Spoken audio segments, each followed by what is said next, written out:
funny nose now that I've sneezed. Welcome on YouTube, just got you guys turned on. I was just explaining that our first match of the day has changed from SKillous Trigger to SKillous versus Rogue. SKillous Trigger will come up as the second match of the day instead. But otherwise, welcome everybody, how are we doing? This is the WardiTV Spring Championship Group B, Day 1 of Group Stage 2. SKillous, Rogue, Trigger, Geralt, ByuN, and Solar in this group. Going to be taking part today and then also next week as well, so looking forward to see what this turns out to be. This is going to run similarly to the group we had 2 days ago, where basically SKillous can play today, but he can't play next week. So because SKillous can play today, we're going to do all of SKillous' games today, so he can play all of his matches live, and then we'll have a few of the non-SKillous games at the end of today, and then next week will be some of the will be the rest of the matches after that. So you'll see a lot of SKillous today, and like I say, that is just designed with the idea that he is going to be able to play everything live now instead of anything like that.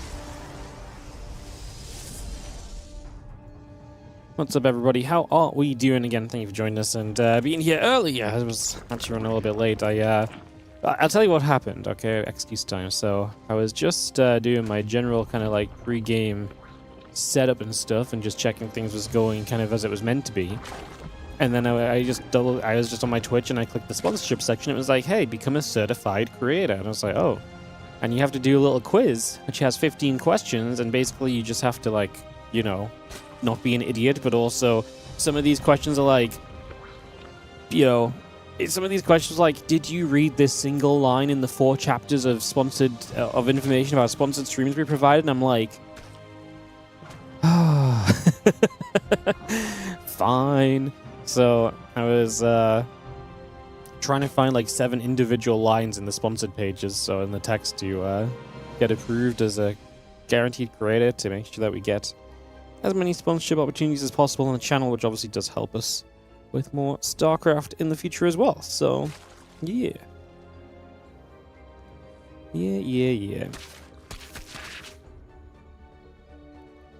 Alright. Couple things are going to be coming through. YouTube not working. YouTube is online. It's only just been online since the start of the game, so it should be there. Let's hope Showtime is running today.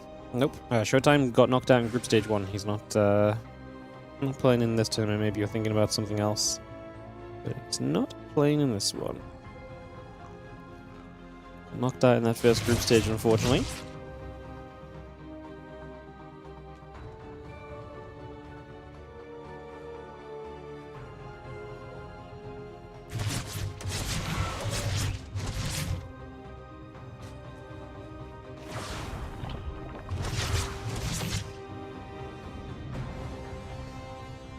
Alright, anyway, Adept coming up, Void Ray coming through as we get settled for a few moments.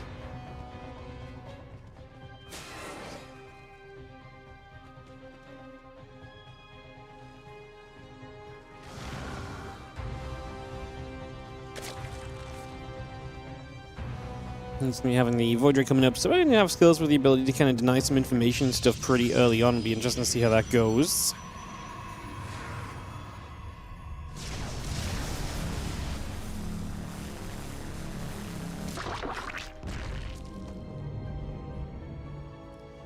We've seen the Oracle coming about, the Twilight Count's coming through, again the additional gates coming around as well. Spore Crawler, Overlord, the Queen, continue to produce for a little while.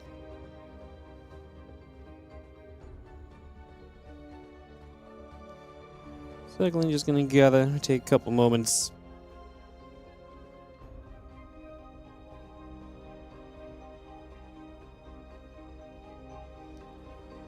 Yeah, play to peaceful little start to just get things on the way. Sorry guys, I'm just making sure everything is settled as well from the game on the other screen too at the same time. We're going to have a couple matches at the same time today and we'll do those replays at the end. Kind of just the same as usual guys, a couple matches play at the same time. We used to kind of save the player schedules a little bit and stuff as well. So that's just what's going on. We're going to see the melee upgrade from Rogue. SKillous going to play Nick Glaves, which is a very good setup for him initially. Playing Nick Glaves off that Void Ray and 1 Oracle, so getting aggressive. Obviously with melee upgrade you're going to be having a lack of things to really deal with this, I suppose. So yeah, it's going to be a little bit tough for Rogue as we get this set up and ready to rumble. Queen's going to be there, Oracle activating, the creep team are going down, that Resonating Glaive still ticking along as well. Going to see the few adepts just going to hang up in the high ground. And again, just going to see that resonating glaives continue to come through for a few moments as well. So again, that glaive's up and running. +1 missiles, the queen coming through also. It's going to see a few more adepts on the way in. Need to bring that about. Just going to see the adepts now going to head across the map. So time to get aggressive, time to push, time to get this started as we get this going.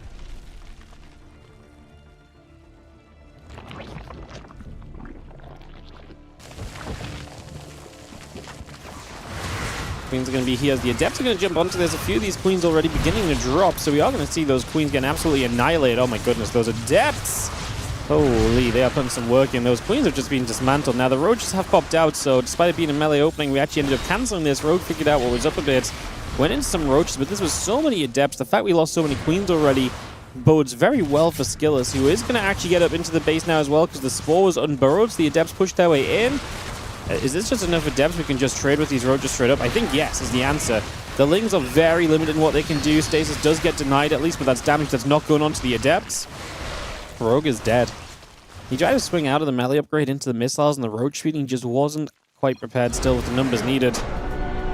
SKillous is going to take game number 1 of this best of 3. So SKillous able to take that opening game, and is going to be up a map here going into game number 2 in a couple of moments. So SKillous, no time wasted at all there, as we're going to be going to Winter Madness for a second map. And yeah, SKillous just showing up strong, ready. And Rogue, once again, just falling susceptible to adepts. I feel like Rogue dies to adepts a lot. And like I said, I kind of like that he kind of saw it was happening and made the play to try and change it up and get away from that melee upgrade. But again, clearly just not in time, clearly just not far enough along to really get himself truly out of trouble in that one. As Rogue will be ready up for a game 2. We'll get that ready to rumble into our second game here in just a few moments, guys. So, bring this about. Players are both ready. Let's do this. Let's get underway as we jump into Winter Madness.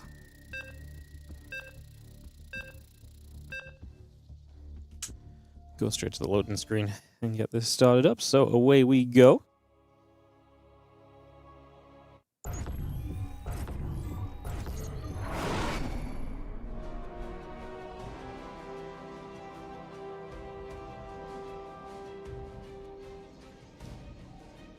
Top left, our red Protoss player here is going to be SKillous from Team Liquid as he takes on Rogue in the bottom right side. Our blue Zerg and get up and ready to rumble.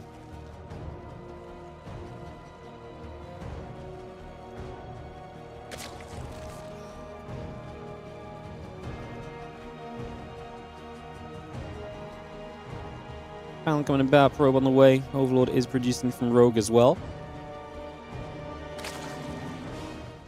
Take a few moments here to settle into this and see where SKillous takes us for game number 2.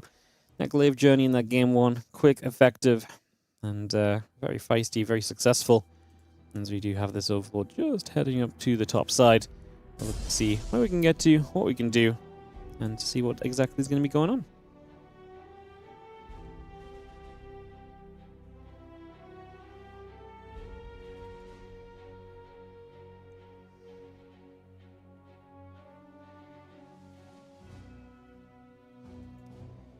Alright, taking an Overlord journey for a little bit.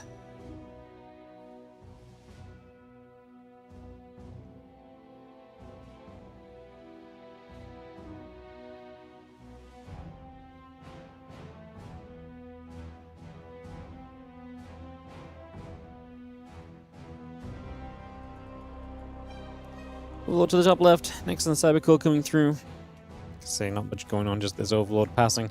We got a probe on the map as well. SKillous will start to pick some info up over the next little while as well.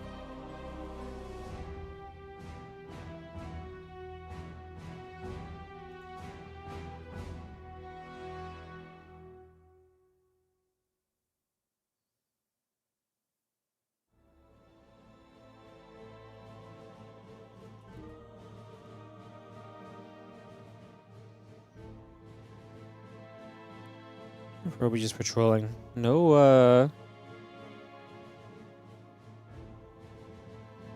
yeah, no third base just yet from Rogue, so we'll see when he wants to put that down. Looks like it's going to be now, but the probe is going to block it for a little bit. Did he build a single Zergling? Nope. So no Ling's going to be hard to get that probe out of the way. So we're just going to pull across to the left side to build the hatchery instead, unless we pull it over here to fake it, and then maybe, but I think it's just going to be way too late if we do that. So it's just going to take the third hatch he didn't initially want to take. That is going to give SKillous a little bit more positioning then that I'm sure he's going to enjoy trying to play with over the next little while. And Queen steps forward, and Deb's going to go back and forth. Try and see what's going on. What's up, Twin Head Dragoon? How you doing? Hello, hello. Thank you for the 40 stream watch streak. Again, hello everyone. Hope you guys are having a great day. Again, Spring Championship, 8 best of 3s today, and then tomorrow we'll have... tomorrow I actually don't know what we're going to do. Maybe some replays through the day or so, and just replays for like a few hours. I may get some of the Maestro's replays and cover those tomorrow. So, yeah, I think that might be the plan for tomorrow. Not 100% decided just yet, but I think that's what we're trying to do. Fleet Beacon on the way early from SKillous, wow. So he's going to go super fast Fleet Beacon. I'm very intrigued as to what he builds into. I mean, you would think this is probably like something along the lines of just like the fast Tempest and you put pressure on with them, but yeah, let's see. The Void Ray again is the same idea as last game of it's going to deny information, and because he's gone Void Ray 2 games in a row, he's essentially hiding he's kind of hiding just what's going on for himself, right? Like it makes Rogue guess a little bit of like, oh, are you doing this? Oh, are you doing that? So, you know, you're trying to figure out a little bit of what you're getting up to and what's going on exactly. You know, you're trying to figure these things out. But it's so difficult to figure out exactly, especially when your opponent switches so hard from game 1 to game 2, but it's going to be a very different setup. Did I do Maestros this afternoon? No. I'm not doing any of the Maestro stuff live. Not this week, and then I'm away next week when it's on. I'll be doing the finals, like the final offline day. I'll be doing that live on the day, but it's just not a good time for me. It's it starts like it just starts late, but then doesn't even. It starts like an hour and a half before I'd like to start an even stream, and it starts like 4 hours later than I start like to start my daytime stream. So it's just at an awkward time with other stuff I've got going on. And I had it scheduled originally, but they had to change the scheduling because of Uthermal's 2v2 event. So I had it scheduled in originally because I thought Uthermal's event was going to happen more through the day than Maestro's in the evening. So I was scheduled in to do some long days, but turns out Uthermal's 2v2 event basically runs over the Maestro's stuff, and then the Maestro stuff moved. So it just became a bit messy, so I'm not going to be doing any of it, unfortunately. Like I say, I might get some replays and do some of the replays tomorrow, but yeah, I'm not going to be covering the group stages, unfortunately. Just unfortunate the way it's planned out in the end. It's turned out to be a very busy month for StarCraft. Very busy month. Double Tempest still going to be shooting. You're going to see that Spore Crow still taking some damage.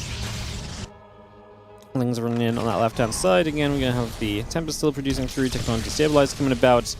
Void Ray will now produce. We have these Tempests already having been poking around. I'm going to be looking for some more damage. Ling Bane Burst on the other side. We do get enough to knock the pylon down. Pylon is part of the wall there. Punishes this wall off that was a little off from SKillous. If that pylon wasn't there, you can't do this. You can maybe blow up the Adept in the front, but then if you get pylon behind, it doesn't really matter. That's going to be awkward. How much do we kill as Rogue? So far, honestly, not that much.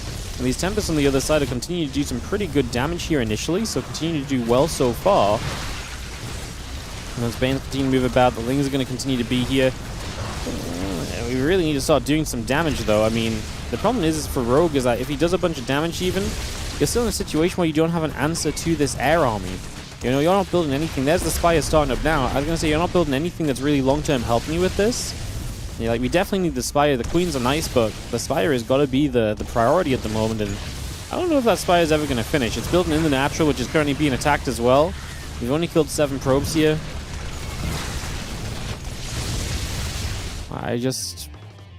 Yeah, I mean, there's just no anti-air, and pull the Tempest back. Queen's going to be in some trouble, like I say. Spire's halfway done. It's not like we're even going to have the money to build anything significant off the Spire anyway. So not having the money to do anything significant off the Spire is going to be a bit rough, as you just see the Lings still running through a few of those probes. Getting jumped on as well. Me having the Tempest able to knock that down. A few Lings are going to slip through again, like I say, without a Spire. This feels unwinnable, because you can just never do enough because you're never going to clean up, so it just doesn't feel good. It just does not feel good at all.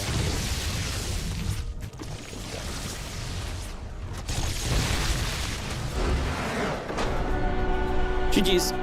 SKillous 2-0 Rogue just out there. I think that's going to be a little shocker to a few people. As, yeah, Rogue just never had a proper answer set up on that one, guys. Alright, so, we are going to be going into SKillous Trigger next. We're just going to have to wait for Trigger, who I presume is going to be here soon. He said he'd need 15 minutes. That was 20 minutes ago, so he should be here in a moment or two. And we should be good to resume. And we do have to do that because of the other matches and how they're lined up. Doesn't really make sense to try and switch it any further. So, let me just inform. In fact, there we go. Trigger's already here. Perfect. Cool. So, Trigger SKillous coming up in a second, guys. Get this PvP on the way. Get this ready to rumble.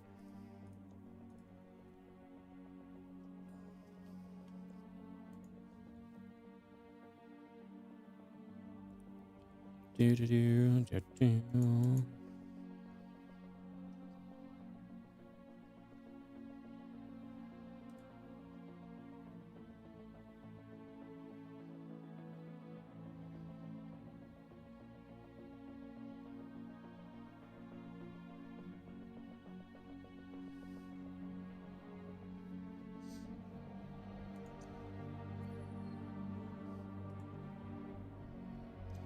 Alright, a couple of videos are coming, guys, so we can get that started. Get this moving very shortly for you all.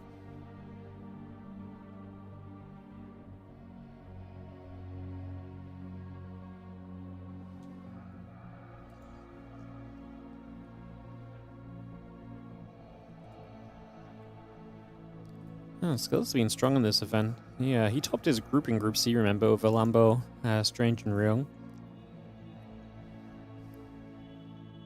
It's going to be fun to see how these groups play out, especially because obviously you see the players who had to fight through Group Stage 1. Rogue actually had to come through Group Stage 1 as well, of course. In this group, we also have ByuN and Solar, who came from Group Stage 2. It'll be interesting to see how that all plays out.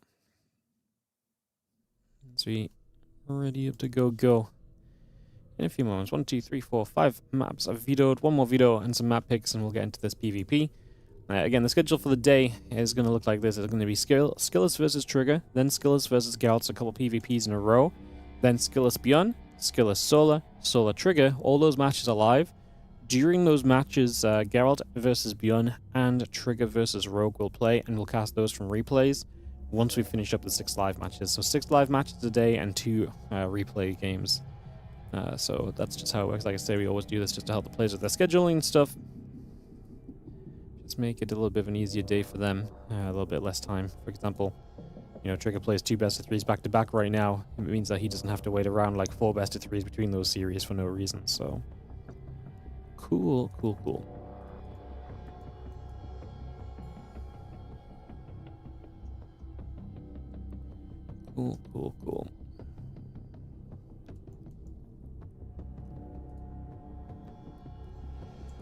Ruby Rock, going to be our opening game.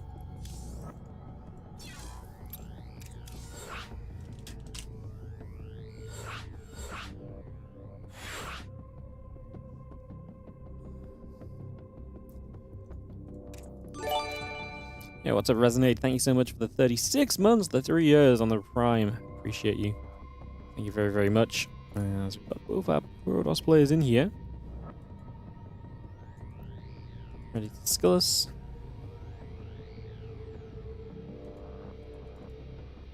Just waiting for Trigger to give us a go-ahead as well. We will be good to start.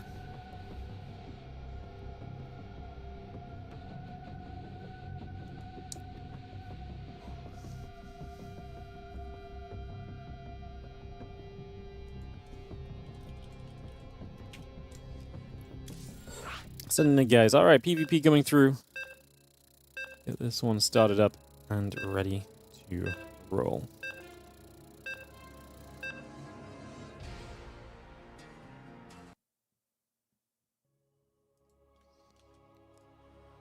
Alrighty. Let's head into this. As we have in the bottom right-hand side, the teal Protoss player. This is going to be Trigger. top left, the Red Bros player will be SKillous.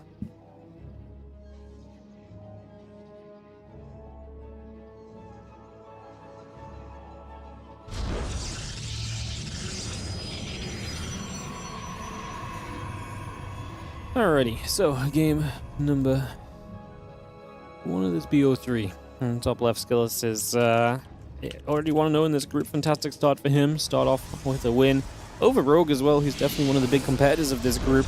Again, this is a 6-player round-robin group, so 3 players advance. Every match is going to matter a lot. It's going to be very important.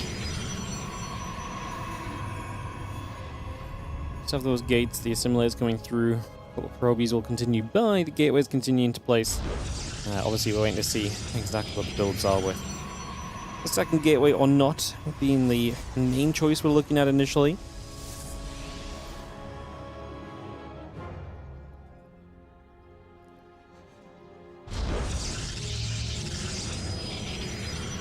So 2 gates coming down, simulator starts up.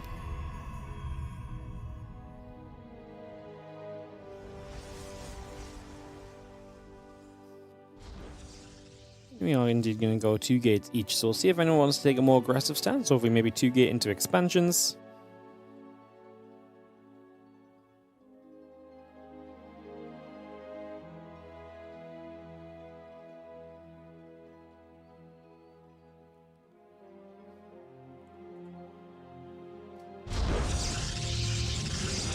And then Pounds is going to drop into place. That Cybercore coming through on both sides, the gateway coming about.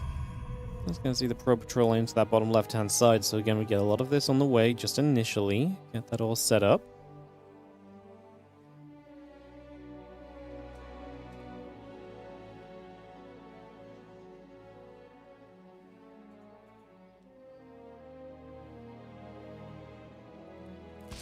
And probe will never nibble at the other probe. Again, a couple stalkers and that warp gate coming through.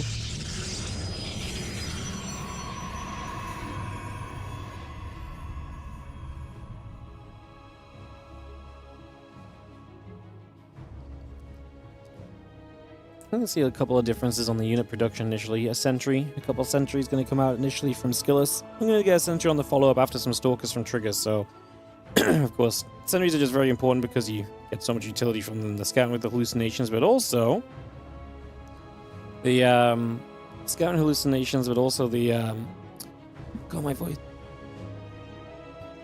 Scouting hallucinations, but also the ability to get force field engines. So you see a gateway in the bottom left from Triggers, so it looks like he might actually get quite aggressive here in the near future, just playing this 3-gate pressure onto Skillous's expansion.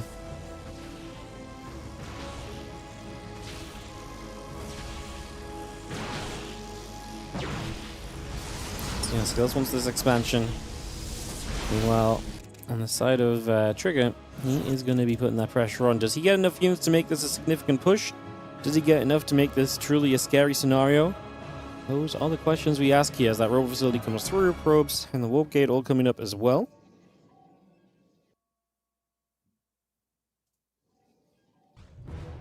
Next it comes down, probe still building. Robot facility, a couple probies still coming across. That battery coming through as well. A couple stalkers are coming over. You see the forces coming down, we step straight through. Stalkers already dropping. A couple sentries are going to get jumped on. And turn back the other way. Another sentry gets caught. A few probes. It's going to pull into this as well. We will see the stalkers and the sentry stepping away a little bit. Going to get rid of one stalker. The rest of these probes are still taking a bunch of damage.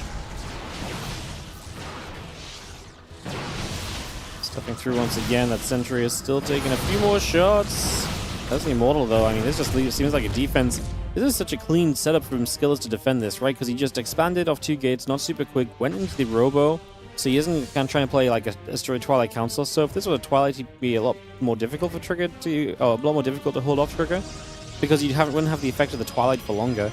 But the Immortal showing up really is just a full-on stopper to this. And once this is stopped, now all of a sudden we're in a great position as Skillous. He's getting the Prism out. We see Trigger building a Stargate, which, I mean, he's got his own expansion up, but building a Stargate at this point doesn't feel great. I presume he's going to go Phoenix, and he's going to just try and get Phoenix up so he can shut down Prism play, and also maybe lift the Immortals out of the fight, but his gateway units are going to be unupgraded for so long, and the Phoenix are not going to help you kind of straight up fight. They're going to be nice to kind of do some lifts and do some annoyances, but it's not going to be like this super crazy, incredible thing, I feel like. As we are going to see the Stalkers pulling off to the sides. The Prism going to try and save a few of the probes as SKillous just handles that. And Trigger try and do what he can. He is actually on a work lead still, Trigger, but he is down on army supply, and like I said, to me, his army supply is significantly worse. If you get into a fight where the Phoenix can lift up the Immortal and you can reduce those numbers, that's great, but I still don't see the Phoenix doing enough to, really deal with that Immortal long term, especially when SKillous has more than enough gateway forces to go along with this as well.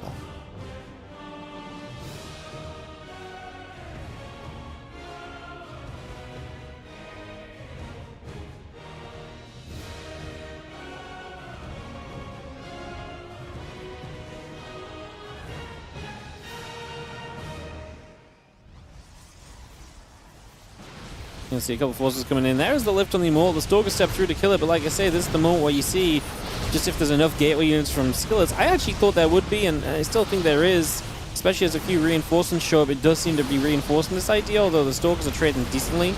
There's a lot of kind of supporty units in SKillous' army still, I guess, but then the Prism shows up. More micro potential available. That Phoenix has no energy left.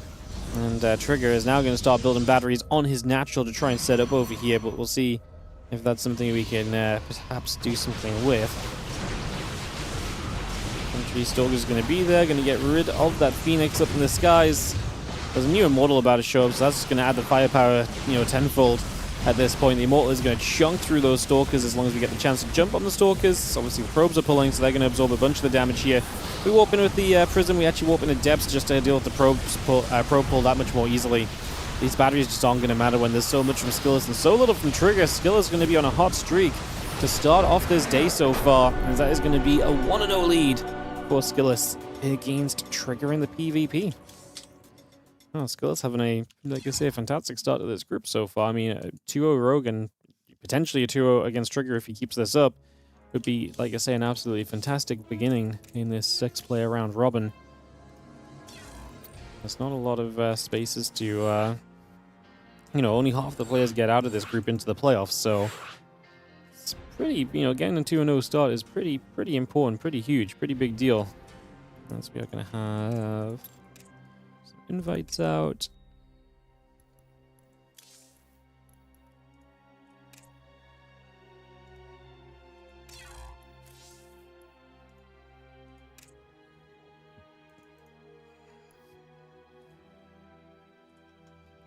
Into this PvP in a few moments, guys. All right, perfect. Keep it going.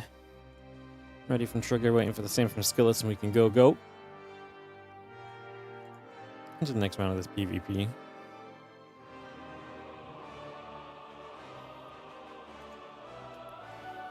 Trigger fighting away from his battery in the first place felt odd. Don't know why he felt like he had to fight before reinforcements when he could stack the Phoenix. I wonder if he just felt like the additional Phoenix he would get is not going to make the difference. Like, I think the most important thing is having a Phoenix or 2 Phoenix to lift the Immortal and relift the Immortal. So maybe he felt like going right then was his chance to just fully capitalized. I actually think in this scenario, more Phoenix doesn't do so much for him. So this was maybe his chance where he said, hey, I actually feel like this is my best possible moment to take a fight before you actually do get, like, stronger. And while I maybe have the most or the best answer, because the moment reinforcements arrive, Phoenix get targeted down a lot more quickly as well. So I don't know if the value of having like 1 extra Phoenix is really there, because what you get from an extra Phoenix is basically, the ability to relift, because the extra units have shown up to shut down the lift in the first place a bit sooner, right?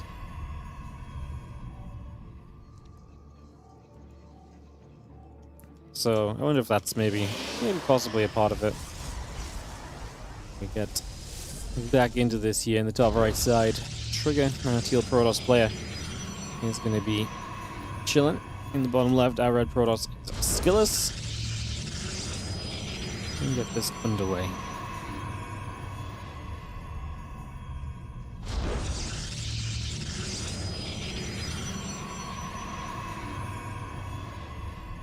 Of course, SKillous has the 1-0 lead as well, with this game 2 starting now on Old Republic.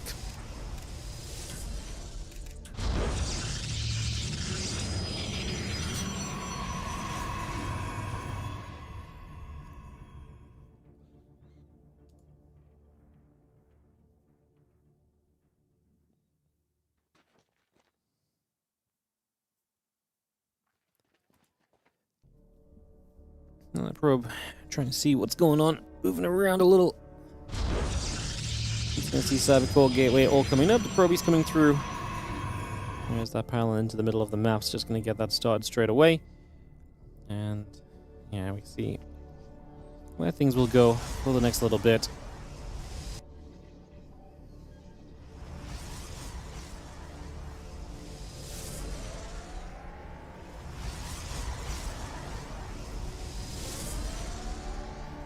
Robo facility, 2 adepts, all coming up. Warp gate will be building as well. A couple of stalkers will continue to produce on through. You bring a lot of this online. Again, that robo facility and the adepts all building up, and the forward aggression from Trigger will initiate another aggressive setup. I mean, more aggressive than the last game. Last game was just the 3 gates, which had a lot more kind of ability to kind of expand out of it. SKillous is going to get the scout in this robo early, so he knows what's coming. And, you know, the first step of the battle is to know what you're fighting against.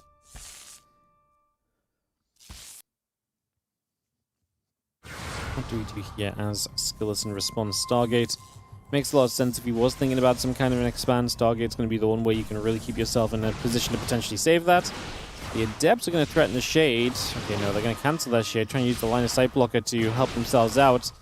Recognizing that we might need a second pylon here to keep this robo powered, we are going to start dropping that down. These Stalkers are just going to full focus the pylon. I kind of like it, honestly, because the sooner you get rid of this pylon, the more time you're going to delay on this Immortal coming out. It does cost you a Stalker, though. The Stalker will eventually trade for an Adept. One Stalker down. I do not know if I love this, actually, overall, because now 2 more Stalkers show up from Trigger. SKillous is very close to losing his next Stalker. Loses it to the Adept. Still actually going to have the Stalker advantage here. That Adept helped a lot. Oh, I like that. That Adept's going to be able to shade after this Stalker and actually be able to get the kills. That's a guarantee. And this other Stalker, actually in an odd spot as well, going to try and make a runaway, but this Adept's going to cut it off as well. So Trigger's Adept movement has been great. It's helped him to nail down 2 Stalker kills that he might not have had otherwise. And now that Robo repowered the Immortal out and the Prism popping. Oh, now the Immortal has gone to flank around to catch another Stalker. And SKillous just cannot keep Stalkers alive for the life of him at the moment, and that's unfortunate. He is moving into the Phoenix. He is looking for the lift on the Immortal, but if you lift the Immortal and there's just no damage output, you're just delaying the inevitable. We're going to see it here. The Phoenix do come through and they lift. The Stalker goes down. I mean, in fairness, a fair amount of damage on this Immortal. Trigger might have just pulled the trigger too soon. Immortal goes down and gets 1 more Stalker. He might have just gone a little bit too soon there with the Phoenix coming out. Maybe he just didn't think there was going to be Phoenix here. In which case, going sooner when you've already killed a bunch of units feels better. In this case, in small scrappy scenarios, the Phoenix lifting up can be effective. I didn't think he'd have enough damage on the Immortal when he lifted it, but with the other Phoenix in the sky and also the Stalker targeting it, the Immortal actually took, like I say, a lot more damage than I initially thought it was going to take. Hey, what's up, Powerbytes? Thank you for the 8613 sub. Hello, hello. How you doing? Thank you for subbing up. Appreciate it.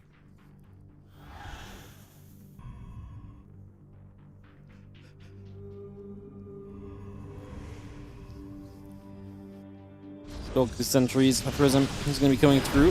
It's going to be having a push up. A couple of Zelds are going to get to the front as well. Prism pulls back. The Phoenix is going to be firing onto that Prism for a little bit. Just going to see both those Zelds getting shot down. 3 more Stalkers warping in. As Phoenix falls, is going to be seeing the Immortal still trying to fight. Another couple of Phoenix coming over. And that Prism is going to die.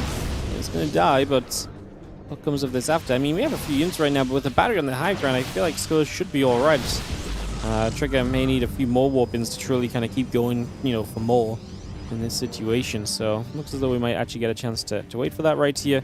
We do back away for a few moments. Robo Facility has finished up. The Phoenix is still coming through. And again, the Prism coming about.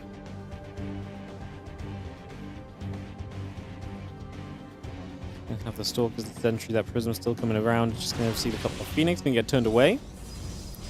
4 more Stalkers warping in here.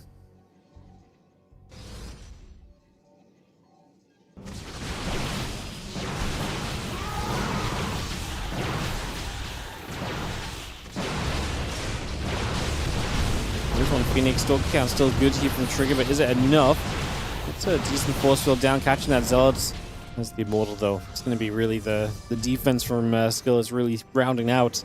Having this Immortal is going to help a lot. As again, Zealot, Sentry, Immortal all coming through. A couple of those units going to get hit. That Immortal getting tagged. and go back and forward a little bit now.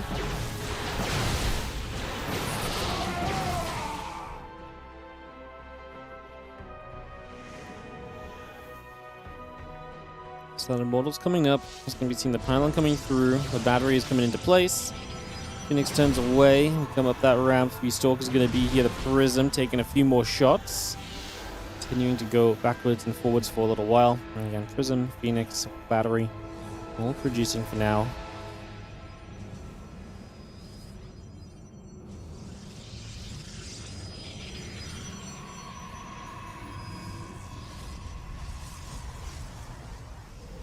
Them Adepts up to the high ground again. Just going to shade in. Not going to commit just now, though. Still got our Phoenix nearby. And again, the Prism going to be popping. And the Phoenix still producing through. And again, the Pylon coming up on the side of Trigger.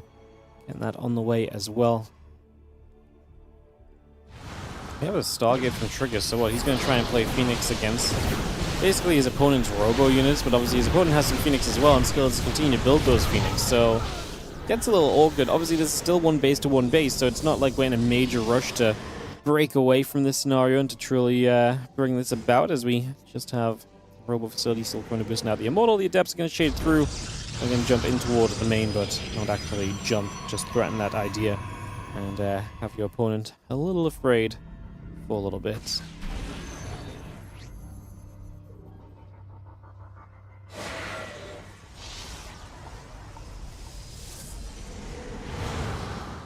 And the Phoenix gather a few Stalkers who come through.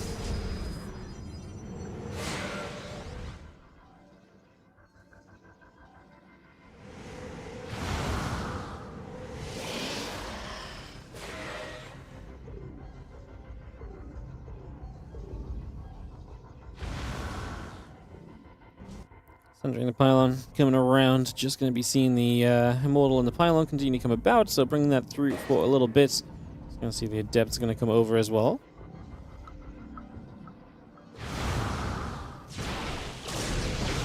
The Phoenix going to be here. The Phoenix is just going to take a few more shots. Phoenix halfway done from Trigger already.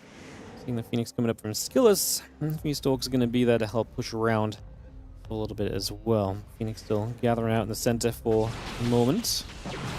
It's going to come back around. Stalker's going to be poking away at the gateway for a couple moments also.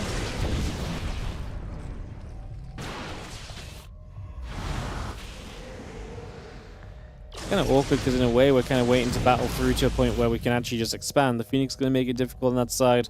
The entire army parked out the frontier is going to make it difficult on this side as well, though. Very awkward position as the Adepts do commit to a bit of a shade. A few Stalkers and getting warped in as well. The Twilight Council is producing. We're going to have our Adepts are going to come shading to the high ground. Getting in and see what they can do.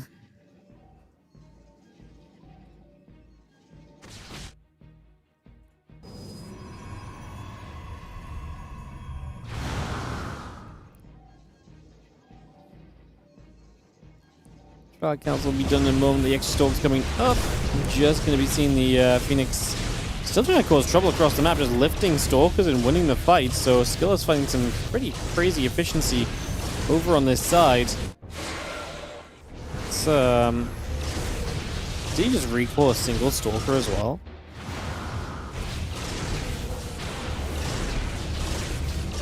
Man, these Phoenix are being such an issue. There's another Stalker here before it's even warped in. The batteries use a lot of its energy, but not all of it. There's one Stalker trying to find a way. Oh my god. These Phoenix are absolutely slaying over here. And now they're just going to pick through a bunch more probes and deny the economy a little further. So SKillous is absolutely making this Phoenix investment in general work for him. Remember, Trigger built a Stargate, built one Phoenix. That died, and he's never really gone back to it since. So that was a bunch of wasted resources in this game too so far.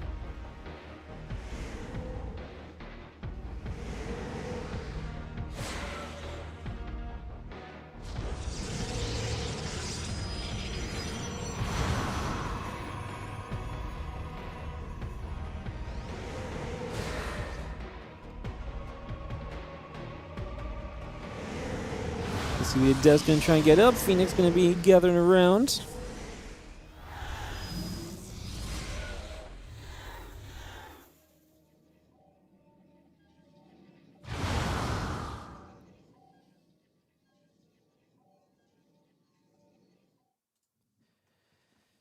I'm thinking about just going to be seeing... The Blink is, I think, something that's really going to progress Trigger's army. If he got into that sooner instead of the Phoenix that he was setting up for initially, I think that would have been better.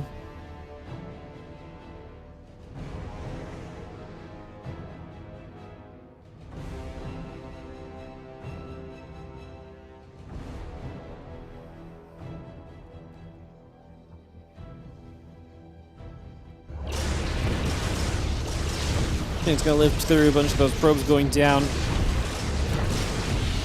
Phoenix, I mean, this is what typically is an issue with Phoenix in general in the matchup, which is just that Phoenix are just so powerful that it's so hard to really kind of counteract them.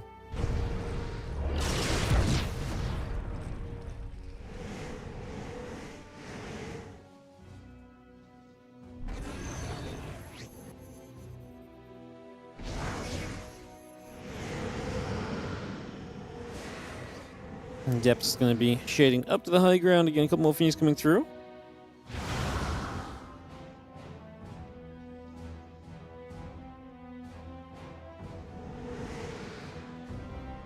can see the Phoenix, the Prism coming around. I mean, at this point, Trigger is on 3 workers, so this is not exactly going anywhere for him. SKillous has actually gotten a probe into the bottom right of the map as well for an expansion.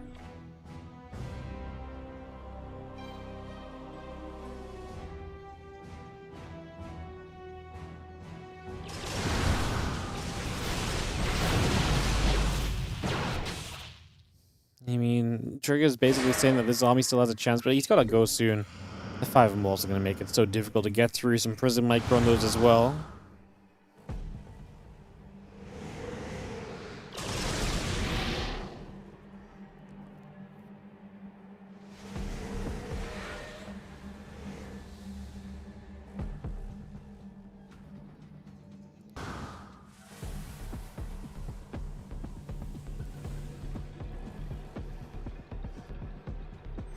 Going to get underneath the Phoenix for a couple moments, which is nice. Going to see 2-3 Phoenix going down.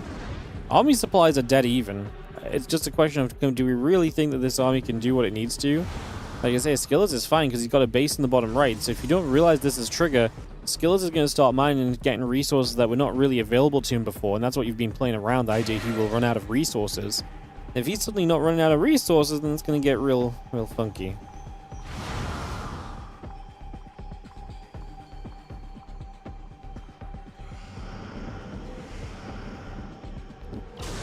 Hallucinations pop. Just going to see the Phoenix there, going to do their thing. Again, position for a few moments. Again, the Observer coming around.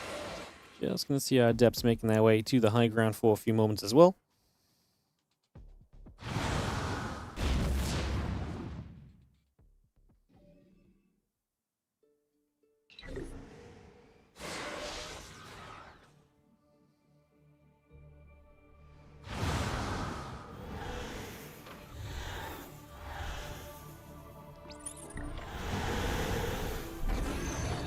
And drop the recall of everything over to the bottom right.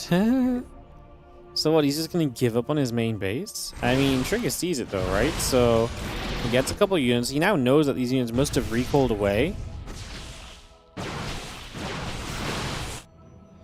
And now we're going to start base trade. I mean, surely SKillous is not better off in a base trade. Outside of having... I mean, Trigger actually has the resources to build a next elsewhere as well if he runs a probe away. SKillous needs to figure out what he wants to do. It's a very strange situation. He recalls everything away, so you'll have no... Like, you've secured a mining base, but with no production. I mean, maybe the idea is that he can just rebuild from here, but this is a way more open space. Like, the defensive nature of SKillous' position is gone. Now, he can pull 20 probes into a fight, right, if he wants to. I think Trigger's realizing, like, he's got to go figure out what he's going to do here, because if he doesn't go soon, then maybe his opponent just gets too much setup going. What a wild, weird game of PvP. You can see the warping from Trigger. So he's going to commit to this. He sends 3 more Stalkers. He's just going to send everything he possibly can. He doesn't worry about having to rebuild structures or anything. He just says he's got to break this right here. There's 1 battery only. The Phoenix obviously are good at taking units out of the fight. Going to be terrible at actually dealing damage. And we're just going to go drop a couple of force fields in. Oh, that's a great start. We have a Prism that we could have maybe blinked on there. He wanted to make a go for it. He does get the Prism. There goes the micro potential. I want to say that the Immortals and the Phoenix are just going to be too much. I don't think Trigger's army can make this happen. As you see, the Immortal goes down. The Phoenix is starting to drop. The blink to the bottom side. A couple more of these Immortals dropping. Trigger just doesn't have enough. SKillous is going to take it. What an absolutely ridiculous game. This was just such a weird game.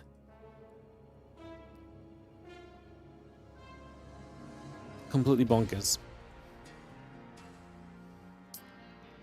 All right. We have an awkward scenario where the the first off-stream match of the day is still ongoing because they're playing super long games. So, well, I think we're going to be okay to go in a moment, though. So I think we're just going to wait it out.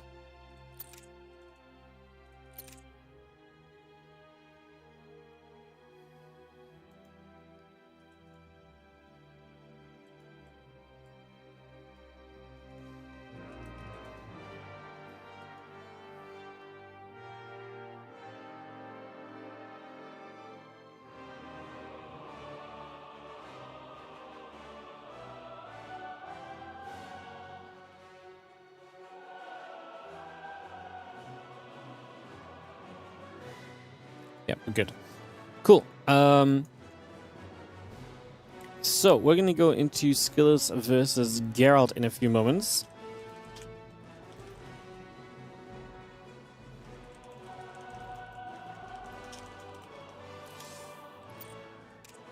So we're going to hop to Europe. I need to hop my other account over to Korea. And we're going to stick with the schedule, guys. So we're going to go SKillous versus Geralt, SKillous versus ByuN, SKillous versus Soul. So we're back on schedule now. I was, like I say, not sure if we needed a moment or two there to maybe take a second and sort something out, but I think we're good. We should be okay.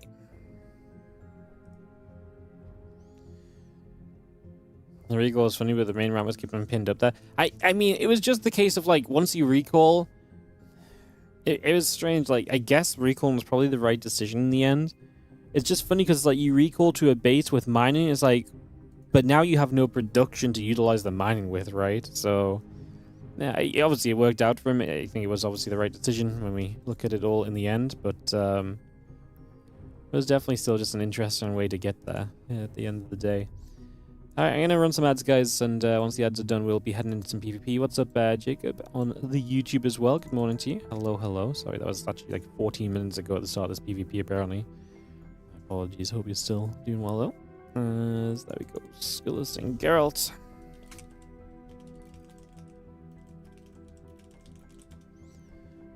That started.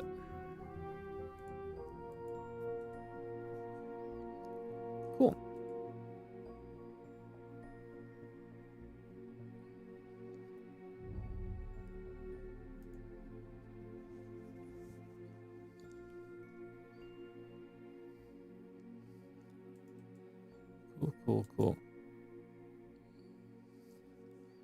I'm just gonna be distracted a second here, guys, because I'm trying to set up the other match on the other screen at the same time. So I'm just gonna be multitasking for a couple moments. So excuse my lack of chatting while we get that all set up. 2 matches down, 6 matches to go. Plenty of StarCraft still to come today. Like I say, another PvP. Then we have some PvT, some PvZ. Get through all the SKillous matches first, and we'll have some other matches at the end. Solar versus Trigger, Geralt versus ByuN, and Trigger versus Rogue should all be a good bit of fun.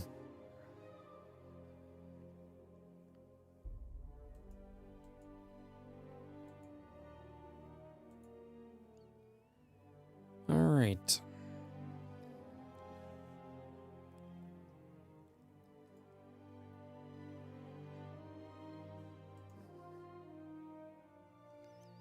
We're 4 videos deep on our match that's coming up on the stream, guys, so we should just be about maybe a minute away or so, there or thereabouts.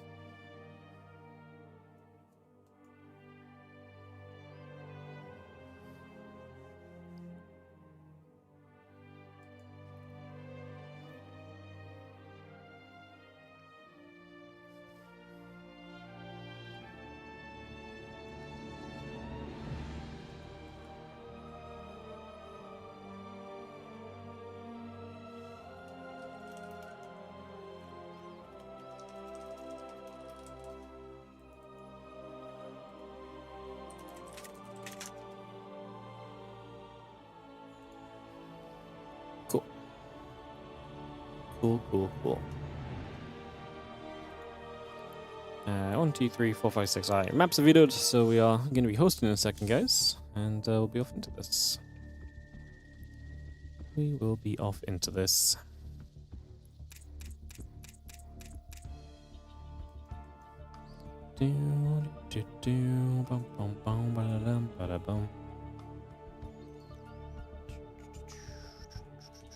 Old Republic for map 1. Nice. It's hosted. It's underway.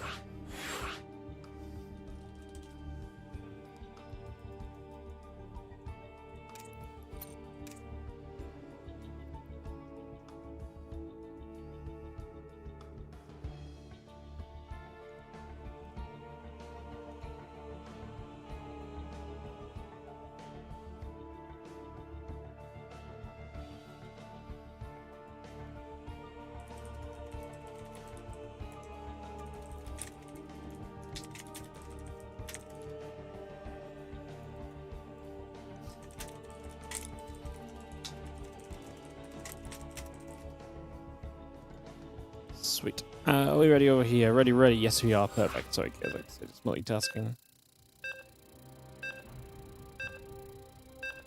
Perfecto. Alright, jumping into Old Republic. Let's get this one started up and heading into our next match of the WardiTV Spring Championships Group Stage 2. Players looking to join Classic, Clam, Hero, and Max Packs in the playoffs. As we will not have playoff positions decided today, but we will obviously have a second day of each Group A and Group B from Group Stage 2 next week. So look forward to that as well. Keep busy on the other side of the weekend. In the top right side for now, though, we've got this PvP starting up as we have a Blue Pros player. This is going to be Geralt. In the bottom left, our Red Pros player is SKillous.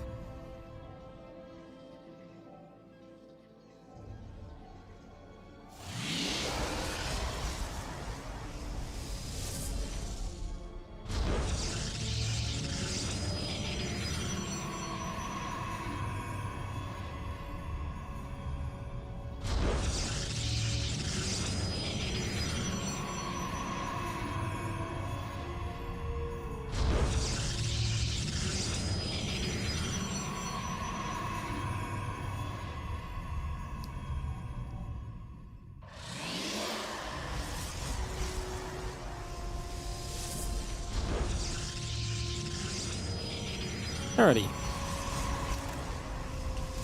So, SKillous comes out of a PvZ and a PvP, and the man is 2-0-4-0. SKillous looking great so far. Best I've seen SKillous look in a while, because he looked great in Group Stage 1 as well. Very, very cool. And Cybercores and the gates come up on online, so bringing a bit of that around. Getting this set up for a few moments. Pylon coming into place as well. Gonna get that started initially.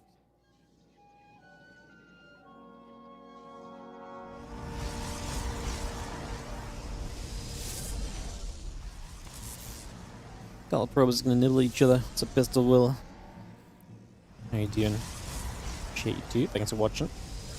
Who won between ByuN and Geralt? You will find out when we cast it in a few series of time.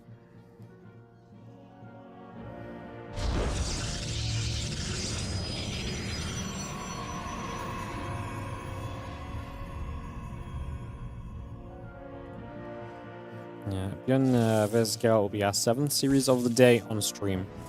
So, it'll be a little bit, but we will get to it, I promise.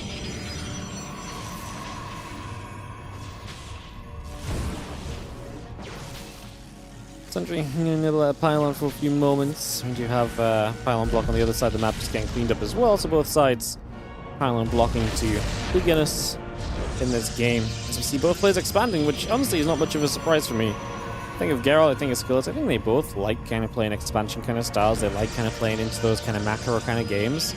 Even in the matchup like PvP, which is not typically, you know, getting there a lot of the time, and so on and so forth. I still think these guys like to play in that sort of direction of gameplay. So, getting to see a little bit of this right now. Getting this set up. And on we will go.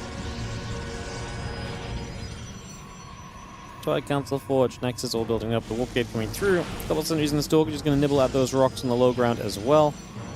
I do have a couple probes to the low ground. This hallucination still nearby also. So again, setting a lot of this up for a moment or so.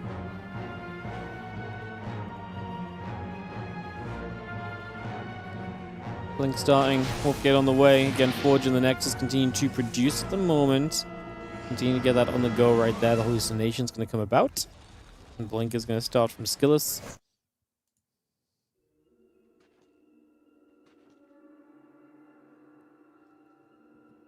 Hallucination still heads over to that left side. So again, heading over to the left.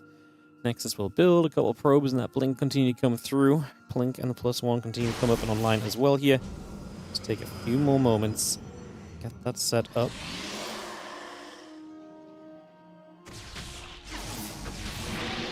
So using the Stalker is going to play a bit of cleanup as well, so a little bit more to be done just initially. And yeah, Blink is coming up from Skills, but Geralt has the +1 upgrade, and that's a +1 upgrade that's not coming through on the Skills' side of things, so that's going to be funky.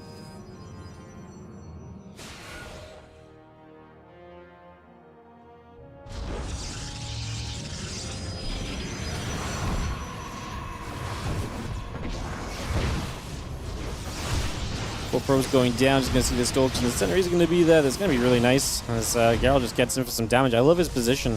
+1 is going to be a big benefit in his favor. And now some worker damage as well. Also just going to be a major positive right now too. So looking good through and through.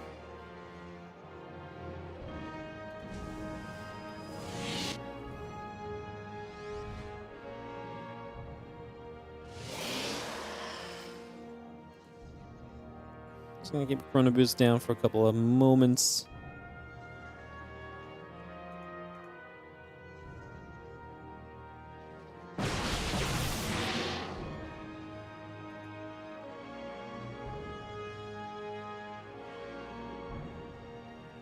So the center, he's going to head to the upper right side. So just going to get across for a little bit, for a few moments. Going to be moving forward now. Stalker's sentry is just going to show up. A couple force fields coming down. Stalker's and sentry is going to get force field for a little bit. Plus to your attack. Stalker and the Adept all coming about.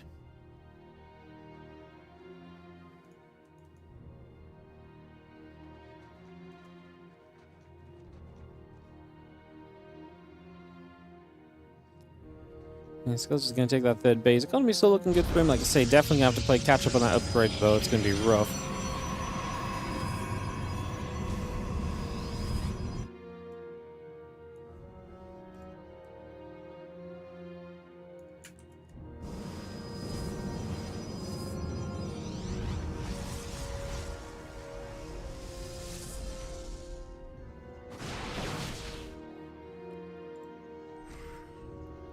Fiend's poking around, not doing much just yet.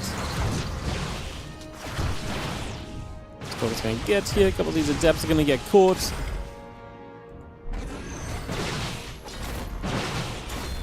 Actually do get a little grab on the bottom side. I mean, 5 probes going down, though. SKillous is still going to come out. There's a head in supply. His army's looking great. Is he just going to go? I'm very worried about this +2 that Geralt has, but right now, SKillous' army supply might just be good enough.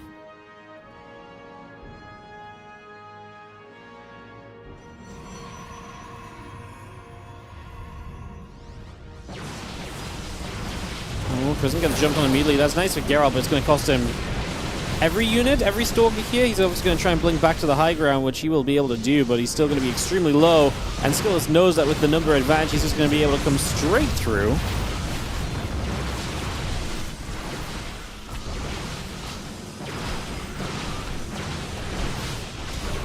Still chasing in. We get after a few extra. And this is just going to be too much. That Immortal going down as well. And that's going to be GG from Geralt as we wrap this one up at the moment. Alright, Skillous just stays in killing spree mode. Continue to look fantastic across the board. Even this game started off badly for him and he finds the perfect moment to attack. Skillous is actually just playing great right now. Alright, game number 2 going to be 10,000 feet. Let's host it. Let's send it. Let's get straight to some more PvP.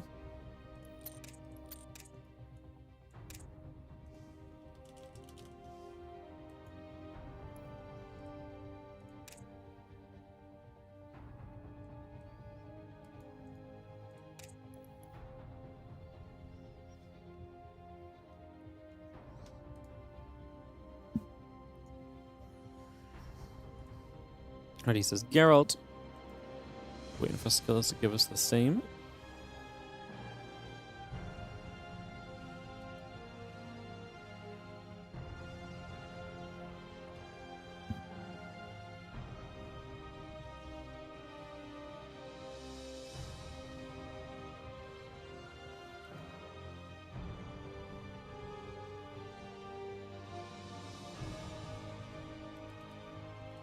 Alright, we're ready. Let's send it. Let's go.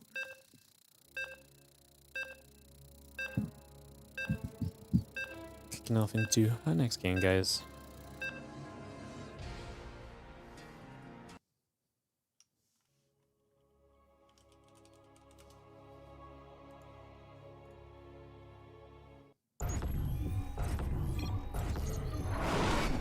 Alrighty.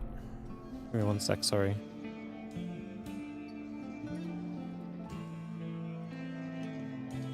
And this isn't SKillous' prime. He's playing really good. It's pretty crazy. And he's in the bottom right. He's up a game in this series. He's looking to be 3-0, 6-0 if he wins this map, which is really crazy.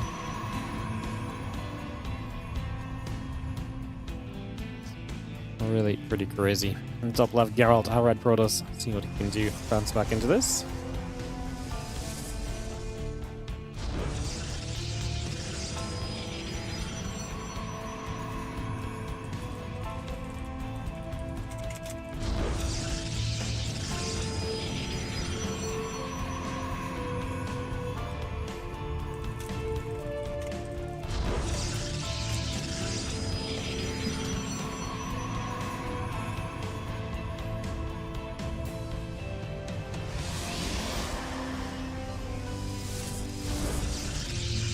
Two gateways each can be our starting point. I don't think that part is too surprising.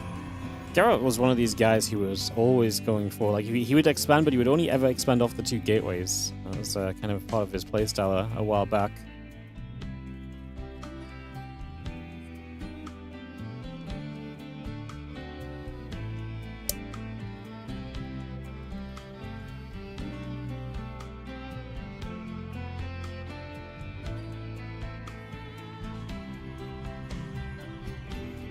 Sniper call coming through, gates coming up.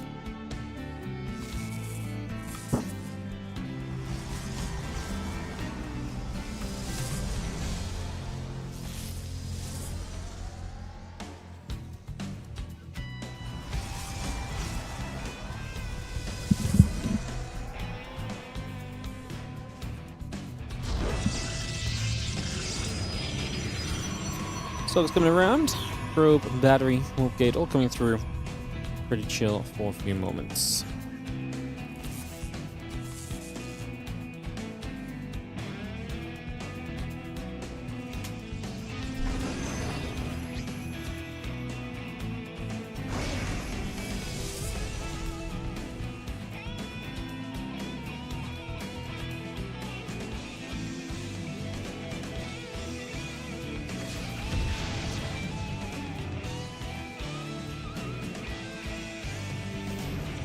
Which pros voice their opinions against the patch?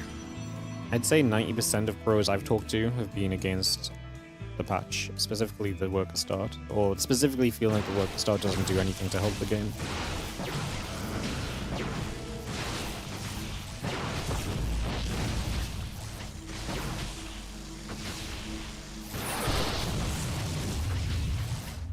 Just to help that conversation along.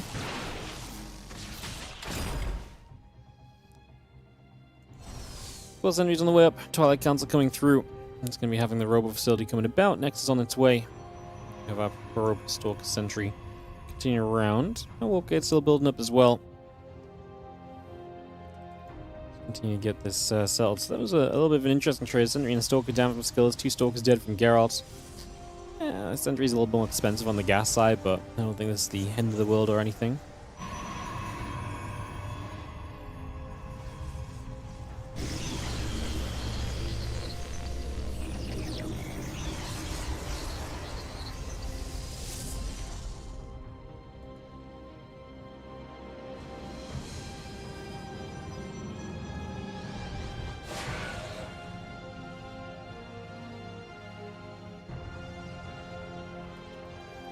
think I'm done coming about. Couple probes in the gateway. Continue to come through for a little bit.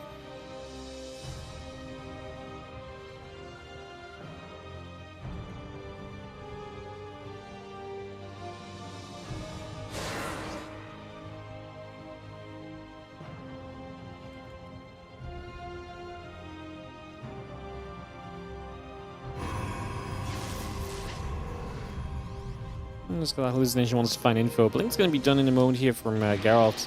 SKillous is playing that Robo with the +1 and Mortal as well. So he's going to start pushing onto that third base. Geralt put some pressure on when he has these early units to try and get something done.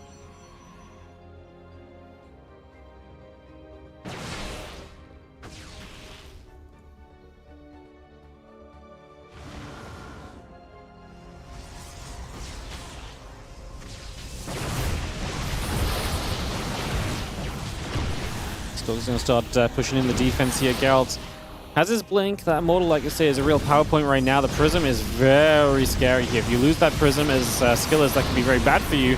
Forces the blink back with these force fields. The main thing for SKillous right now is not necessarily killing, but I think denying this third base would put him in a very good position. So I think that's all he's really got to look for right now.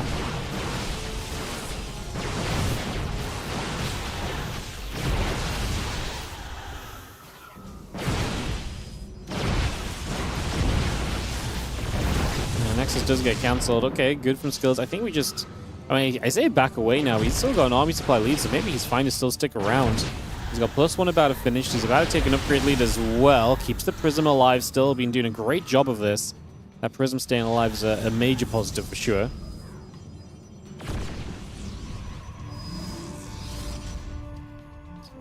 He's going to step straight through. Pylon going to get taken down. It's going to be a supply block for Geralt here. Force field going down. The probes are going to pull in.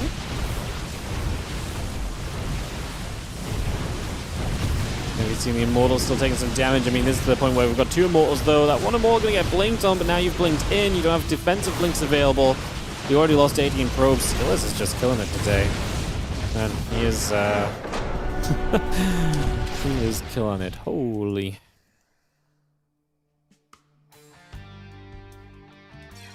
GG's. Guys, stop fighting in chat.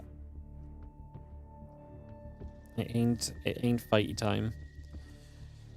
Man, SKillous is just slaying 3-0, 6-0. Dude is on a killing spree. It's about to get tougher. He's about to play ByuN. After ByuN, he will play Solar. So I guess let's get into SKillous ByuN and see how that goes. And see what takes place. So yeah, we go to NA and get ready for this.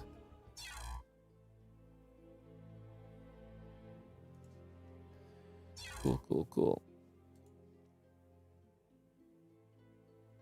SKillous showing a lot of skill a day. SKillous just popping off, man. SKillous just popping off.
Okay, sorry, just checking something. SKillous is actually good. He's gotten better while playing less. you think he had too much pressure on him? And he's like one of these guys where you take the pressure off, you just like excel. I feel like that's a thing for some people.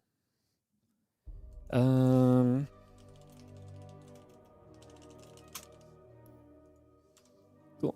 Let's start up, guys.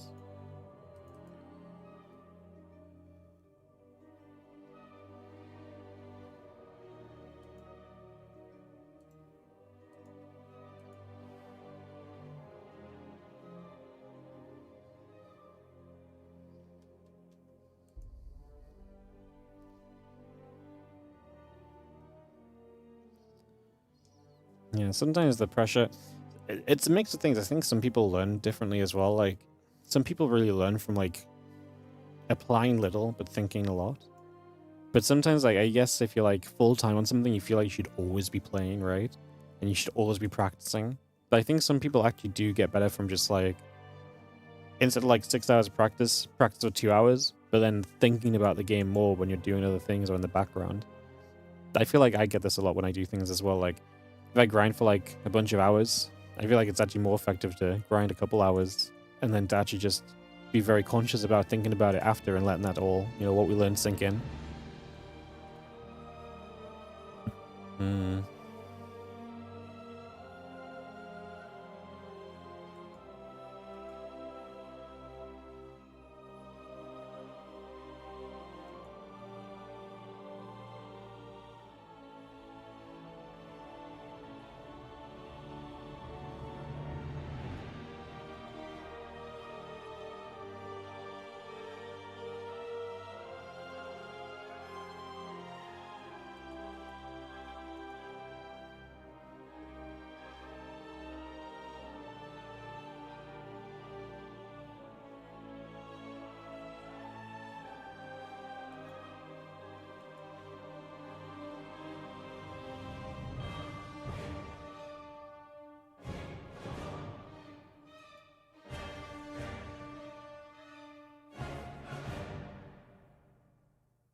Cool. First one going to be 10,000 feet, guys. Going to get this started up in just a second. Get this on the way. Just a moment.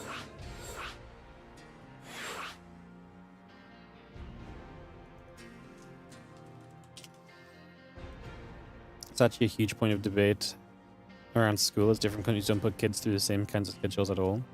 I think the difference is that just everyone's different, though. Like, I think, like, some people do just benefit from grinding. And then some people benefit a lot more from short bursts of grinding and then, like, stepping back and stepping away. Like, some people just can't progress without seeing the reps, you know? Whereas other people have the mind to progress without actively engaging, if that makes sense. And it's actually better for them to take that step away so that you're not burned out on it. And then you actually have the mind space almost to still, like, apply to it, if that makes sense. Yeah, it's very, like, everyone's just different at the end of the day, so I don't know if there's any real thing. Grinding's bad. I think, like I said, I just think some people just need reps, though. Like, some people just can't get there without enough hours in certain things, like, applied to it. But I guess still, like, grinding over a short period maybe just doesn't help you enough. But yeah. It's a funky one.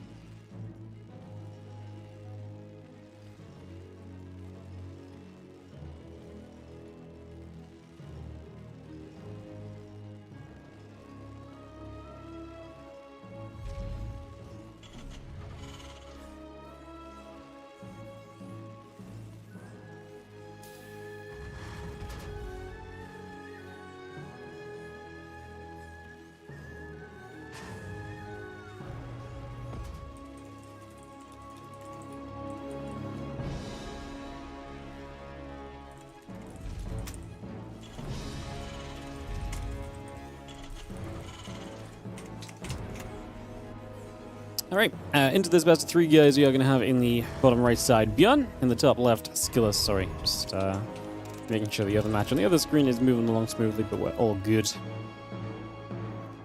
And get this ready to rumble. So, in we go.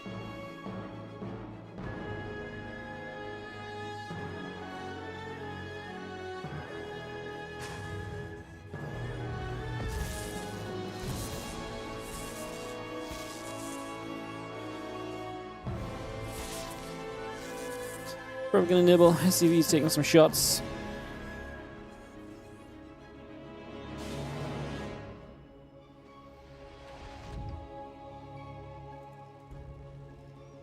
I'm just gonna see that Marine building through for a couple moments.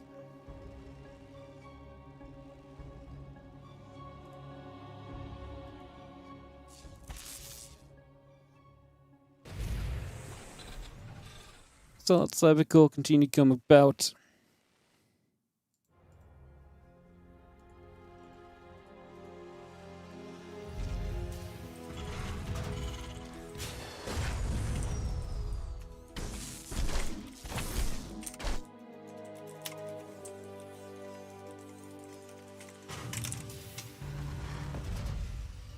Just gonna see that reactor coming through. Depth Nexus on the way about. Just gonna continue to get that going for a little bit. Getting this settled in. Stargate coming through, so things looking fairly standard in some ways, but of course Stargate is not necessarily the most standard of things at the same time either, so for PvT, like, it's not super weird or crazy, and Stargate in general is a pretty standard way to play. Yeah, in this regard for PvT, it's just you usually see the Twilight Council openers instead, so we'll see what this kind of leads to. We'll see what happens here and get this on the way through.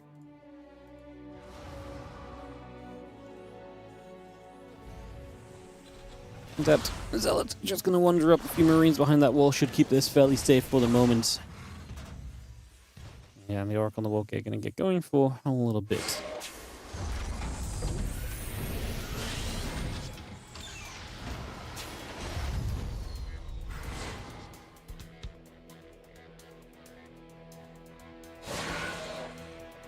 A couple of Debs will shade forward. A few Marines gather together, so we take a couple of moments. That's going to be seeing the Oracle and the Walk Gate all coming up as well.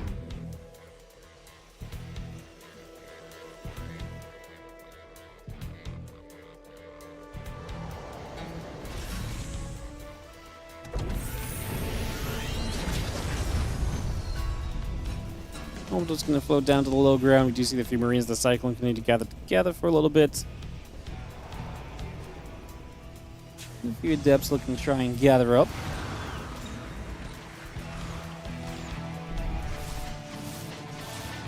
I was going to activate this. It's going to be a Cyclone dead pretty quickly. That's actually going to be kind of scary. 3 Adepts and a Zealot.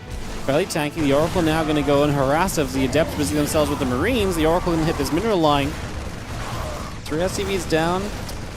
The Adepts kind of got left behind, which is a shame because I don't know if it would have made the difference too much on the Marines, but still decent.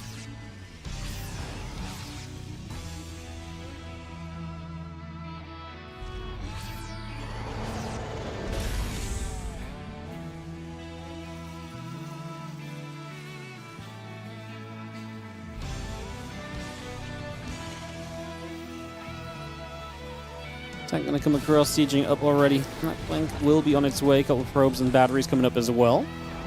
Let's bring a lot of this over.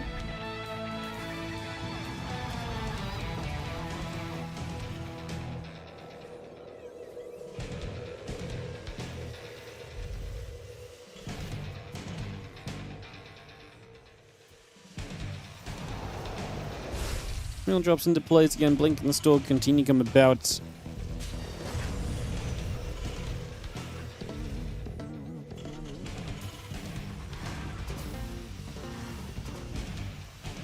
Have a Phoenix gathering up. ByuN just going to settle on this 2-base setup.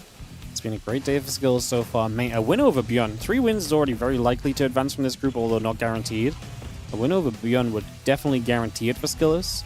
And even map wins right now. Like, SKillous, if he does end up kind of going to like a tiebreak scenario, already has a great map score scenario because he won all of his matches 2-0.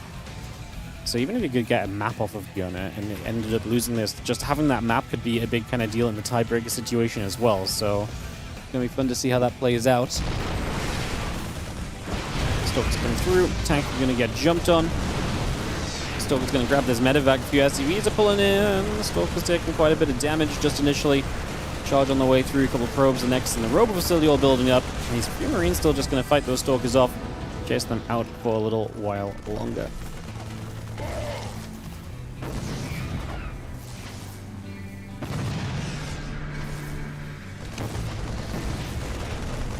Oracle just gets back in. 8 SCVs killed is great harassment damage. SKillous gets a lot done again in these early stages.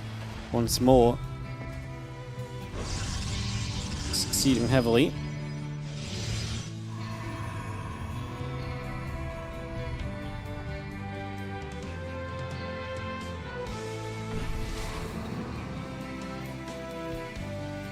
Charge coming about. Robe and Gates and the Zal continue to come over.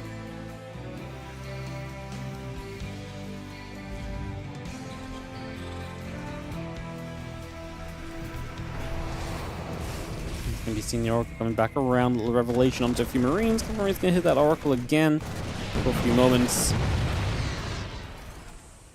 And charging that Prism coming about. Robo Bay coming through. Stimpack Combat Shield +1 all building.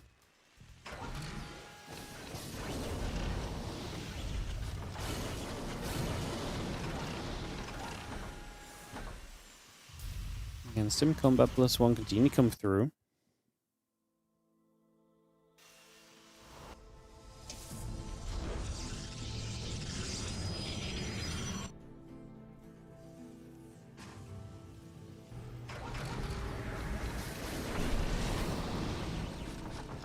Another little revelation is going to come into place. A few Marines are going to step over to the side.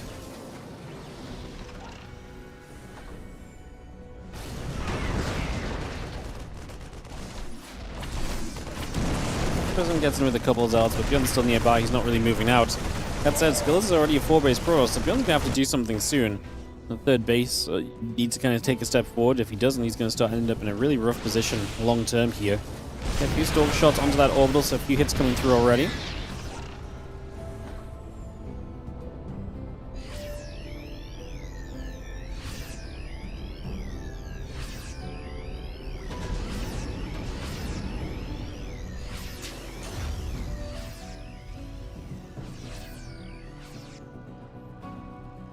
Empire just going to gather. Tank will join up. Just going to see the Stargate and the Fleet Beacon still coming through. 1-1 upgrades are still producing. Thermal lands and the air weapons coming by as well.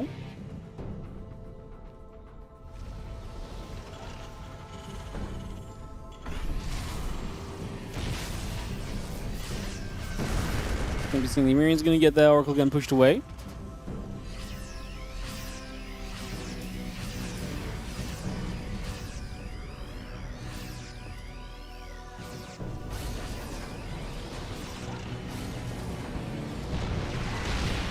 Is going to be there. Depot will take a few shots of damage, so a few hits coming through. A couple tanks going to be nearby. As we are going to be seeing those ByuNs still trying to just sim forward for a couple seconds.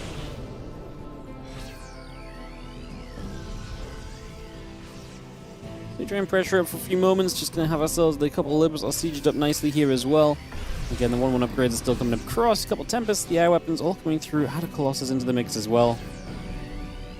Doesn't SKillous have a really low work account? Not really right now, because he only just has the 5th base coming online, right? He's going to be able to make more workers soon if he wants them. And then he can saturate the 5th a little bit. It kind of depends as well. Like, not everyone plays the 90 worker style that Classic plays. Some people kind of like to set 75 to 80 or so as well and just sort of play this kind of slower going kind of. It's not really slow still, but it's just a difference in choices. Classic likes to take all the probes, take all the bases on the map. Some people may feel as though that's very difficult to then do anything with the army, right?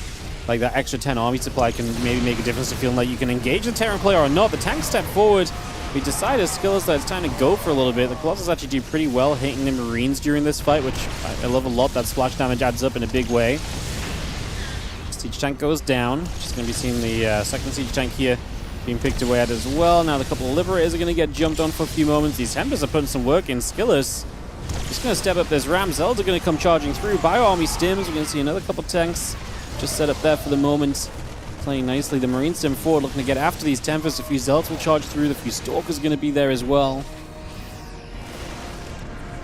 The going by great to the bottom base. It's rough, right? If you give up this like forward base, you kind of give access to your natural, and also maybe your main gets sieged as well by the Tempest. So it's a little awkward. Obviously, you have to be a bit more forward as Skillous, but giving up this base is really rough, because going to the bottom left, like being drawn in a line as the Terran, is just not good, because there's just so much space to basically play defense against, which is really not ideal. So yeah, it's a little bit of a tough one, to be honest.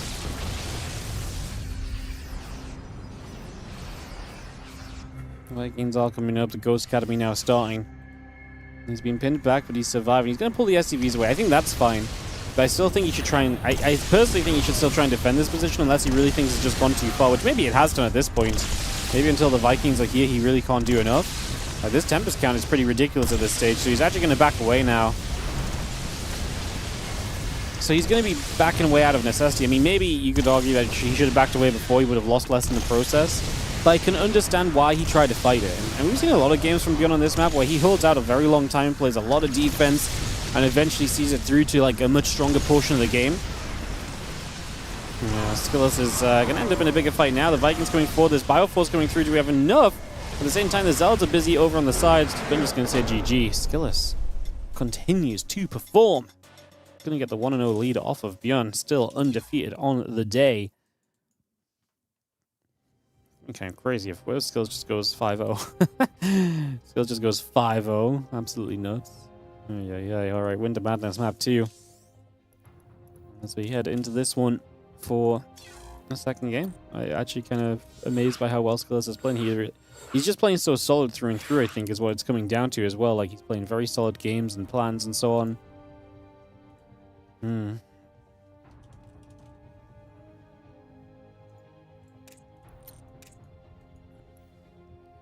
Alrighty, Skillous ByuN. Everyone's settling. Should be fine soon.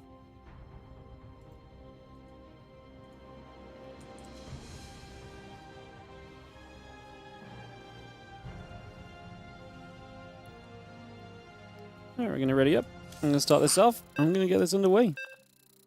Kick this into play and get this one rolling.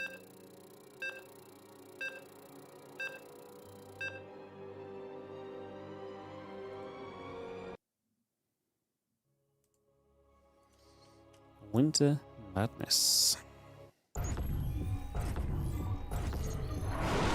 Top left-hand side, we're going to begin things with the red Terran player. This is going to be ByuN. I don't know why I tried to do some kind of weird drum roll thing with my voice. I don't know where I thought that was going to work.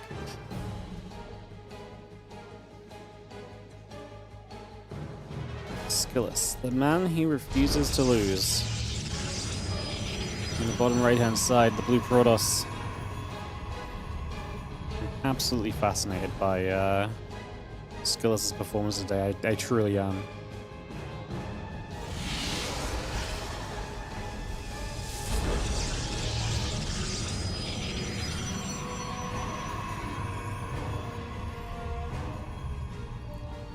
Right, let's see what we get as we have a game 2 on our hands.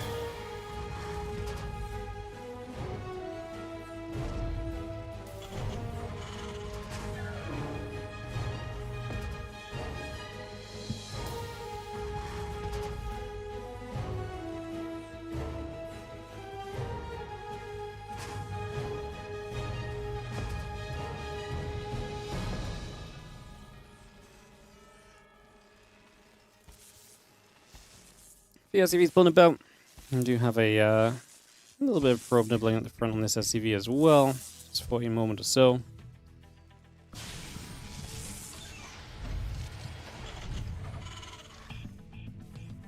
A little bit of damage being done as the SCV chases the probe back around the main base for a little bit. It's just going to move around there. Everyone going to be pretty cozy for a few moments.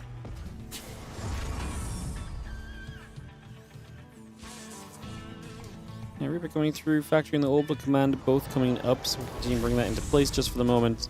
And the SCV will chase the probe. And the Reaper going to get over here. He's going to be dropping the grenade, probe just about falling. And yeah, factory coming up, SCV on its way. Stalker, warp gate, all building. Nexus in the probe, building through as well. looking good for the moment. Reaper pulls back down and around. Okay, get that stalk in that wall gate all building. Continue to get that online.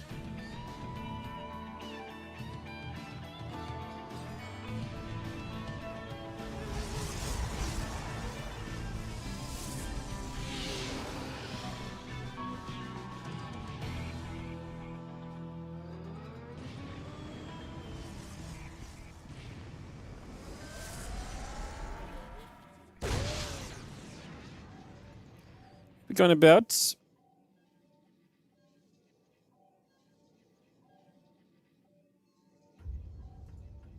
Again, CC about halfway done. Just going to see the couple of Marines are coming over. That starport will finish very shortly.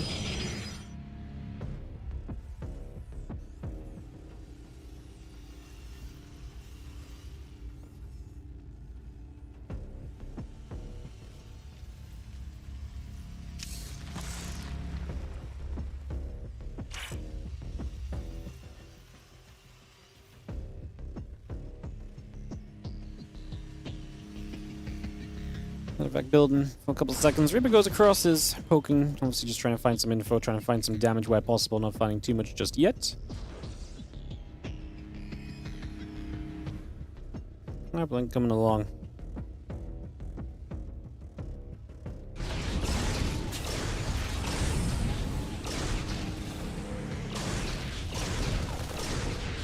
Novak is going to be seen trying to move out, so ByuN going to be pinned back. This game SKillous not going for the Stargate, instead going for the blink openness and something a little bit more typical here.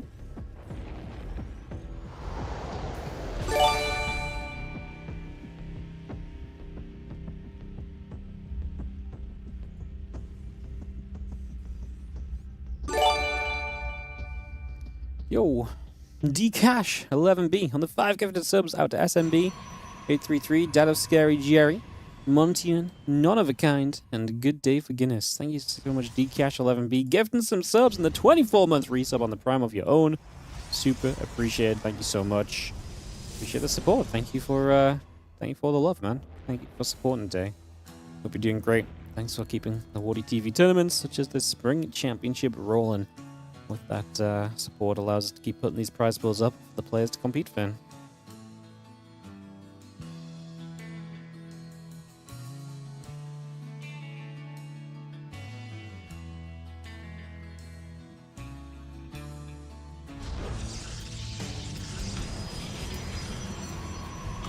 We've got the charge starting up from SKillous. The WardiTV drop just sitting tight to the side.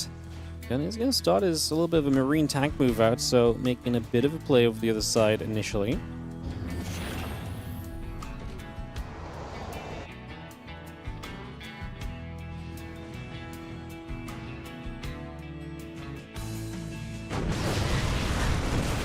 SKillous is just ready to meet this. Instantly blinks onto 2 tanks. The problem is without the tanks, Marines just don't trade that well against Stalkers. We will get a few Stalker kills, sure, but this is disastrous. ByuN is dropping the Widow Mines into the main base. We will see them getting burrowed. So I was going to say, if we can just dodge that, it'd be amazing. Wow, we got basically nothing. Liberate got a few kills as well.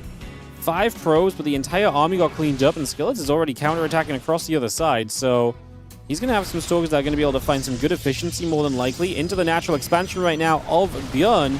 Gets rid of a Marauder. No Stimpack just yet. We're trying to chase the Marauders. We have to blink away. SCV's pulling as well. I think ByuN's going to be okay, but man, it's not a good position. 14 workers down. SKillous is going to take full map control. This is going to be very, very rough.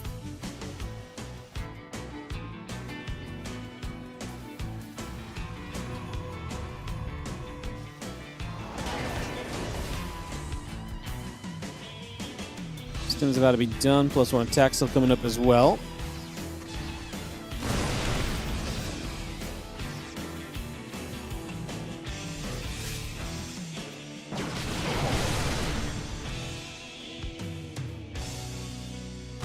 Fighter's going to chase. A couple of these dogs getting hunted. A couple of those getting chased back already.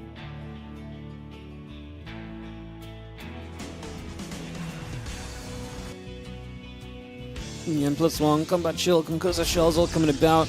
Colossus and the thermal lance coming through as well. And like I say, SKillous is just going to be building up into that high attack setup. I mean, ByuN's back on the map. Not sure how much I love that. I mean, at least he did get some workers with that kind of slurry of attacks he had before. It wasn't maybe as much as you probably wanted, but still got a bit of something. Bio down through the center currently. Extra Zealots are going to warp in off to the sides. Summerland still coming through. A couple of Forges are coming up. Stalker step forward. They will get themselves a Marine. Ghost Academy coming through. The Command Center finishing shortly. Again, Marine, Marauder, Medevac still all on the way out here currently. And this army still heading around that left-hand side. Colossus is going to come and team up with this as well for the next few moments. And there's Stalker ready to make a play. Around in this position. A couple of probes just going to transfer back over for a moment.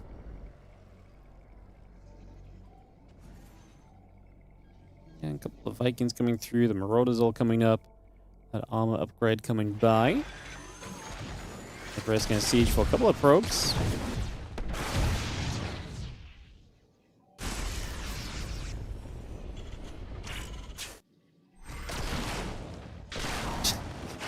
That position is nothing you can do about it, unfortunately. I mean, cannot one Stalker not hit behind the mineral line? He needs to get the probes off the left side. Oh, SKillous, no! He's struggling hard.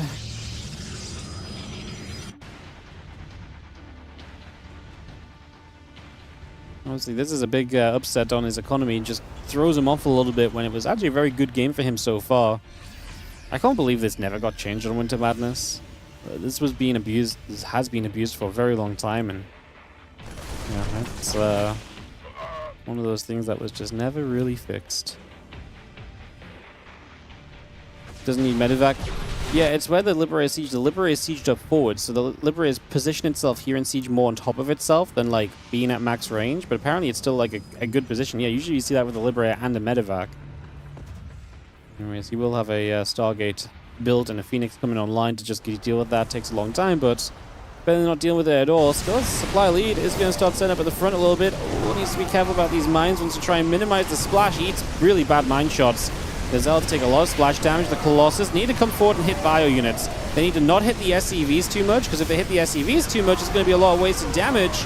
You got a few units that are coming forward towards the Colossus. We're now down to one Colossus remaining. Stalkers left on the ground. SKillous kills about 20 SCVs, but he loses a ton of army supply, which is going to be terrifying in the future here. The Phoenix actually does need to move into range of the Liberator to stop this. Loses all of his Colossus. There was a few moments where, like I say, he got a lot of SCVs, but just needed to clear up that bio. There was points where I think he was hitting bio that was just close to SCVs as well. Again, 2-2 upgrades coming about. The rest of this continue to come through. Just having a Phoenix is going to get rid of that Liberator in the next few moments.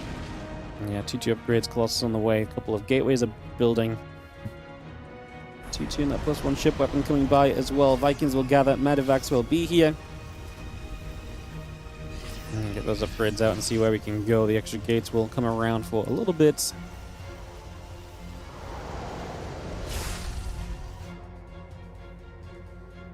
Stalker, I'm going to head up the left-hand side. A couple of Vikings producing, 2-2 upgrades all on the way. So Army getting ready to push in toward that third base in the next few moments. So again, getting that ready to rumble here for a couple seconds.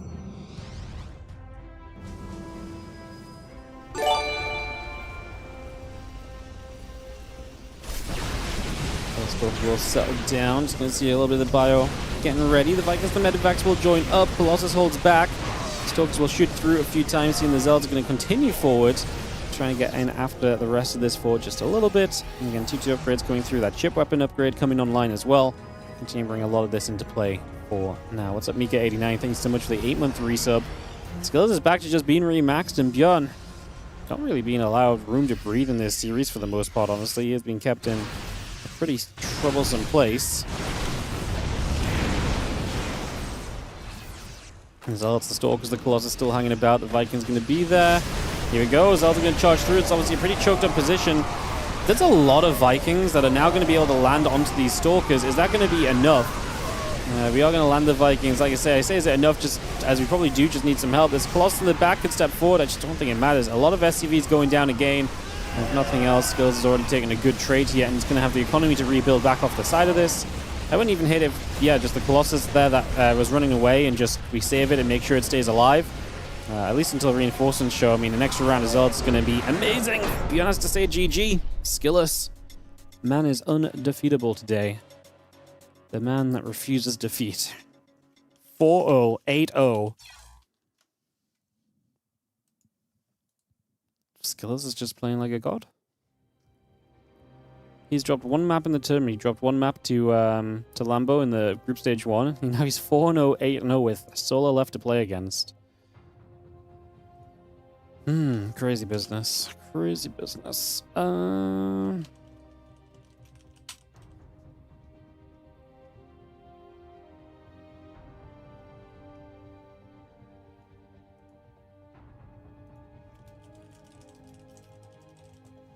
Alright, let me message Solo and see if he's around already. His games had to be played late because he wasn't available until late, so let me just try and check on that.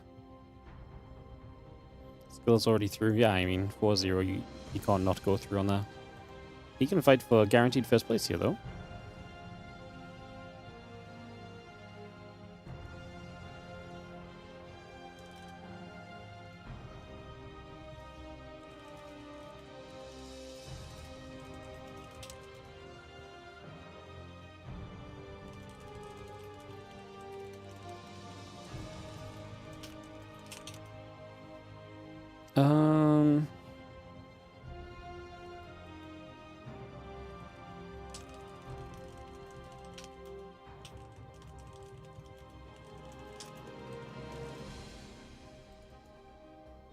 Okay, let's do it like this, guys. We're gonna do.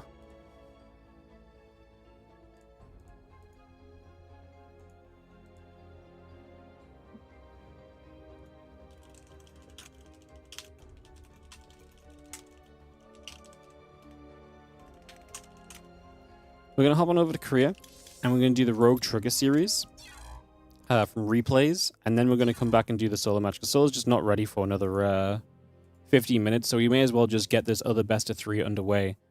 We knew Solo couldn't play until about 15-20 minutes from now, and he's just not quite ready still. So we will, like I say, hop on over to Create. We'll do the Rogue Trigger, so we can just keep the games rolling, and we can go from there. So we're going to do Rogue versus Trigger, and then we'll pop back over to do Solo versus SKillous, Solo versus Trigger live games. Cool. Nikita's on a rampage.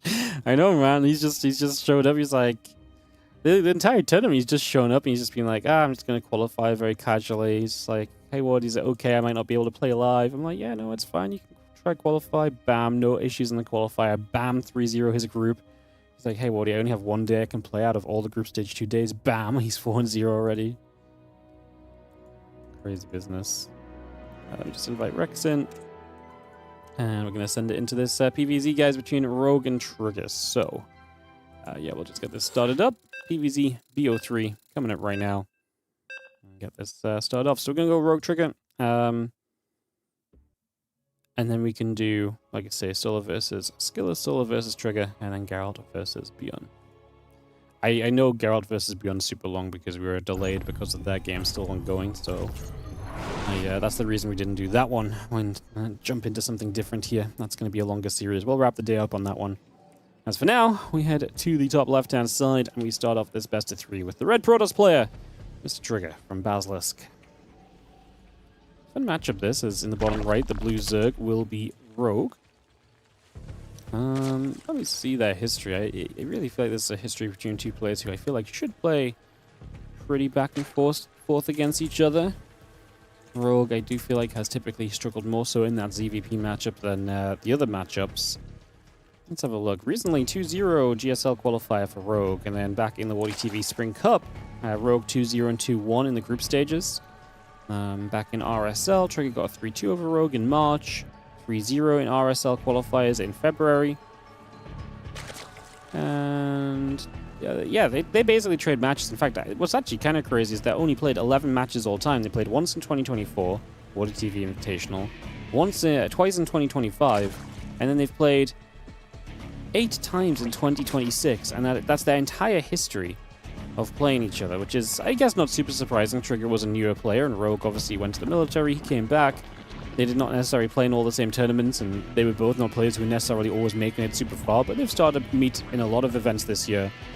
As, yeah, that's kind of well. But yeah, Rogue has the winning streak against Trigger right now. 3 matches in a row against him. See if that can be turned today in the Spring Championship. Should be fun to see what happens. As, yeah, we'll be back with SKillous in a little bit, guys. It'll be SKillous versus Solar.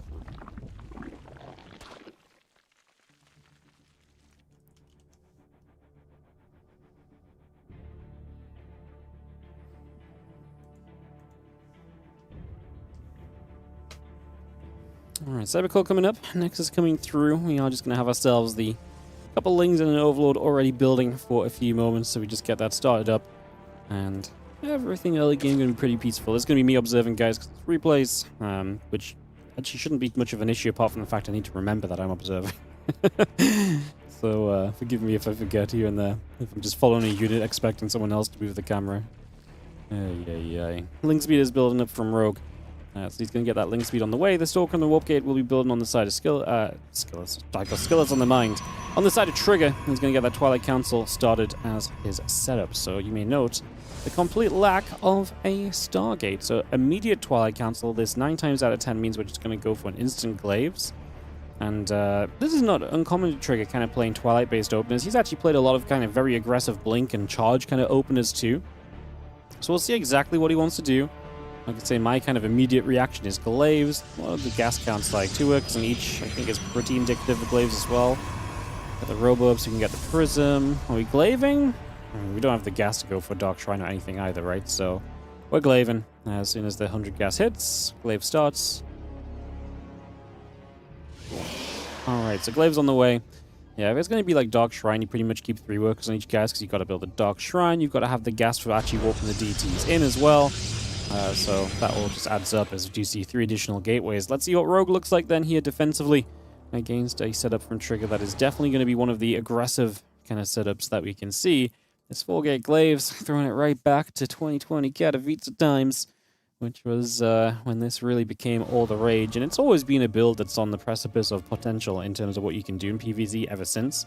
It just has definitely had its times where it's been really powerful. Obviously, as it gets figured out a lot more, people know the exact response, they know how to defend it.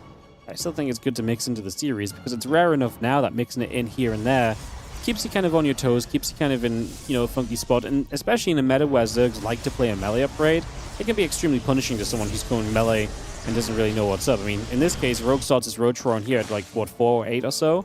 So his Rotron's going to finish after Glaives is done, and these Adepts are already going to be in his base, so he's going to have to build Roaches. He's going to have some crisis management for a couple of minutes here before these Roaches are going to be able to build and get out and to do something. The extra Adepts will be warping in already. Just going to take a step forward, the Overlord coming through. Adepts will make a Shade, and we'll try and get through the Natural up toward the main base, or at least trying to get to that main base. Rotron, Zerglings, and a couple of Overlords still building as well.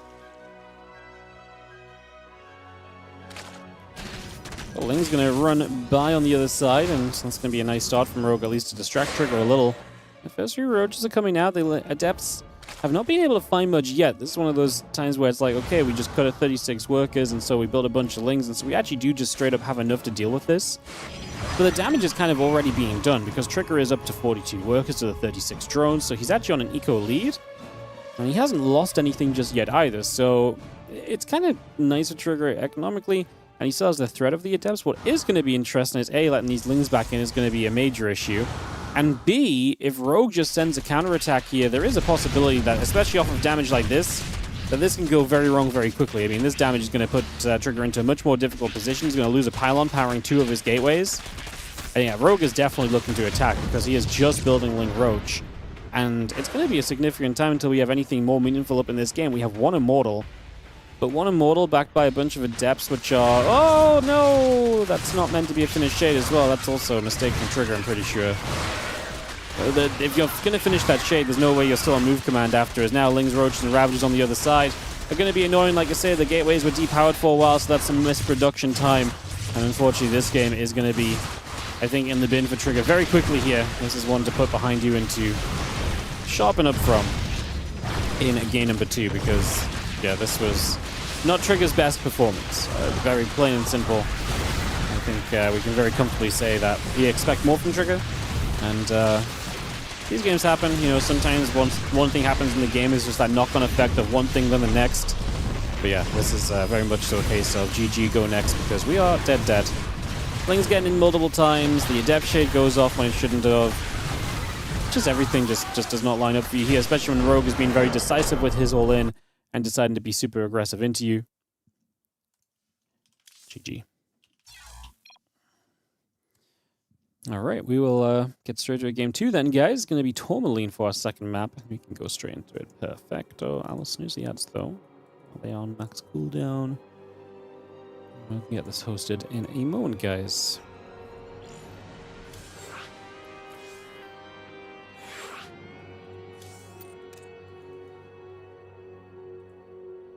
Alrighty, everyone joining us. We'll be ready to go in a moment. We've got everyone in here. We good. Forecasters. Let's send it game 2. Trigger versus Rogue, as Rogue takes the 1-0 lead. Obviously, both of these guys, we've only seen SKillous games so far. Both of Rogue and Trigger, I mean, everyone apart from SKillous and Solo, who's not played SKillous yet, is 0-1, 0-2 in this group. So this is already a pretty big match where the difference of being 1-1 and being kind of level and really have the full group to play for versus 0-2, and it's like you pretty much are looking to have to win out. One playoff spot is already guaranteed to SKillous. You lose here and you can never take over SKillous. You probably can't overtake SKillous anyway. So you're just losing people you can overtake to kind of guarantee yourself a playoff spot. If you lose this one, it's going to be very tough for you. You pretty much have to be perfect in the rest of the group when it comes around and plays next week. So let's see what we get. Is in the top right side, the Red Protoss player Trigger. I like the idea. I like mixing it up, but the execution was not quite there. And I do think the preparation from Rogue was absolutely there. He was set up nicely in time to make sure that everything was set, well positioned, well played, and like I say, put himself in a really good spot on and during that game.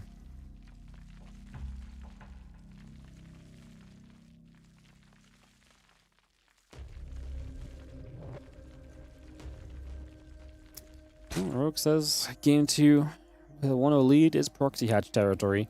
Not a hatchery block, but a straight-up proxy hatchery, which is kind of fun. We don't see this a lot. Usually proxy hatches are very much so blocking this natural, having this idea of like, hey, I want to delay you and typically expand myself. This has much more of a vibe of, hey, I want to actually be super aggressive at the front. This makes me think spine crawls. This makes me think breaking that front door down and opening the floodgates to the Zerglings that come from behind it. So see what happens with this as the probe steps to the front. Cybercore follow, and obviously right now the issue Trigger has is that he's scouted and he's going to see the gas in the pool time, so he thinks this is just hatch gas pool, which it is, but the hatch is across the map. Now he doesn't see the hatchery here or here. He's going to double check the main base. He's going to figure out, I mean, he should know from the pool time it has to be a hatchery, and then it should kind of trigger. He's already figuring out, I think, Chrono Boost and the Zealot. He's figuring out that there's going to have to be a hatchery somewhere at the front, basically. So, yeah. They're realizing it, and he's going to bring that Zealot to the front initially. One probe pulling back. The wait is continuing through that. And again, next coming around, a few Lings. The Queen continue to come about as well. The hatchery still coming into position for a few moments. Link speed building as well.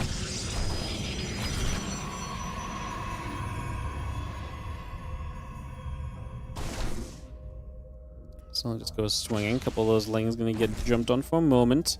Again, our next coming through. The Stalker, Battery and company coming up. Stalker will continue to chase the Lings for a couple of moments as well.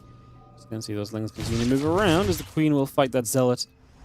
But just a tad a bit longer as well. Probe at the front. Going to patrol back and forth on this hatch for a few moments. Again, the Spines are coming through the Warp Gate building. Link speed will come around.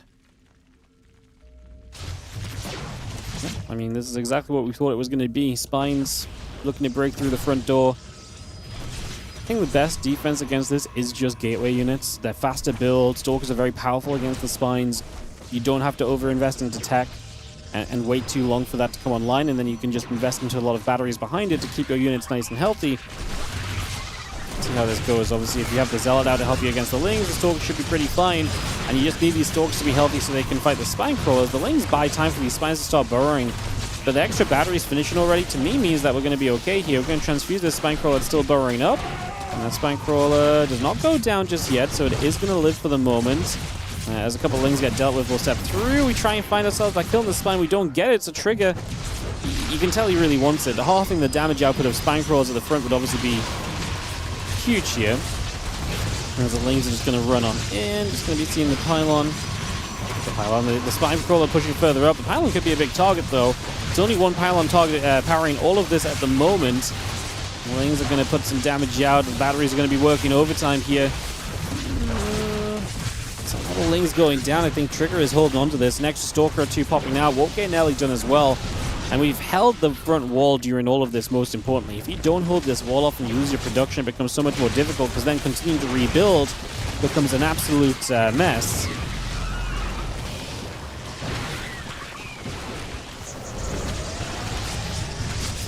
Okay, Chrono Boost and a couple of Spines are still firing. Stalkers have to step back again. A couple of Queens are going to be here. And again, we have the Lings and the Spine continue to come around. We have the battery still set up on the natural.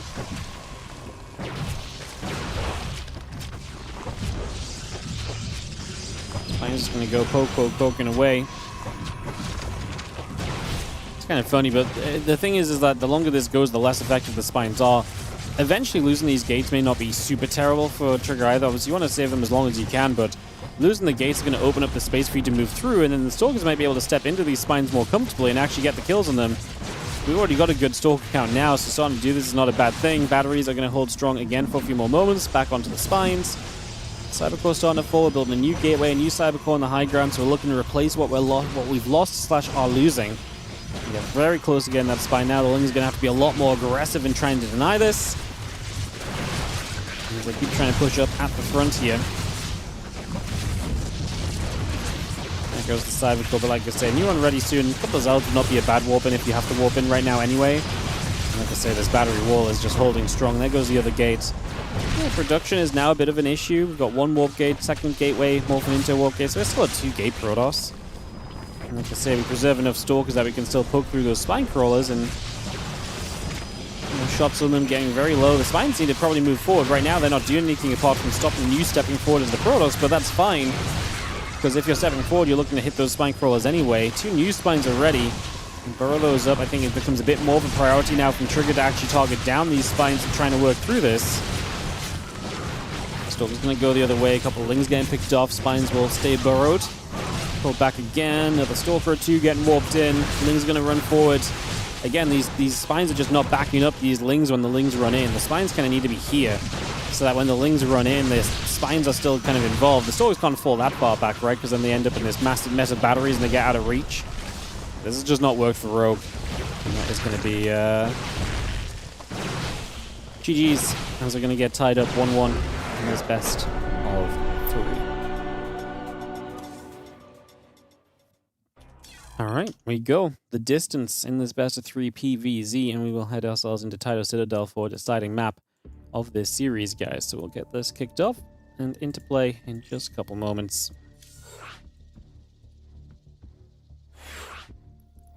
Invite everyone in, and we're going to straight send it, no hesitation, to our next game.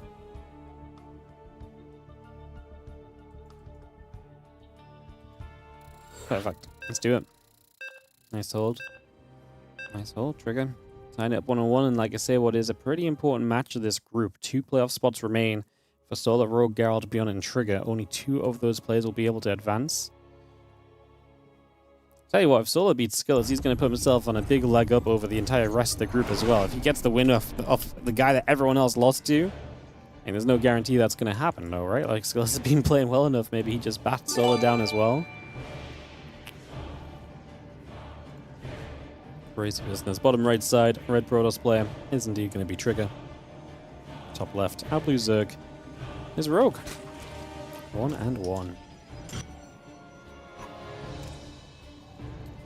Hey, what's up? Need second chance. Thank you so much for the Prime sub. And just as we get to the start of this game, I will just take a quick moment to capitalize on your Prime sub to remind everybody about the ways you can support the channel. First of all, liking, subscribing, following. We're making our way to the 50,000 subscriber mark on the YouTube, so make sure you subscribe over there. Hit that like button if you're on the YouTube. It really is quick and easy to do so.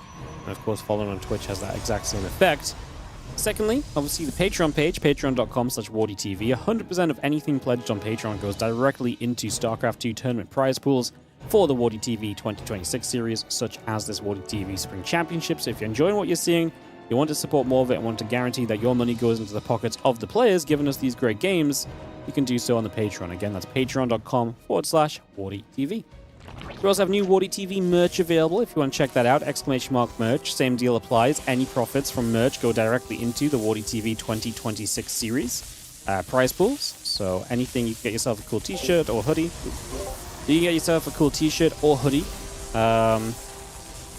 while also supporting the tournament. So check that out as well with an ! Merch command. And, as always, the options to support the channel are there, whether that's a Prime sub, some gifted subs, a regular sub. You can super chat, you can cheer bits, you can become a YouTube member as well. All of these help us to keep on producing consistent, regular StarCraft 2 content for you guys. So do check out all of those options, pick whatever you fancy. If nothing else, keep on watching, keep watching those ads. It does help, it does add up. Most important thing is that you guys tune in and enjoy the StarCraft, so keep doing that. And we appreciate you. Thank you for listening to the WardiTV sellout segment of the day. At the start of this game 3, Hatchery came onto the natural. Trigger had a good response to it.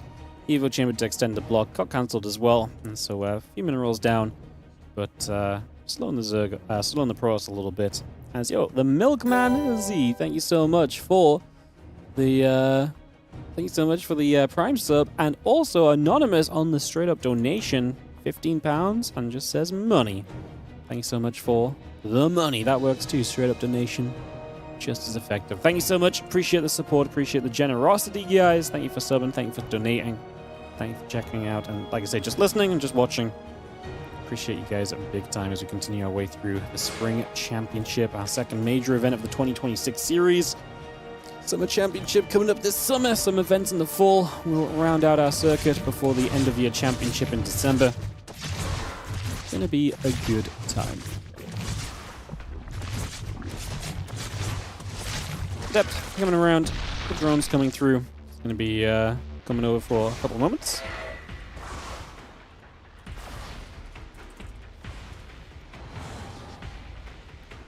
Couple of queens, couple of drones, that link speed all gathering, the Oracle coming through, the warp gate is building. I see the Adept is going to head down to that bottom right side as well. And yeah, the few Zerglings around on the left. The Adept heading down to the south. Couple of queens will build, link speed coming up, Oracle, warp gate, all producing through. Drop a Nexus in from Trigger as well. So he's ready to go towards his third base as these few Zerglings are going to make their way straight down. Just going to see the Lings actually hitting their speed just in time to catch a couple of Adepts that were out in the open. They make a bit of a scarcity of themselves up against that wall. And this Adept actually going to get back into the gap as well. Wow, bad catching from Rogue. Felt like there was multiple options there that just didn't quite happen. As now Money with the £8 donation to say money. Thank you so much, Money. Appreciate the £8. Money saying money. Is that what they mean when they say money talks? But that's all I can say, just says money. Thank you so much for the generosity of a couple of donations, guys. Much appreciated. Twilight Council, Gateway Nexus, a couple of probes and the Oracle coming through. It's all going to get turned around the other side. The few queens are going to gather up. Forge, Twilight Council, a couple of gates. Continue to produce in for the moment. And again, Lings, Overlords, drones. Also continuing to build in for now. Queen pulls back down, a couple of Depths up into the natural. The Lings are going to get a surround on this. This is pretty decent defense. Obviously, we lose some mining time, but not much else. This Oracle is going to take a bunch of damage, flies into the Queen and the Spore. So for true drones, we lost a bunch of Adepts and a bunch of HP on both Oracles. This one actually nearly went down as Queen chasing Nelly, a champion of the people. And taking one of those threatening Oracles away from the game. Money says more STT, please and thank you. I guess that is what it kind of says. Oh, the Lings were in there. They could have maybe had a wrap on the Adept and killed it, or just ran through. The Adept was slightly off position, so we had a chance there from Rogue. He did not quite realize it in time to capitalize. One Ling goes across the other way. Again, Lair coming up, additional drones coming through. Rotron will build, Hatchery coming online. Again, +1 attack and charge continue to produce as those Lings run back down toward the third base, turned around by a couple of Adepts over there, and turned back the other direction. And again, +1 charge will come through. Templar Archives, the Robo Facility, all coming online as well. For the moment, Oracles from Trigger going up to the top.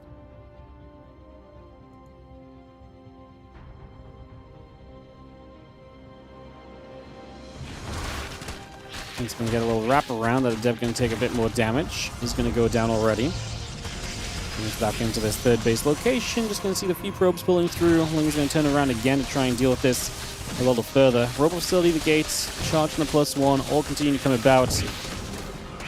And those Lings will continue onto those probes for a couple of seconds. The Adepts will gather. Take a moment or so.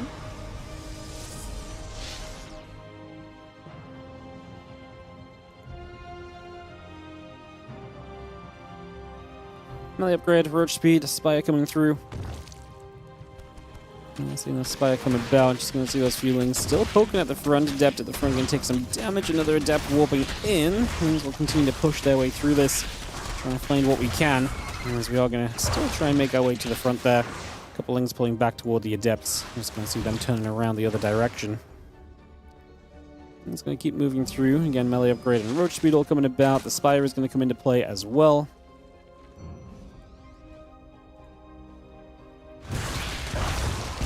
He's going to back it up again. The rest of the Zealots, Archons, and Adepts still moving by. Just going to see the Oracle on the top, pulling back through the top as well. +2 attack and Mortal in the Robo Facilities will continue to produce. As Prism heads over to the right side, the Lings are going to come around the bottom left. Wrap around on this Zealot, very nearly getting rid of it, but decides to keep moving just a moment too soon to actually capitalize on that. A Corruptor and a few Mutalisks all on their way in. The Lings back around the top.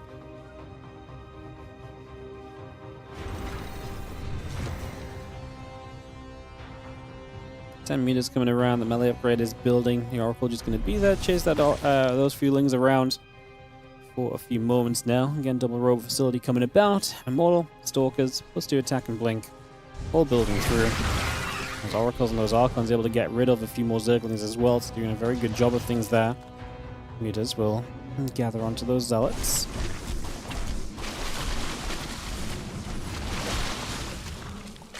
Can't step up. And again, a couple of the Roaches able to turn them away already as the Zealots are still continuing by. Squawker will get taken out. The Archons are still stepping through. The Roach is going to be here. The Prism overhead. Big push from Trigger right now as Rogue has been requested to have a defense, but he's also got the Meters applying some damage at the same time now through into the natural to get rid of a bunch more probes. It's a bunch of workers going down. 10, 11 workers dropping immediately, make it 12. Into the main base where we can get after a few more probes as well. 13, 14 workers now going down. The additional Stalkers are coming by. The Meters are pushed out. This was still very good for Rogue, though. A lot of damage done. Recall. Was it? He did use a recall, right? Yes, recall used. So one of the defensive cooldowns now on cooldown. The Meters able to get damage done. Forces the entire Protoss army back. This attack never had to happen. And now Rogue has a bunch of Roaches, which maybe you don't need too much of, but at this point it's going to be much easier to keep the Protoss player at home because they're already at home. We can lose an Oracle, lose a Prism, Trigger, taking some big losses there. We actually, obviously, like I say, have a bunch of the Roaches that were made earlier, so looks like he might try and trade with these a little bit. Let's see. You see this. Whoa, Stalkers blink forward. I don't know if they thought they were getting after the Meters there, but they blink into the Roaches. Not a good start. Not an ideal situation at all as these Roaches still step through. A couple of Zealots already beginning to go down into the main base. The Meters try and get some more probes. They're actually going to realize they can maybe jump on some of the Stalkers here. I don't know if there's actually enough Meters to make that look effective. Roaches are being kind of held off decently. Meters still trying to, again, trade as they can. The Roaches have to pull back. The Stalkers blinked away from the main. We're going to find the new Prism right away as now the Meters jump across to another mineral line where they'll at the very least find a few more probes. The one Stalker warping probably not going to be enough to truly hold this off. Rogue has fully evacuated with the Roaches. He's decided to fully give up on that little bit of an onslaught for now. And those Meters come back across over the left side. Now Prism back on the way again from Trigger again. Just a slowdown, right, from Rogue. Every time you kill that Prism, it has to be reinvested into. It's just so important. You can't really get away with not doing it. And the Stalker's still getting after the Mutalisks. 5 more Meters on the way, +1 flyer attack on the way. Stalker, Archon, and Mortal still pushing up. Couple of the Extractors. And get taken down. Oh, we're going to get rid of this base. I mean, this is what you want to see as the, the muted player. Base rate scenario generally is very good for you because you have the speed of these units. Prism goes down again, which is again just something which you typically would like to see, and not having that at all can be annoying, because now you're going to struggle to warp in out on the map during this base trade. We're going to drop a recall already. It's going to be onto the natural. The mutas will back away from it. Just say, cool, we're going to just back away, get rid of this third guaranteed. If you knock this down to a 2-base scenario, do you then just pull back home and look to focus on all of these other units? I would imagine the answer to that is probably yes, you do. I guess we'll see what happens. The Stalkers, the Immortal pulled back. So yeah, we are going to pull back. Third base gone, so it's a 2-base trigger now. 2-base trigger to still a 3-base Rogue, who, like I say, is looking to catch with these mutas. A couple of these forces. Going to get the Immortal. The Stalkers need to be careful about turning around because the Lings are here. And again, there's the rest of Trigger's army as well. 100 army supply of Rogue, 80 army supply from Trigger. Rogue has the Lings and the Rogue just to help out. The Lings going to make it very difficult for these Stalkers to do much. And the Archon goes down as well, so yeah, the Lings are just a frustration. Stalkers never trade great against Lings, especially when there's other stuff behind the Lings, or on top of the Lings, in this case, dealing damage, because the Stalkers just take such a long time to really clean up Lings effectively. Chase this all the way across the other side of the map. 5 more Stalkers warping in, but it's now a 60 army supply lead as Rogue looks to put the final GG on this game from Trigger and on this series. And get through. The Stalkers keep dropping, and that is going to do it. Trigger says GG. Rogue takes a 2-1 victory and is going to advance to 1-1 in this group, while Trigger will fall to 0-2. He will play Solar later today. And just let the players know we're going back to NA to do this Solar versus SKillous series that will be coming up in just a few then, guys. So again, appreciate you being with us for some of the schedule changes. Just like I say, working around the players a little bit today. No worries. Let's get ready to go.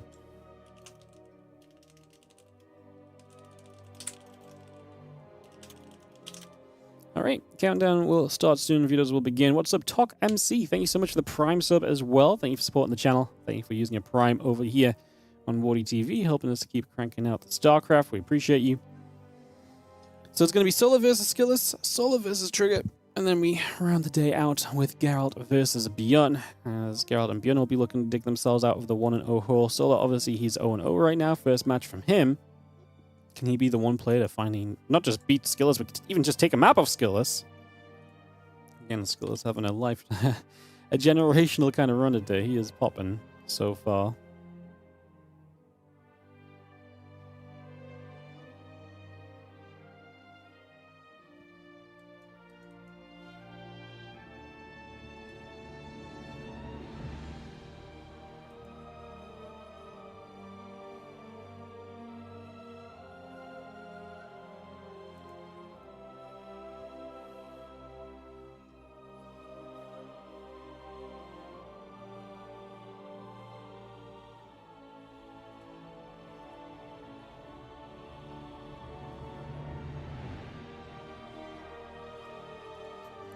Alright, video's coming straight through, guys.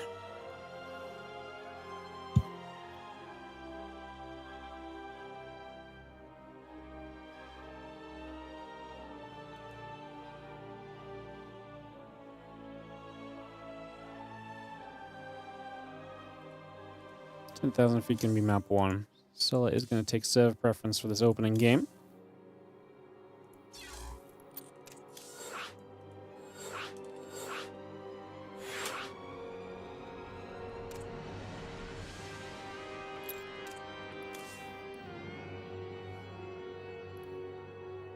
So let's go. Let's invite the 2 casters. And everyone is ready, I believe. Perfect, guys. Nice quick movement from one series to the next. Geralt versus ByuN the next game. No, we're going to have Solar versus SKillous, Solar versus Trigger. Those are both live matches. Then Geralt ByuN will be the last match of the day. Alright. Everyone is good. Head into 10,000 feet.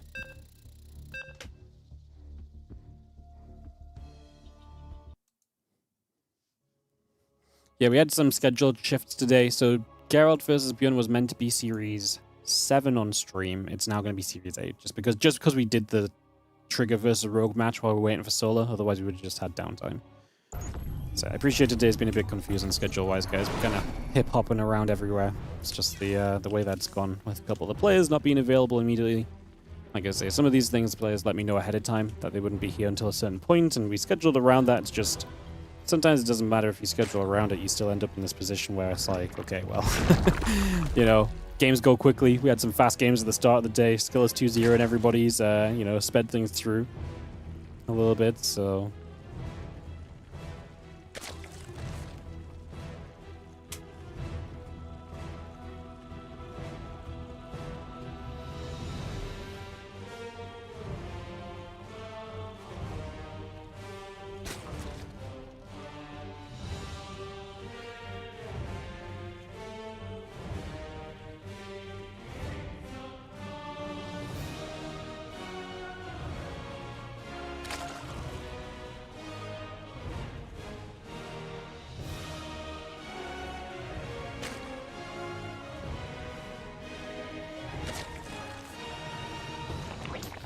Alright, let's see what we get to then as we start this off. Probies are scouting.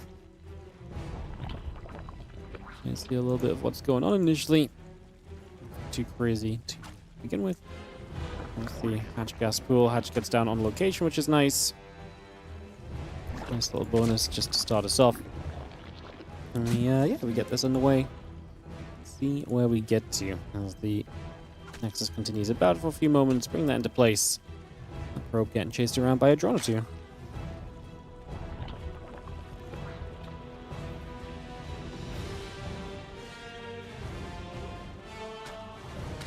Cybercore coming up. Nexus building. Similar to ByuN and company. All on the way through for the moment.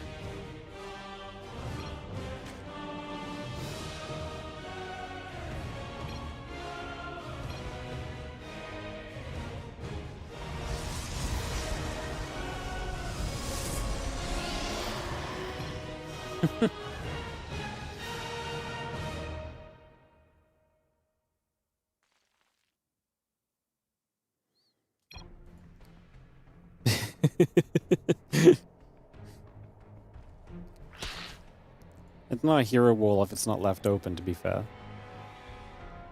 Hope he gets Baneling busted. In theory, you can hold a Baneling bust against it, though. Otherwise, it wouldn't be a thing. But it comes down to execution. Can't remember, I think the Austin that explained this to me. Someone explained it to me at some point. I also always am just, you know, small brain. You know, small brain. Pile on the wall, Baneling busted can't possibly be a bad thing, but, you know.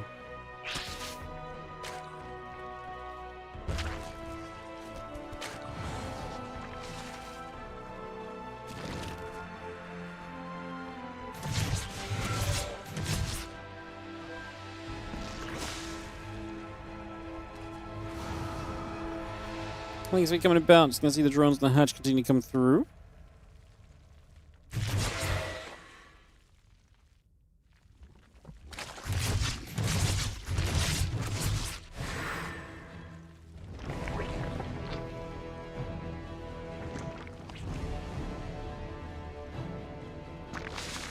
Hatch coming about. A couple queens coming in.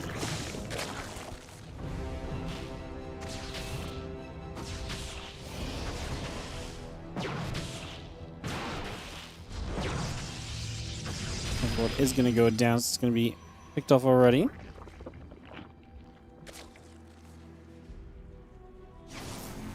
We're going to activate again. A couple of drones are dropping.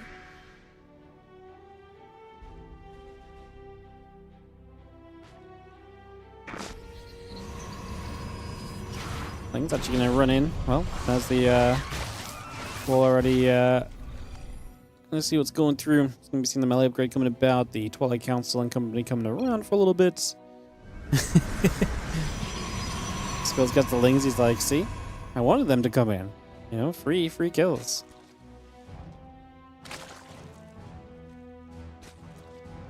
Free kills.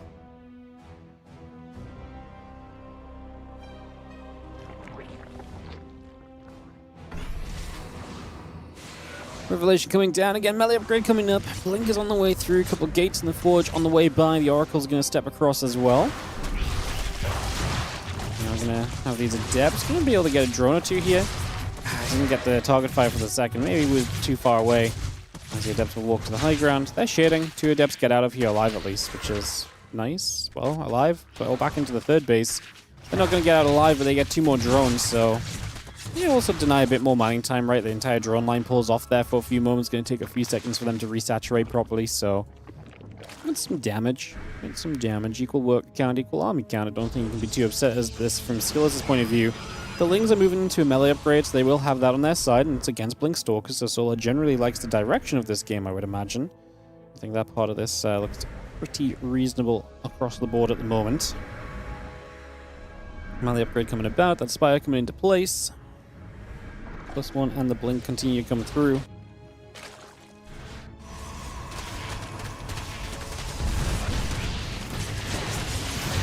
A couple of Lings are going to get caught in a stasis. The few Stalkers coming around. The Lings are going to step across. Probes are going to pull into that as they were just transferring back over. And get the few Lings in. We're going to try and chase those down and deal with this as effective as possible here for the next few moments.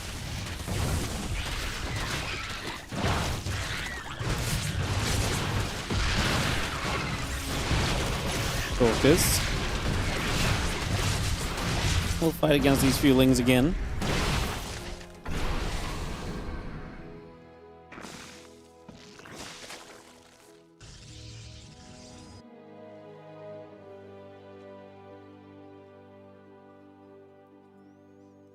I will be finishing very soon. The few Stalkers are going to keep fighting these Lings. They're really just not making much progress, but at least the Spire's about to be here, and we'll see how well we can utilize that as Solar to try and get some work done. He's got a bunch of money banked up. That's why he's slightly behind the supply for a moment or two.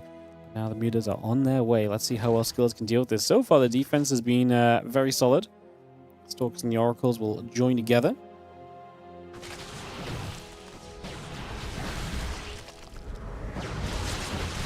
He's going to run through once again. Just going to be seeing the few Stalkers stepping away. The Zealot at the front going to be swinging at the few Lings already. I mean, this is nice having pressure on this side of the map, but the mutas are going to make this much more difficult to stick around with, I think. Because the Oracles want to target the Lings, but then the mutas get rid of the Oracles. And the Stalkers are going to be a bit more on their own. We're now taking damage across the map. We recalled to maybe try and deal with that and to get out of this situation. 8 workers going down. And this is where Solar is going to start taking control of this map a little bit. The second Oracle now dying. And Solar does pick that off. The Stalkers and the Zealots are going to step through. Charge not done yet. Going to be finishing up very shortly.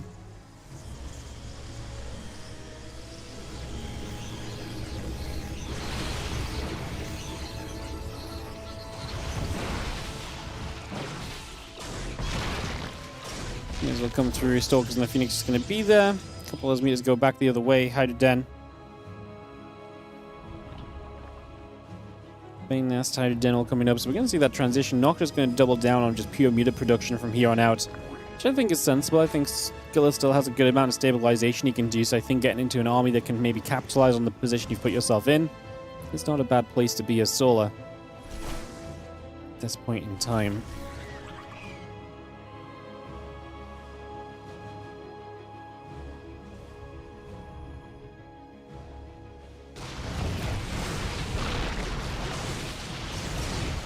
Phoenix going to be there. Mutas get pushed away. Just going to be seeing a couple more shots, some more damage for a moment or two. And plus some missiles. Bane speed coming about. Flyer attack upgrade coming up. The Groove Spine still building. The additional Hydras all coming through. Nullling Hydra Force still gathering here as the Stalkers are still going to head down. The Archon's going to move up here as well. Lings and Hydra's going to come forward. Just going to see those Stalkers jumping straight onto a few of those Mutalists. The Archons are going to shred. It's a good moment for Skillous to attack with, right? He's got the Archons that are very powerful. The Hydras are not fully set up just yet. Just needs to make sure you can actually get on top of these Hydras. Keep the Phoenix, I think. Keep the Phoenix for the mutas, no? Get them onto the mutas because they're going to be really effective against the mutas. Bring your Archons and everything else onto the Hydras. I'm just going to lift the Hydras up with the Phoenix, which, I mean, I guess I don't hate, but the mutas have picked off like an Archon and so at the backside. Maybe the Phoenix could have stopped that from happening. At the end of the day, these mutas are not going to do much else. Solar's supply is dropping. Skillous says, Solar, don't you know who I am? I'm the undefeatable Skillous in the Spring Championship. He's going to take a 1-0 lead. Does Skillous have plot armor or something that we just didn't read up on at the start of the day? Like, he's just playing like an absolute monster. I love it. What a wild day. Skillous gets game 1. Holy. Right, if Skillous goes 5-0, like, what if he goes 5-0, 10-0? That's actually legendary. He's fighting to be guaranteed first place in this group, which gives him the best possible seed into the playoffs from the position he started in. That's actually well. This was also on Solo's map, not map, server preference. So central for game 2, going to give SKillous a slight ping advantage for the second round of this as well. Damn.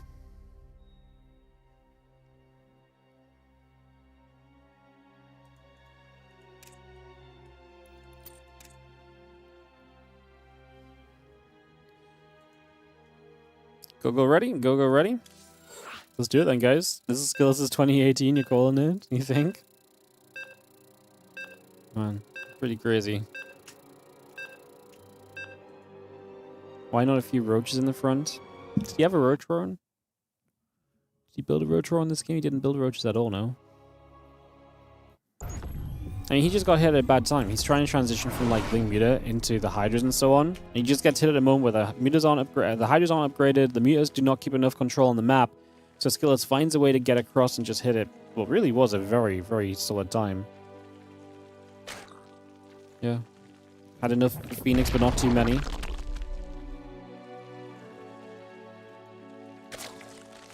Pylon probe coming through, drone the Overlord coming about. Settling in for game 2 of this. Getting this all started up at the moment.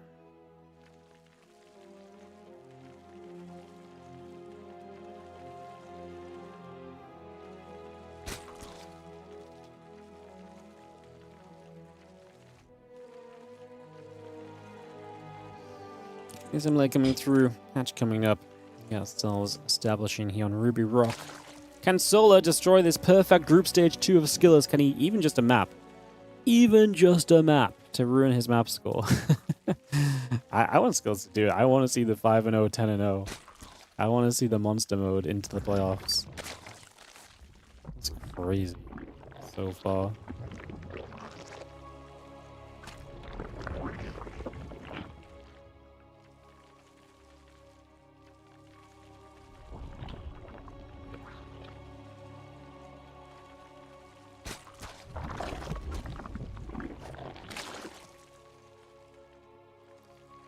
We have our probe stepping through. Again, hatch pool coming up. Next in the cyber core coming around.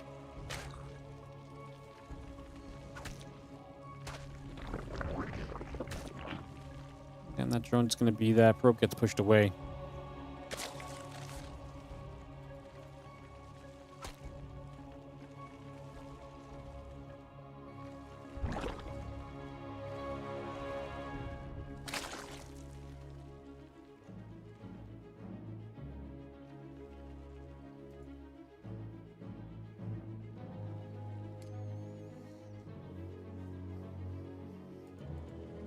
Link speed is building, probe is patrolling. It'll take a few moments.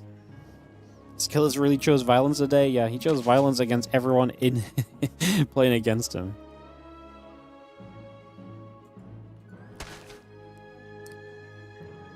SKillous hype. SKillous hype is very real. Enjoying it.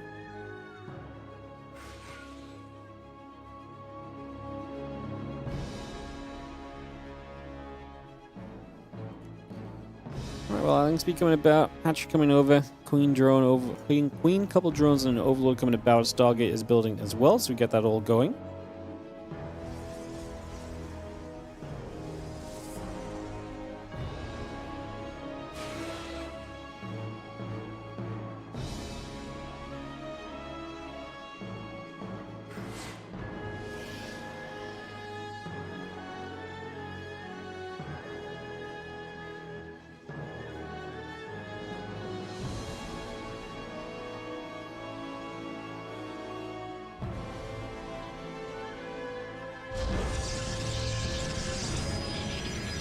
We have that link speed coming about. Just going to see the Oracle and the Warp Gate continue coming through for a little bit. It's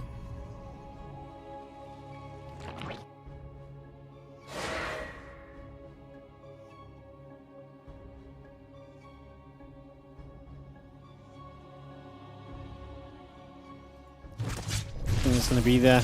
Oracle going to take some damage. The other Oracle building through. Going to try and get after a couple of these drones. Oracle's getting pushed into that upper left-hand side. Again, drones, Evo Chamber, the Queens all continue to produce across. Nexus, Twilight, Warpgate, bit of everything building right now. Solo on the other side of the map has some Lings that are threatening to get in, but they did not. The wall from SKillous in this game was good. So no Lings given access. We're going to go melee upgrade here as Solar. See what the build is going to be from SKillous. Twilight building at the moment. Feels like Blink. We'll see if maybe he takes a different route of it though.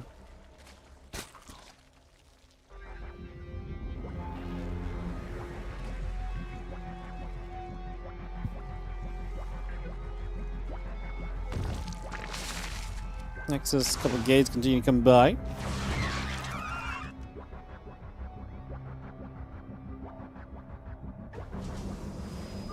Nexus is building on the third base then. Take a few moments. Bay Nest, Hatchery. Lings the melee upgrade continue to come through. The units at the front from SKillous are still poking. The Adepts and the Oracles. Not going to get very far though. Baneling Nest kind of early from Solar. That Baneling Nest time makes me think that this might even be just like very aggro from him, and like he might try for like a little bit of Ling Bane aggression really early and quickly in this game. See if that comes to pass or not, as the Adepts and the Oracles still move up to the top.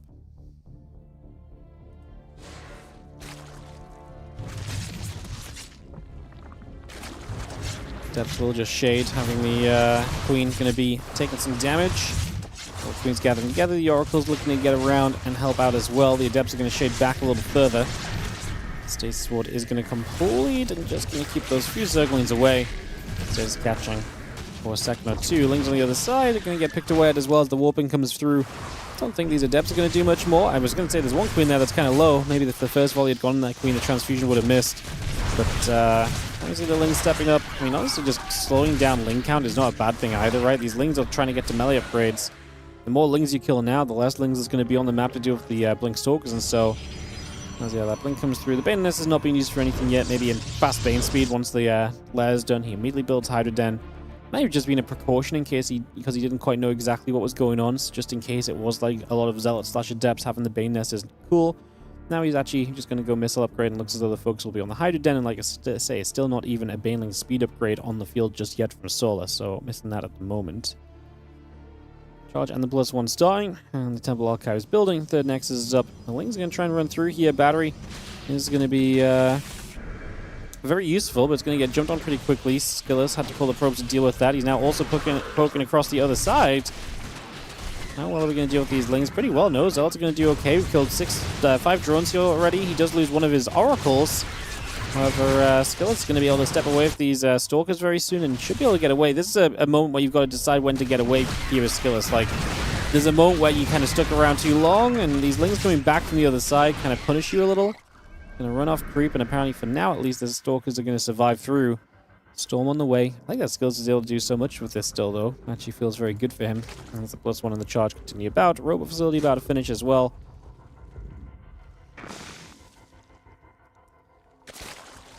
Obviously, +1 will be nice, as the melee upgrade has been there for a little while now from Solar to help with some of these trades.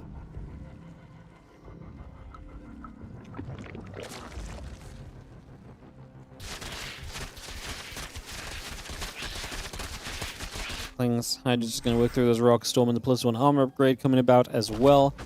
These Stalks get underneath. That Overseer going to get chased away already. Still got the Storm Corona boosting. Getting the Forge, getting the armor upgrade on the go as well. The few Hydras continue to build. Now the Muscular Augments, Bane Speed, Missiles all continuing through. You see the Queen is going to shoot. That Oracle takes a bit more damage. Again, the armor and the Archon and the Immortal continue to come by for now.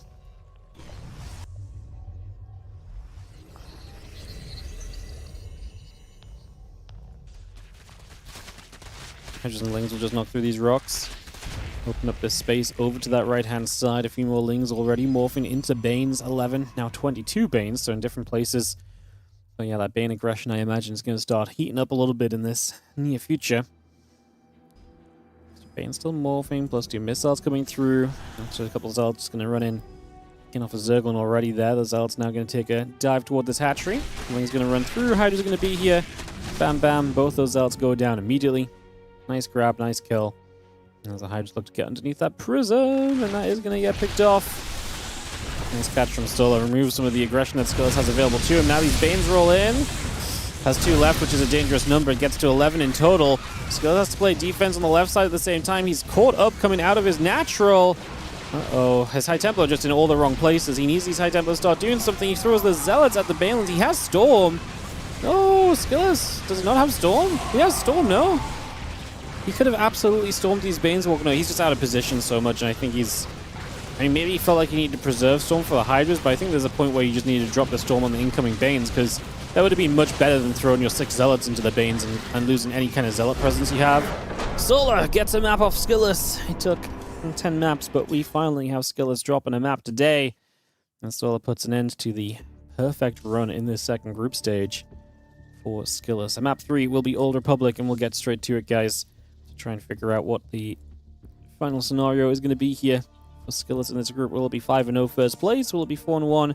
Maybe challengeable first place if someone like Solar was to go and go 5-0 himself, or 4-1 with maybe some better tiebreakers potentially. We will be finding out soon. This game will tell us the possibilities at least as Old Republic gets ready to go.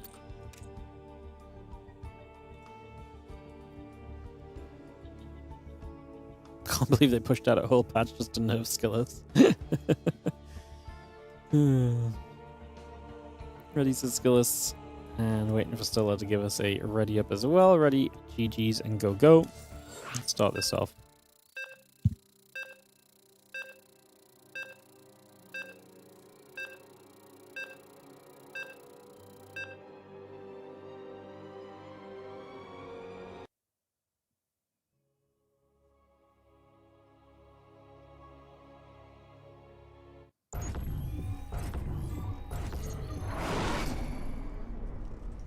In the top right-hand side, we're going to start things off with the blue Protoss player. He was on an undefeated streak. Can he still go 5-0?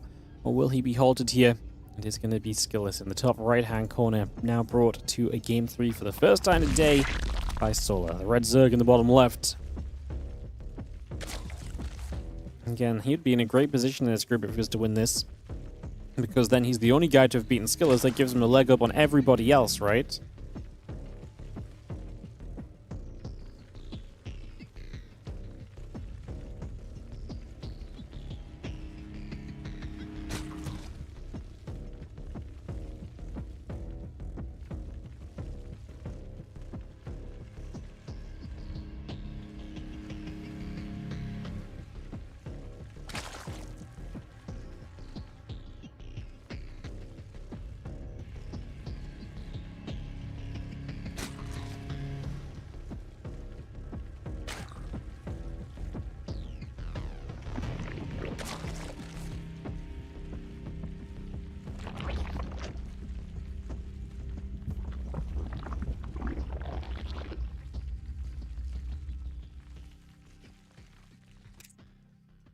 Alright then. So, Game 3, settling into Old Republic, back on West, so back on Stola's server preference. Let's see what takes place. That game just got a little out of control. I think the biggest issue is obviously the fact that we basically... I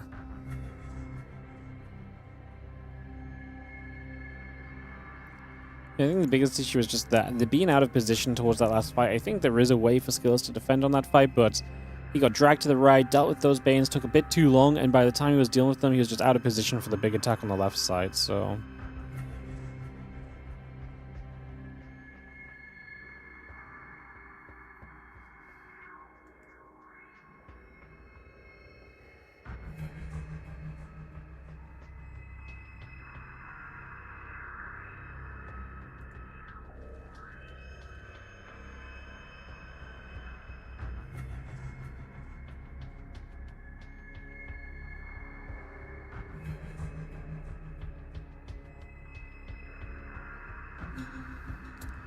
Probe will move. There's really a little bit of denial on the hatchery. We're going to take this forward base from Solar.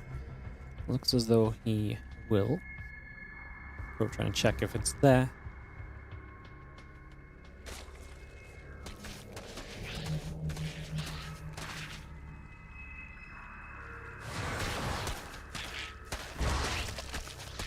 Bullings is going to be here. Dev going to be taking some damage. Queen and the Lings together. We'll get that Adept, take that down already. So it's going to be a nice little positive.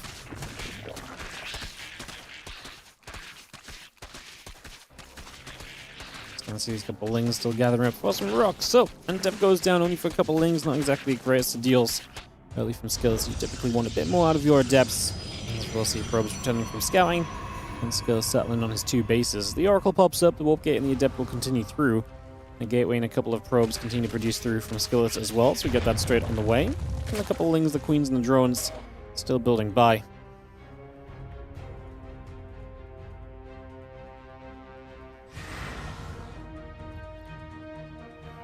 Adepts to the upper right side, the Oracle still heading down the bottom left. The Queens will gather.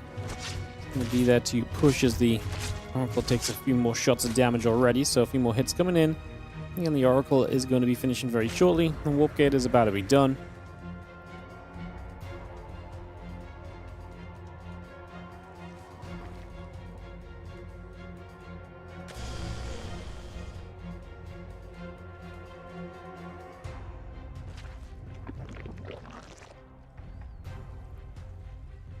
Twilight Council is building already from SKillous. And next is halfway. And just have ourselves the Lair and the Roach Run build. I'm just going to step away from some melee upgrades here from Solar. And he's going to go into the Roaches this time around. So mixing it up game to game. Obviously melee upgrades are seen as probably one of the strongest ways to play, but obviously can be a bit more risky.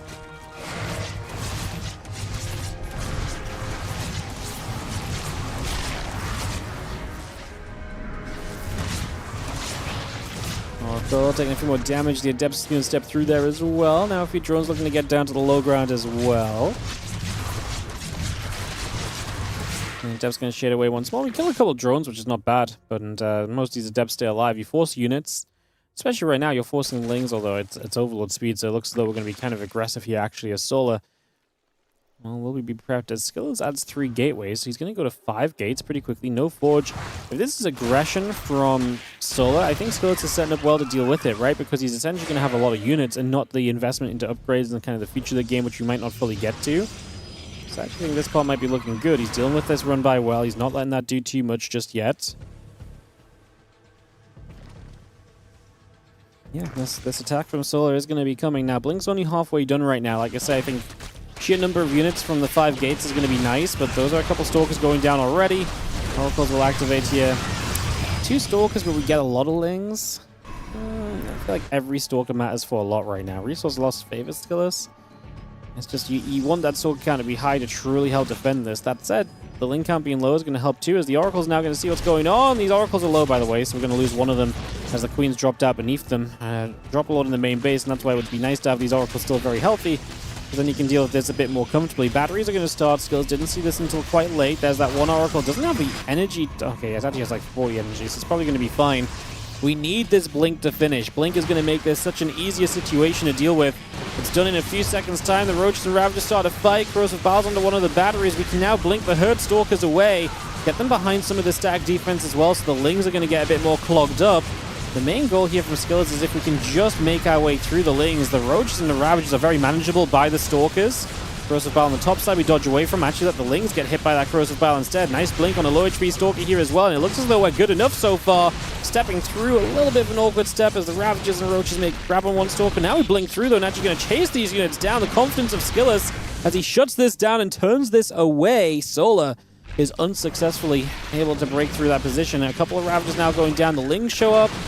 Again, it's just a little scary without an Oracle. The Oracle's died. I wouldn't even hate him rebuilding just one Oracle to help babysit these Stalkers a little bit. Also remember, these Stalkers going across the map is scary because there's no prism, so there's no reinforcement micro. Well, no reinforcement micro. There's no reinforcement straight into the fight, but there's also no micro, just additional to the blink. There's the drop a lot there, goes low. We see a few Lings going to look for the counterattack. I don't know if SKillous needs to do much right now. Like I say, he was quite committed to just a lot of gates and playing actually just basically pure Stalker, which is great for the defense. Long term, that doesn't help you out, but now he goes Templar Archives, Robo Facility, the charge and the +1 start. He's confident that his position is going to be good here, and honestly, I don't hate it, because being aggressive right now doesn't make sense into a Solar who is actually just spamming units and getting ready to go for round 2. SKillous is much better off making sure he has a defense ready and maybe a few tech units to help him along the way. a couple of Archons would be amazing in this next fight, because if you have the Archons, you're going to go zap, zap, zap, and you're going to be able to work your way through a bunch of those Lings, and then the Storks can busy themselves onto the Roach Ravager. Force of this. That's the Drop Lord finally going down, so that will finally get picked off. SKillous sees the amount of units being built. There's no way he looks at this and doesn't recognize the attack that's coming. He's going to try and build Storm. I'm not against that. I'm not against the Prism. I would really like to see a couple of Archons, because, like I say, Storm is not guaranteed to finish here. Roach Ravager is still moving up. We're not going to be seeing these units get in position against Storm on the way. About halfway done. Charge as well. The fourth base is a mistake. We just don't need a fourth base right now. The Ling's going to drop into the natural order. We're opening some Stalkers in to deal with this. That should not be too bad. Ascender on the low ground goes down, which is a shame. Storm is a little ways from being done. Like I said, it's one of those moments where having the Archons would be a lot more useful. Stag defense doing what it can. We're really backed into the corner here. Storm is ticking closer and closer to being ready. Oh, it's going to get nasty. The Ling's now up in the main base from a Drop Lord as well, but losing High Templars to the freaking Corrosive Biles. Now we get the Storm off the first one, now a second as well, but we lost a lot of units in this process. We have one more Storm available, I believe, if the High Templar can find its position to cast it. Gonna get it off now. SKillous, he just didn't click onto how aggressive this was, I think. Because the fourth base, for example, completely unnecessary. Like I say, I think a couple of Archons, because the Storm wasn't going to be done in time. And it looks as though Solar might get this done. SKillous has a bit of a Zealot counterattack. It's going to take some attention. But SKillous is losing so many probes, so his economy is going into the bin as his entire third base is falling here. So he's going to be losing a lot of probes. Third base is dying. He obviously lost workers on the harassment from the Drop Lord here and there as well. Yeah. He was so far forward as well. Like, he was positioned on the ramp in front of the third base rather than back toward the Stag defense. And just, again, allowed a couple of units to, allowed the Roach Ravager to force you to kind of panic blink back. And as soon as that panic blink back happens, moving up that ramp becomes a lot more potent from Solar. I think Skillus's 5-0 dream may be dead here, as he unfortunately just doesn't quite have enough to make his way through Solar in this game 3 anymore. Two Zealots are going to find the Ravagers in the middle of the map. It's actually not a bad find. Storm's available again, gets a couple more Roaches, but being down this ramp is not going to bode well for you. We're going to try and storm everything we can. We morph an Archon, High Templars. Have to morph an Archon again. We're going to warp into the fight, but the Prism is going to get biled before the warp in. GG, says Skillous. He had this. He had this, but he just got a bit too aggressive, a bit too greedy, and a little bit too carried away. Solar will get to 1-0 in the group. Skillous will have a final score of 4-1. Still very good, and unless Solar goes 5-0, he probably gets himself the first place finish because his map score is very good. But obviously, it is kind of in Solar's hands to maybe take us further along. All right, we're going to go to Korea for Solar versus Trigger up next, guys. So we're going to head on over to Korea for that. A bit more PvZ, and then we round the day out with the TVP of Geralt versus ByuN. Cool. The new Storm really isn't good unless they're forced into it. I don't think you can really make that claim based on this game. The game where Skillous didn't have Storm in time for the attack. It's not really. I mean, Storm is being proved to be extremely powerful, I think, already.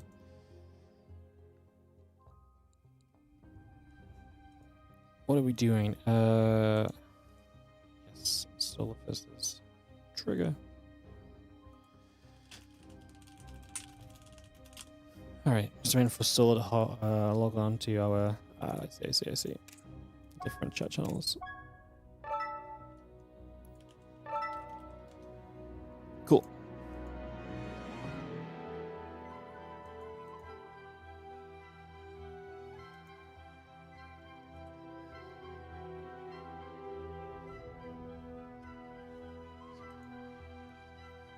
I actually just think Archons would have been so fine here as well, no? Because, like, if you just morph Archons, again, you can shoot down the Lings so much more easily. He just needed to know what was coming. He was so close to Storm, but he had the hallucination that saw the units massing up. Just misjudged the timing of the attack from Solar. I guess they got a bit carried away. Fourth base could have been a couple of extra bits of Stag defense. Just a lot of things that could have been a little better. No, just a little better overall. First map will be here in a second between Trigger and Solar. The Mephitos are in. Celestial Enclave will be our opening map. Get that going in a second, guys.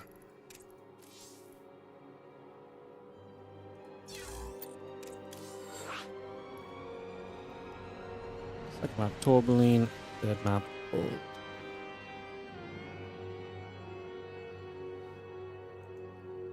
Alright. What do you rate the PTR from 1 to 10?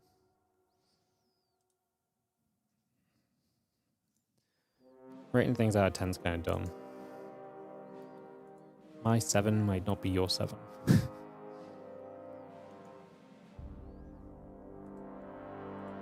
I don't know. I don't really like the PTR. But it seems like it's going to be what we get, so...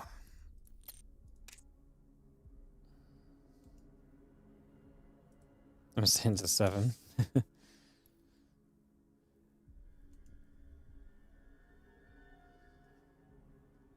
We got everyone goes. Perfect, let's send it then, guys. Into game 1 of our last PvZ of the day. After this, we've got Geralt versus ByuN for some PvT. Hell yeah.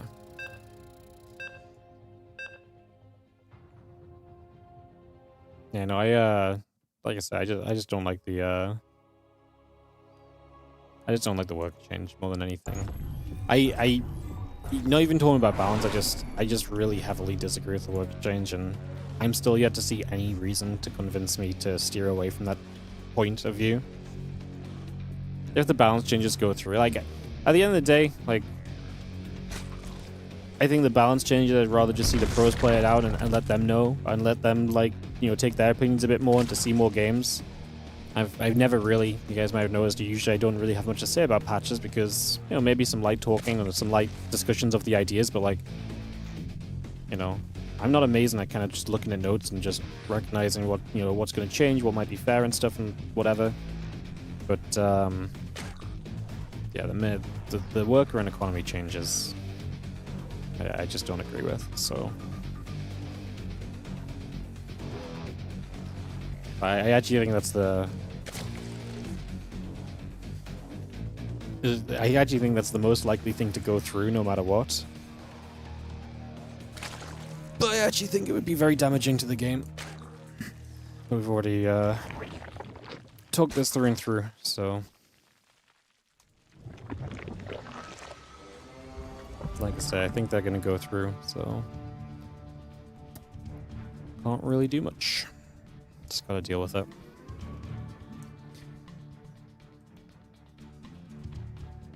Hatch, Gas, and Pool coming about.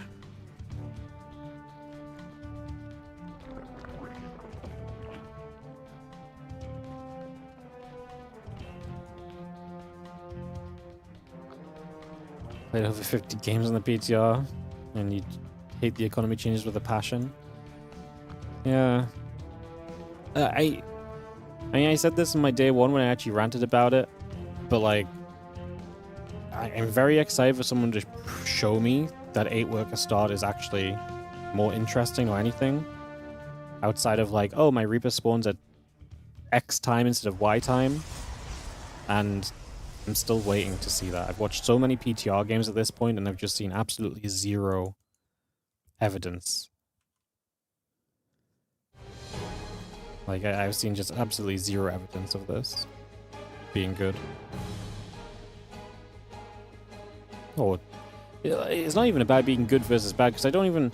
At the end of the day, I don't necessarily think 8 workers is going to damage the game in terms of, like, it changes the meta in a bad way. I just think it makes it slower for no purpose, you know?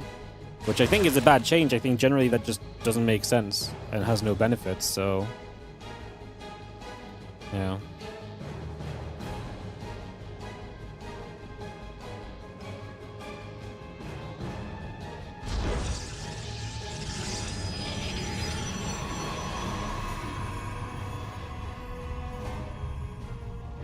Oracle will get coming through.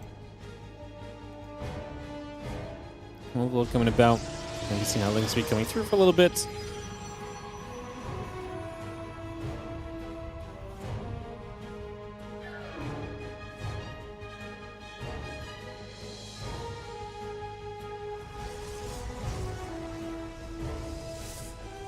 Nothing too crazy going on initially.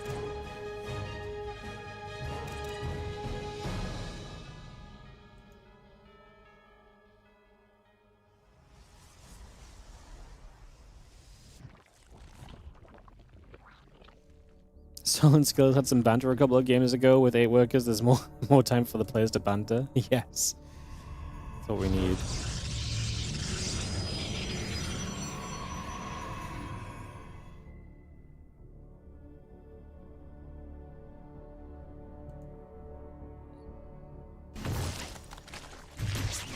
Oracle shows for a couple of drones early. A couple of queens are going to be there to push the Oracle around, push that back the other direction. Early upgrade building up, a few drones on the way. Again, Twilight Council and the Nexus will be building through. A couple of probes getting added as well.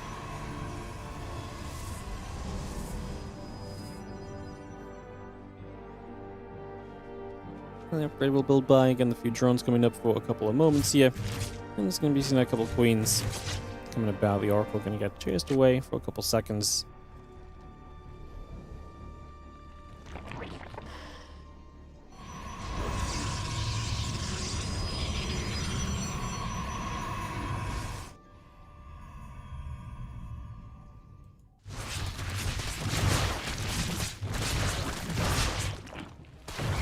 The Depth's going to get into a couple of drones, so I commit. Trigger going to find 3 workers so far. Obviously, Trigger, he's 0-2 in this group with that loss to Rogue after losing the SKillous already, so he's really in need of getting a win in this group. Otherwise, he's going to be 0-3 heading into next week, where he can maybe grab a couple wins and maybe grab himself a chance to kind of scrape through a tiebreaker, but it wouldn't be looking great, right? So this match is very important for Trigger, of course. Solo wins this, you're 2-0 in the group after day 1 is not a bad place at all. Couple of Stalkers just going to be there. Lings pushed away.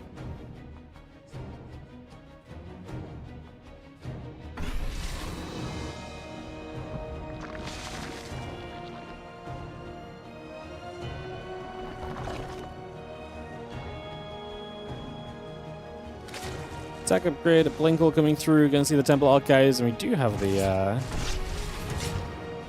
rest of this coming over. Wardy, so you don't like watching early game being more diverse and action-packed with various strategies? Yeah, no, I would love that. And I would love a change that actually makes that happen. Going down to 8 workers does not change that. As we have discussed endlessly for the last week. I wish they just put the patch live so we could just have it and stop the discussion, because I'm bored of going through it on repeat again and again and again.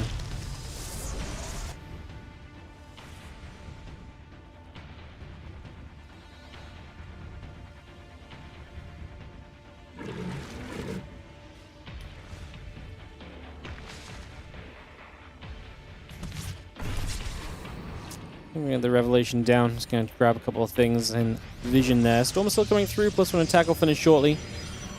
Blink is going to be wrapping up in a couple moments as well.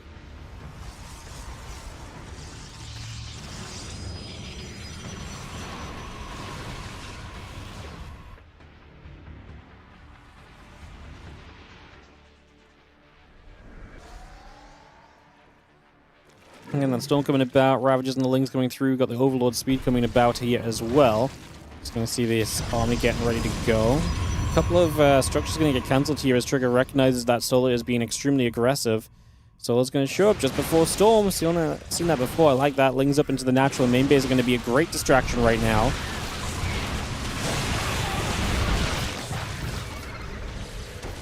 Storm just trying to protect the head down, but is that all of our Storms just gone? Because if that's all of our Storms gone, I think we might be dead. Trigger has so much money in the bank. He warps in 6 Stalkers. The Lings in the main just being annoying, but not too annoying. There's a cannon there. The Stalkers warp into the natural.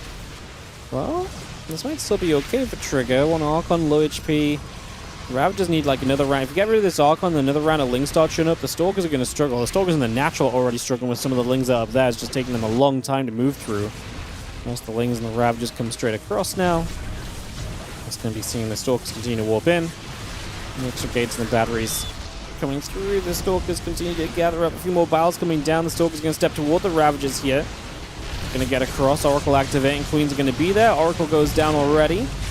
The rest of the Stalkers coming in from a couple different directions. It's a defense at the moment. More roaches, a few more lings on the way. Can Solid win this with a round 2? But now Trigger holds on. What Trigger needs to do is start warping in High Templar. I don't love the Stargate Fleet Beacon. I think Stargate Fleet Beacon is for a phase of this game that we're not going to, right? Like, Solar is re-spamming units. He's getting ready to go again. I think the Stargate Fleet Beacon should have been like 4 more High Templar, right? If you spend that gas on more Templar and have more storms, that's going to give you a much greater chance of surviving this next wave of attack than... I just don't think anything realistically comes out of a Stargate and a Fleet Beacon. I mean, obviously it does put a timer on Solar. Like, if he doesn't do anything before that Stargate and Fleet Beacon are up and running, then yeah, it's going to become pretty terrible, but I don't think that's really necessarily going to be a chance we really get. Roaches, Ravages coming around. The Stalkers take a bit more damage. A couple of Corrosive Biles coming into place. And you're just going to see a couple of Corrosive Biles up on the high ground as well.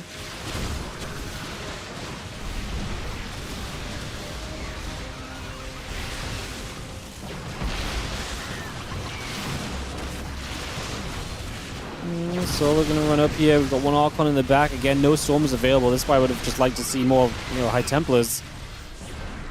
Just a little bit of stack defense holding on. Solar's supply is still good right now, so I don't think he's getting pushed away. This Archon gets chewed through, and then we need some Lings to help with the Stalkers. We blink forward.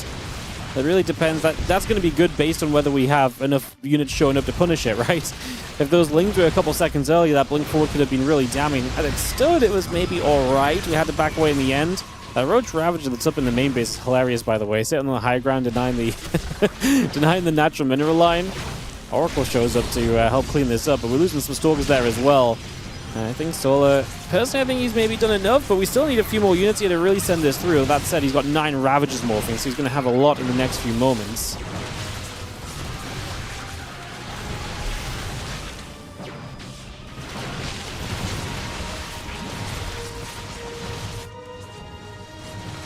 I'm just going to push that back. The Stalker's going to get shoved away. A few more Corrosive Biles coming down. The battery is going to get taken down as well. The few probes left here maybe going to come into fire. Trigger's held a pretty decent economy through this, but losing the entire mineral line of this fourth could be very expensive. That said, could he just lose this space and be okay? Because he has the in-base to kind of keep him up and running for a while.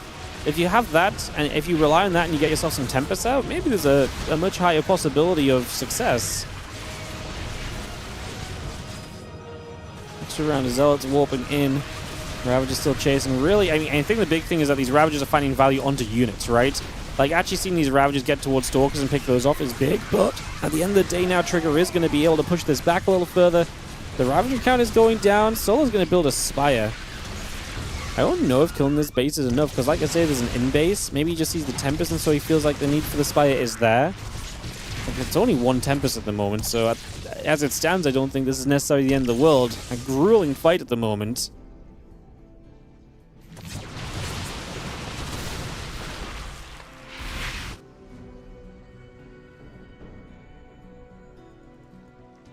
Stalkers will get rid of a couple more Crypt Tumors again. Just going to see that Spire still halfway done. Hatchery coming up.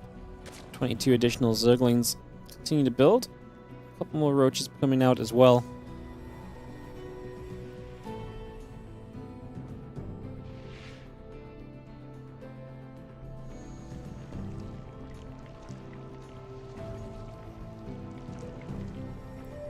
Spire is about to be done. Again, Hatch coming through. Lings and the Roach coming up, charging the cannon.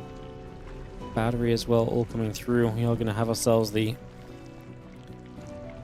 Dropper-Lord settling to 40 army supply lead here. We've got a couple High Templar. We are going to drop the Storms. Ling's taking a lot of damage to those Storms. We're going to get the wraparound. The Templars are going to die again once more, forced into those Archons, but the Storms just on the way in, softening those Lings up is massive. That's something Trigger's really been missing throughout this. And I don't think Solar breaks through this. I think that's enough Stalkers. Man, this was a really close fight. I thought there was multiple times where Solar just had enough to make it happen, and just obviously was not the case in the end. Looks as though Trigger is going to hold on to success.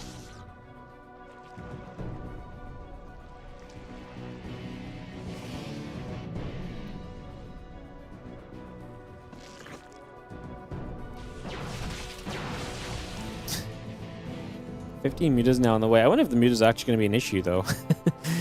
You know what Solar is able to do, I think so much better than a lot of Zergs, is the survivability on this low eco to actually then do something else with the game. I always think back to this game he played against Showtime in a WardiTV tournament. It was probably like 6 months ago or so now. It was on Tourmaline. And it was just one of these games where it's like, Solo was like 20 minutes just all in on like Roach Ravager, and eventually he makes it work. It's just like, so few Zergs are able to do this. Like, his ability to control this lower tech army and kind of game plan really is kind of surreal at points. And this is going to be amazing now. These mutas are going to show up, and there's no reason to have overly crazy amount of muta-based defense. And this might just be enough damage and time board for Solar to then get into the Bane Nest and other things to then help the rest of the army out. He's actually still aggressive over here. Storms have to come down. Those High Templar are going to get caught. I'm surprised Solar didn't wrap the Lings around. He is actually going to get the High Templar from the natural, so that's going to be amazing. Okay, we just don't have anything on the low ground. Trigger had to over-respond to the mutas. Ouch. Wow, what a game. I thought Trigger had it, but I didn't account for the fact that Solar was banking resources for a ton of mutas at once. So, yeah, I didn't pay proper attention to the bank account availability, and that actually is a big deal at the end of it all. A couple Queens going to fight against the Tempest, pushing that away.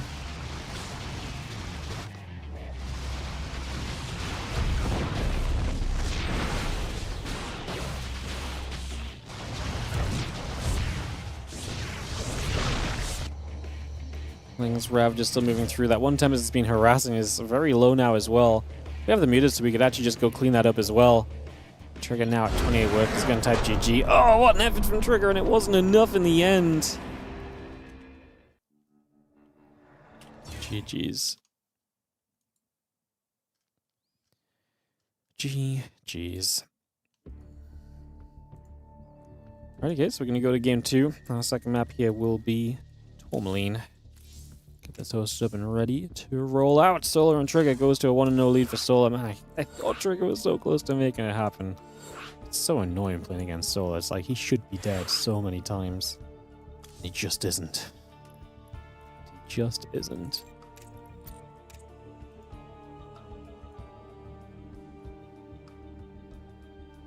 Ready, go, GG's. Ready from Trigger. Perfect, we're set. Let's send it. Let's send it.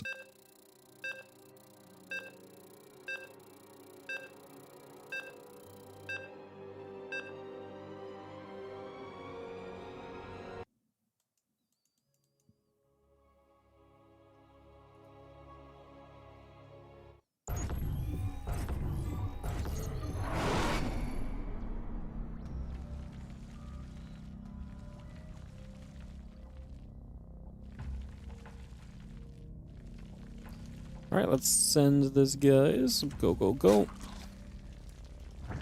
On the bottom left-hand side, our blue Zerg is going to be Solar. He's up 1-0 in this best of 3, taking on Trigger in the upper right, our red Protoss. Heading into game 2.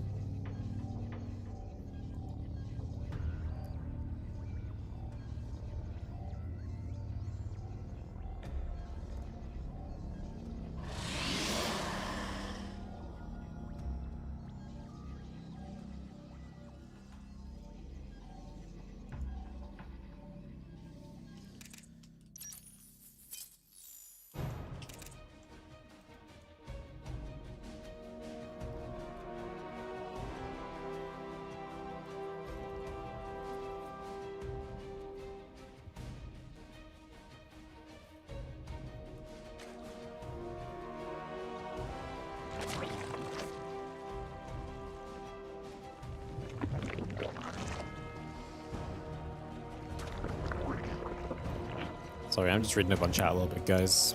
I started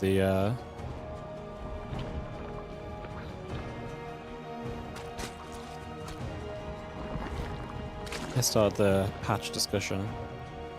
Wardy, is it true you threatened to quit StarCraft if they release PTR? No. I said the changes make me feel like... I said these sort of changes make me feel like I don't want to continue doing StarCraft. I got shat on and hated for this opinion because it got clipped to Reddit and people don't like actually having context of anything. So, yeah. I'm not fighting the fight anymore. I don't care enough. It's not worth my mental fortitude. I dislike them, but if they go through, it's whatever.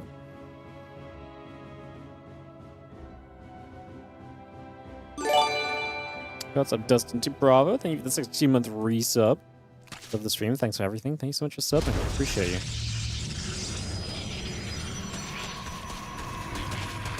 Couple lings gonna go after that probe.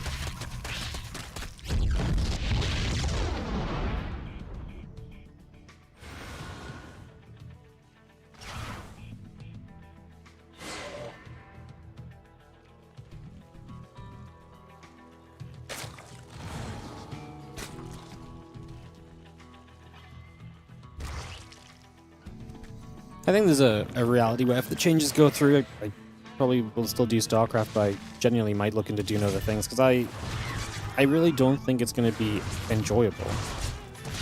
And I think there is going to be a feeling in my mind that if it's not as enjoyable as it was, like, I'm going to be a little sad about it, and like I say, I might look into other things, but at the end of the day, I'm going to keep doing StarCraft 2 for a long time still, more than likely. Just, you know, you can be less incentivized or feel less hopeful about doing things without having to stop doing them altogether, you know? But yeah, I don't know. At the end of the day, like, if the patch might goes through and it might not even feel too bad.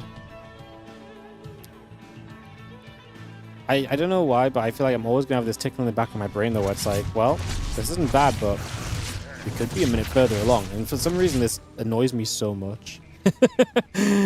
Like, this just annoys me so much that this little niggle in my back of the brain's gonna be like, we don't need to be sitting around doing nothing right now. But, yeah.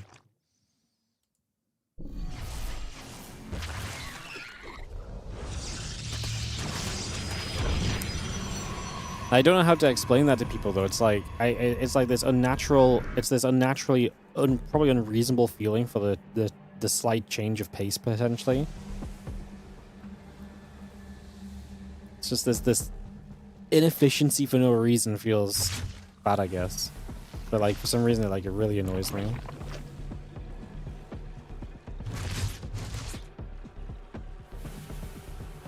Wasn't the Switch 12 work specifically designed to reduce the amount of dead time at the start of the game? I can't remember why they actually did it. But I mean, it was a major positive. And it was extremely well loved by almost everybody. Like, at the time it got changed. Like, obviously some people didn't like it, some people thought it was best, but like, it was a majorly positive change. And the vast majority of people loved it, and a lot of people... I think the problem was they put it onto beta as 12 workers, and as soon as pretty much everyone was playing Legacy of the Void beta with 12 workers, and the moment you went back to like 6 workers on live server HOTS, it just felt horrendous, because it was just so slow in comparison. So, yeah.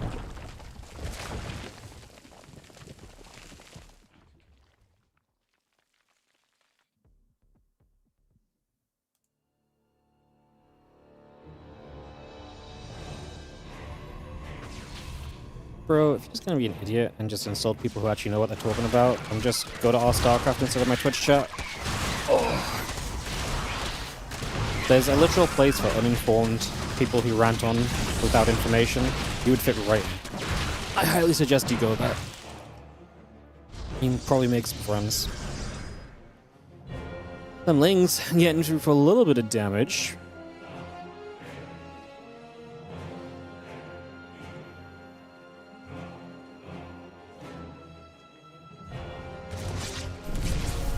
Oracle's gonna dive. I'm gonna see one of the Oracles is gonna go down. A couple Queens and the Hydra are gonna be there. Oracle's taking a bit more damage.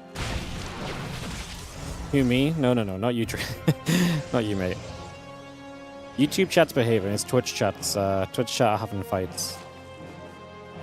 And one guy in particular I saw every single time he wrote something was just stupid. So, yeah. I mean, it wasn't even necessarily stupid, but like, he's straight up insulting people who actually have... He's just calling people out. He's just being wrong. I just got sick of reading it, honestly. Like, it's not really that deep. I just got sick of reading it. I probably didn't need me to be so feisty about it. I should have just found him out. Is YouTube chat secretly based? No, YouTube chat's just quiet, so people don't fight as much, you know?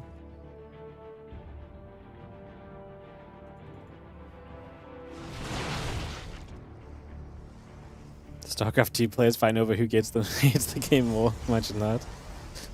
Yeah. Alright, Stalkers are setting up. Ling Hydra's coming. Solar 63 drones and aggression poised once again for him. He's coming from the right, he's coming from the left. Can Trigger find the split defense to deal with this right now? As we're going to see a few Stalkers pulling back. The stays toward catching a bunch of those Lings initially as well.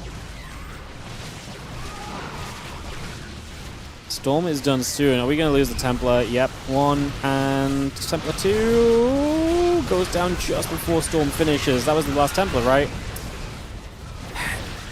It's always bad when the attack shows up before Storm's ready, but if you can buy time and at least get Storms off later in the fight, it oftentimes goes okayish for you. Losing the High Templar before Storm is done, though, is very bad. Didn't even get to morph the Archon because the first one went down a little bit too quickly. Yeah. This is rough. 50 army supply deficit. The Lings are going to stream in, and there's just no answer to them because these Stalkers are not going to be able to deal with them well. We get a High Templar. Did that get an energy recharge?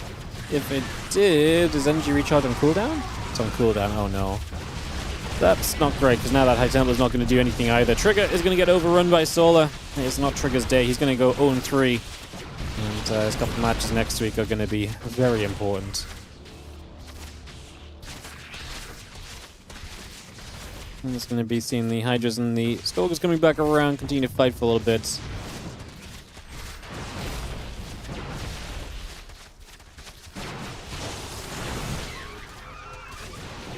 So he's going to keep fighting. A couple of Storms went down. I mean, the third base is falling. There's just not really a defense here for Trigger. It's going to be GG's. Solar 2-0. Moving on through. As we get to swap to NA for the last match of the day. ByuN versus Geralt going to be coming up. Two players who have yet to play a second match. We'll see who goes 1-1 and who goes 0-2.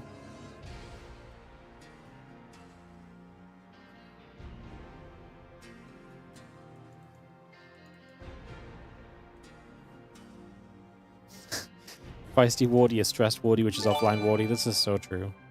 I was meant to stream Sunday, and I just didn't because had no will to stream. Mental was in the bin. What's up, Trudy? What's up? Thank you for the 79-month resub. Another month older, another month closer to the grave, another sub-anniversary. Counting upwards.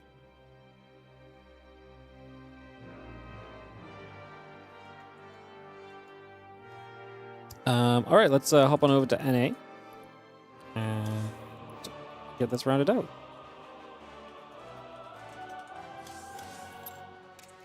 Cool. Alright, I'm going to run a round of ads, guys, because A, would take between series, but also it's, I know this series is long because I created some schedule issues, so I know this series is long.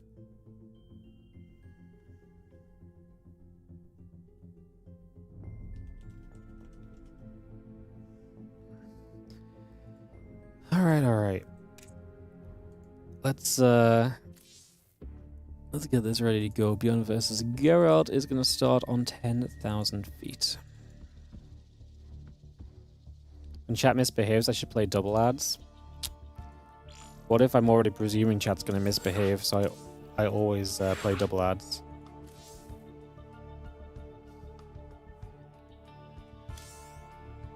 $200 IQ. I'm already playing double ads.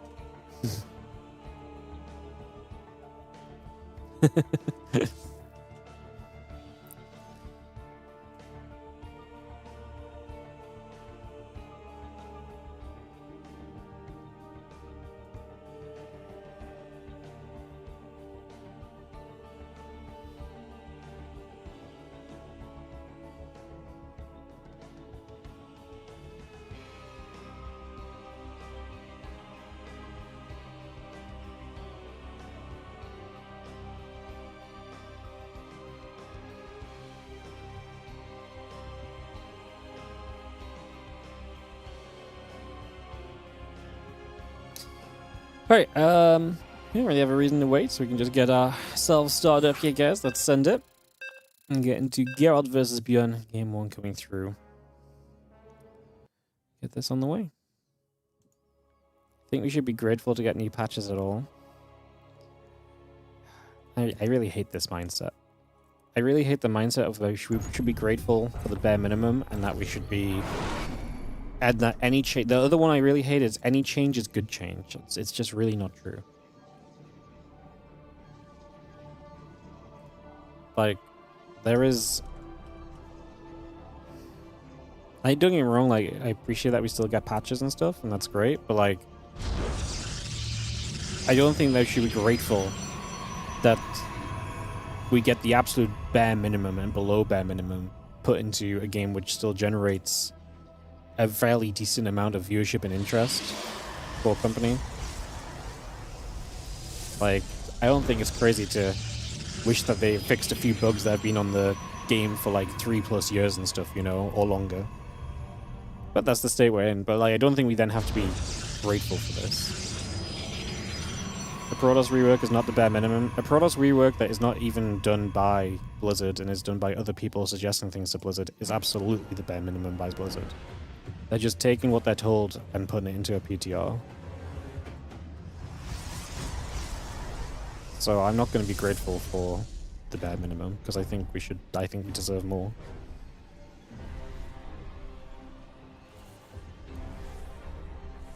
Bottom right, the Protoss Geralt. He's getting Engineering Bay blocked by ByuN, who's in the top left. A PVT to round us out today and get this one started.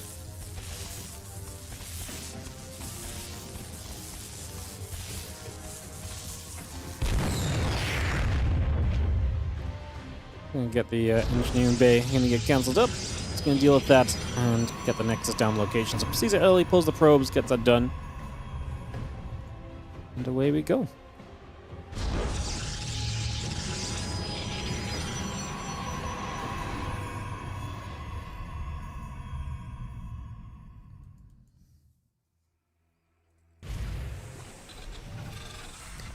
Factory comes into place, reactor drops down, commencing is going to come around. So we get ourselves high ground CC, just going to be setting this up.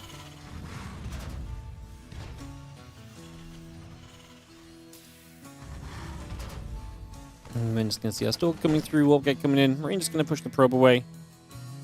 Just for a few moments. Is that Marine going to hit that probe? Again, the Warp Gate coming about.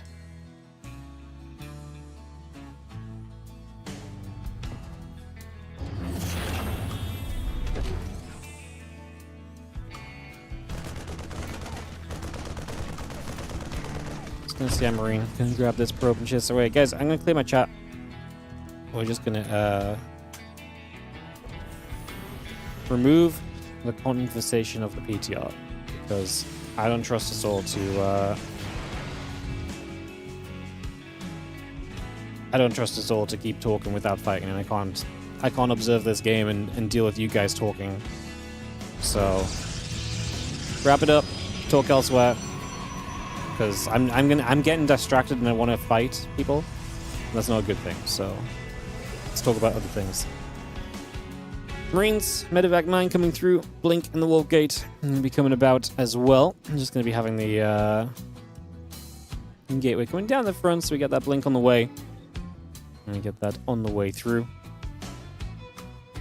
He went fighting. I know, but I want to fight. I want to fight the opinions. I can't see it happen and not get involved. And then I don't talk about the game for like the entire series like we did in the last PvZ, so.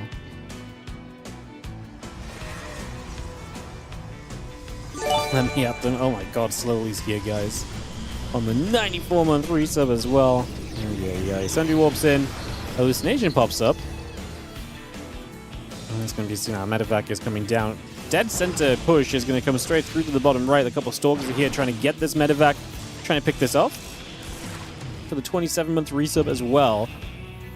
Appreciate you on the resub, Arenio. Thank you so much.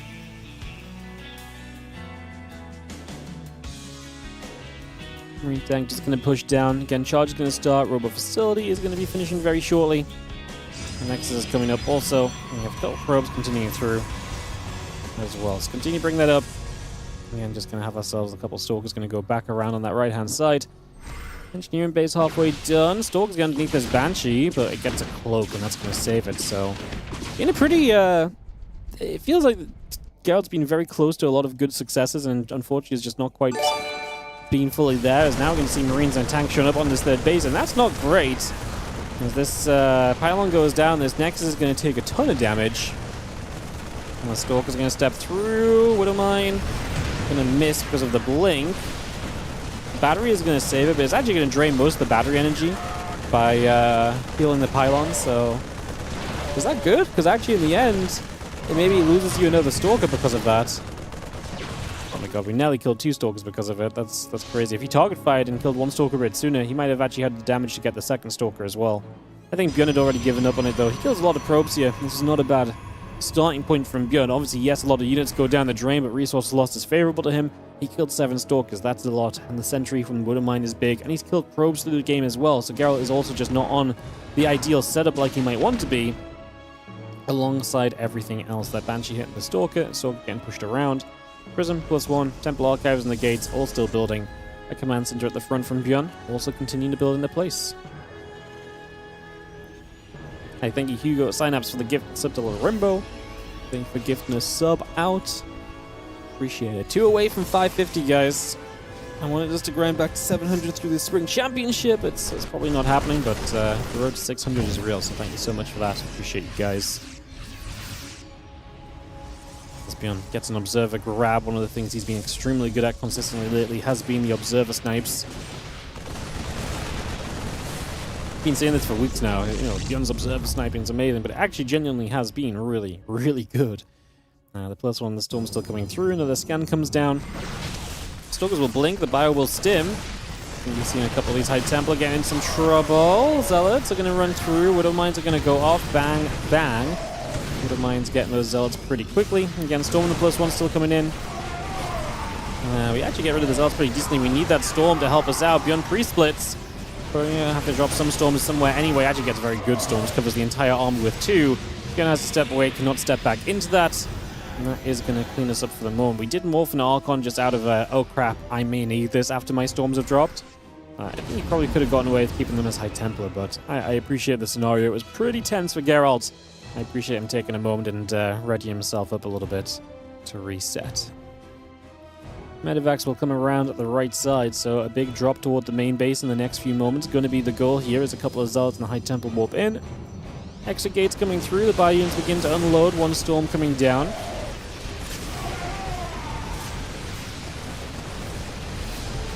Pylon will just get caught. A few more of these probes still dropping. The High Templar is going to be killed there in the end. It's just going to get that caught. A few Stalkers come back around that right side. The Medivacs escape up. Again, the armor upgrade still coming through. Additional gates. A few probes coming around. On the left side, a little bit of this Bio will fight as well. And a couple of those Zealots still being picked away at. And continue to dive downwards. Pylon goes down. A couple of Zealots are going to chase through and go back and forth. And we'll see a few more of these Zealots continue to settle. And the Stalkers on the right side. A couple of High Templars coming over. Still is pushing into this. There's Bio still pulling back. Widowmine goes and connects very nicely onto a few Zealots as well. And a couple of Zealots still being caught as we chase this away. The Archon coming underneath. The Stalkers are chasing. A lot of this going on as the Prism comes through. Bio into the main base is going to unload. And we make a bit of a shove onto this position. We are going to see this Pylon already going down. So ByuN keeping the pressure up. Denying Pylons and Gateways is obviously massive. I think he's going to kill an Immortal as well before he has to lift out of here. Target the Stalker. Zealot's just not doing much right now. Just lift up. We lost some units, but obviously we killed a hell of a lot in the process as well. As ByuN, 10 minutes in, has been just the dominator in this game. Just non-stop aggression from him has been looking fantastic. And has definitely had Geralt just on that defensive back foot. Geralt has a 4th base up. Work count 70-ish is not, amazing. 80, a lot better. But he's stabilizing a little. The Medivac's in a bit of the wrong spot, so 1 Medivac goes down. It was the emptier one at the very least, so that mistake is not overly terrible for ByuN, as he now has Bio with Ghosts. I think Geralt's in a lot of trouble. I think this sort of attack right now is looking amazing for ByuN. You've got all the right tech. You've got an overwhelming amount of units, it feels like. Storms obviously can ruin your day. I think that's the one main thing. And he is actually going to get wrapped around. First Storm's pretty good here as well. Okay, the wraparound's going to be really nasty because ByuN can't really deal with Zealots on 2 sides. Not having anywhere to truly kite to is going to be an issue. Now the Stalker's playing underneath. Full Medivac's going down and ByuN loses a lot. Yeah, when he saw the army on the right side, I think it was kind of wrong for him to kind of commit in on the left, because you know there's warp-in potential because there's a base here. So what do you think is going to happen? If you see the army here and you go here, you know the army's coming from this direction. You've got to assume reinforcements come from this direction. So I don't know what ByuN was thinking in terms of what he was going to be able to do there. Maybe he thought he'd just poke a bit, lift and leave, but it's a very kind of tight edge of the map. So yeah, I think ByuN just misjudged that and did not really properly figure out what he was going to be able to... did not properly figure out or think about kind of what his escape plan was going to be in that situation. Solid Stalker, High Templar, and the Immortals pulling back over. Just going to see the bio and the mines, the ghosts, still settling on that ramp. Again, +2 attack coming through, Robo Facility and Bay. Continue to build. A few more Zealots are going to go up the right-hand side, so they're going to come across as well. Wouldn't mind trying to commit, but it doesn't go just yet. EMPs hit a couple High Templar. Wouldn't mind's going to go off some of these Zealots again, hurt. And the Zealots run into the Morphing Planetary on the top side. That will cancel, lift, and get up into the skies. And the few High Templars still coming through. Morphin and Archon, +2 attack. Coming up to being about halfway done.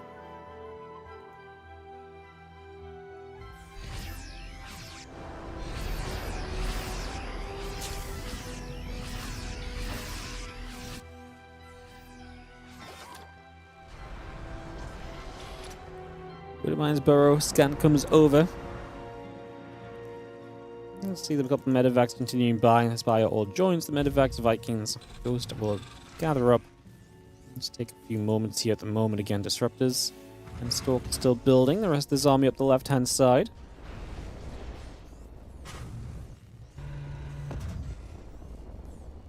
Lines looking to connect onto this. We are going to be seeing the Archon getting grabbed. Storm coming into place. A couple more EMPs coming straight into position as well.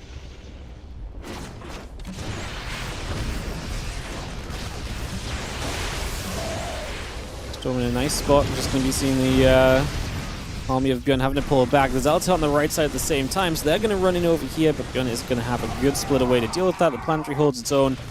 Uh-oh. Geralt is actually being chased down. Going to lose an Archon. Going to lose multiple High Templars, so Geralt's going to lose a ton of stuff here. That Archon goes down. The Immortal's being chased too. I always say the worst kind of Protoss is a retreating Protoss. When you don't have Disruptors or Storm to stop the chase of the Terran army, you're generally in a lot of trouble, and that's exactly what happens in this case. Prism in the back of the main goes down without any effect, and that is going to be ByuN. A pretty good sequence of events. Push away on the right side, massive chase down on the left, tons of tech units killed, and then the denial of the Prism harass as well. It's amazing. Resource lost about 3,600 in favor of ByuN, so he's been fantastically ahead so far. You just have the Stalk's going to try and blink through. But the Vikings are taken down already. The Ghosts obviously have their EMPs available. Disruptor's going to be a nice little something here. At least we turned that one. It was a threat, and it turned into a Widowmine kill at least. What is nice is that ByuN has these units on the map, and obviously he could threaten the wraparound himself, but he's instead going to try and move over here. Geralt was just immediately moving in that direction as well. ByuN loads up, he backs away. He actually keeps these medevacs out of view, I believe. As for the most part, keeping Geralt away is going to be a big plus. Geralt now a 6-base Protoss, ByuN a 4-base Terran. Yeah, 14.5 minutes into 10,000 feet. Disruptor shot. Trying to land in for the Marauder. Not quite going to get there. Another Disruptor lands for a Marine.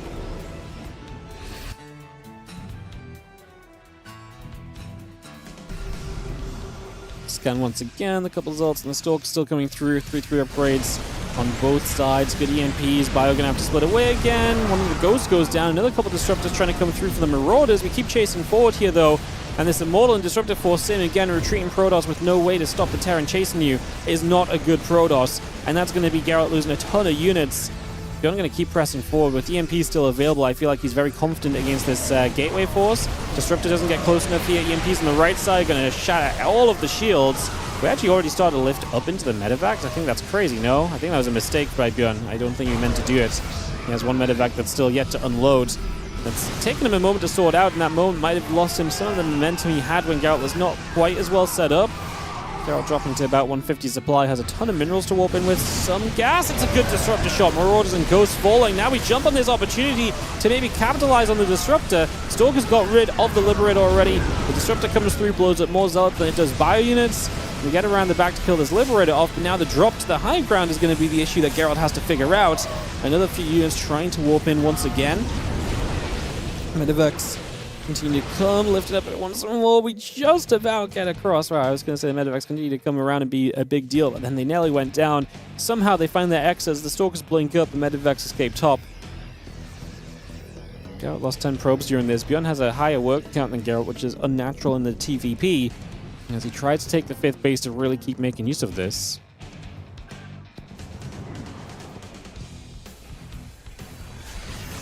He's going to siege, ByuN going to be there, a couple of Zealots getting turned around already, Disruptors going to hit a Marauder. Another couple of Disruptors again.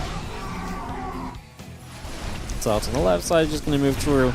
Liberate going to siege, and the Zealots are going to take a bunch of damage already as we have the ByuN and the Ghosts ready to join in. On the right side, this army going to come back up this direction.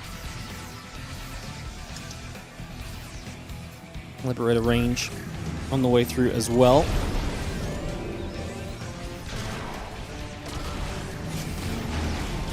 Disruptor shots coming by.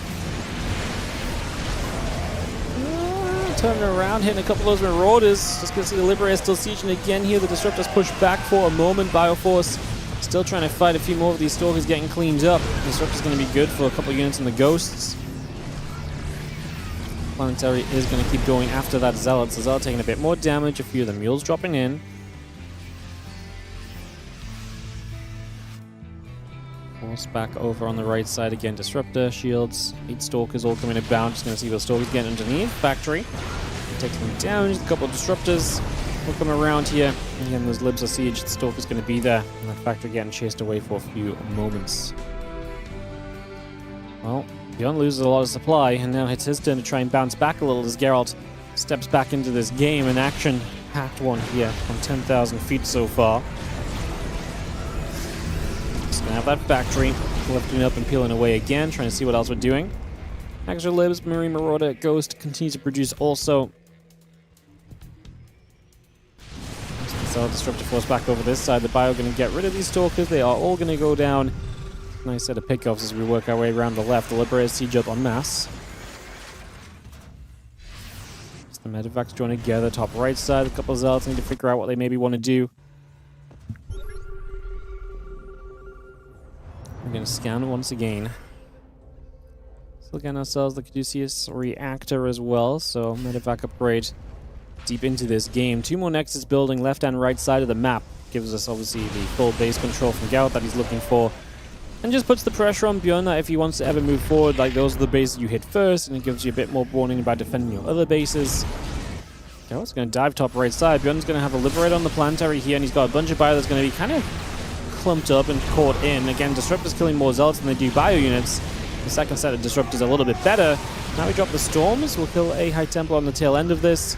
The most important part, I think, is that ByuN just keeps the base alive and keeps that position able to mine from. If you have that base mining, 5 base Terran can last a very long time against the entire map of Protoss. So it's very important that ByuN is able to preserve that base. Keeping that alive for himself is absolutely huge as the Liberators siege up. A couple of Disruptors trying to fire, do not quite land just yet. The Disruptors now move back the other way. Libs and the Marauders still coming through. The Ghosts are still going to be picking their way through that Nexus. Naturally, Zealots are going to come straight through. That Ghost Academy under fire. A couple of Marauders are going to still keep fighting as well. That Ghost Academy will fall. Bioforce continue to come across. 11 SCVs have gone down. The Bio back to the right side. A couple of Liberators will be sieging. Disruptors kind of missing their mark there as the Stalkers will come through. Liberator still sieged up and putting some work in. We are going to have Libs and the Marauders coming around. And this medevac force figuring out where it wants to be. We do have the Bio still picking off even more Zealots on this other side. To stem up once again. Oh my goodness, he dives into the Disruptors, eats a massive connection. He will kill everyone, but it comes at a major cost. Like, he had so much Disruptor damage on this initial start of the fight. These last few ByuNs will be running out of health. The Liberators will start to fall. The Planetary can hold its own right now. We don't have a lot of SCVs, but we're going to drop the Mules. That will give you some repairability here. Garrett didn't like sticking around either, though. He's afraid of the reinforcement wave, perhaps, and so he steps away with only 1 Storm available. He did not want to stay too involved on that position just yet.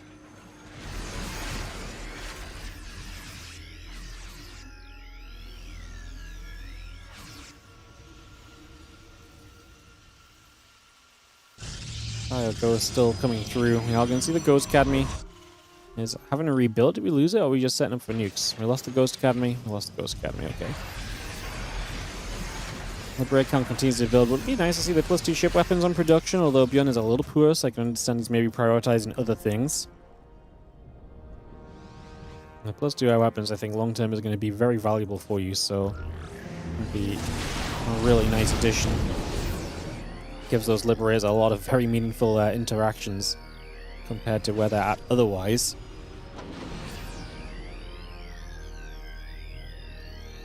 And brilliant. Was that just a lag spike in a replay, or was it classic? You can drop out of here. Oh, good. All right. Couple scans coming down.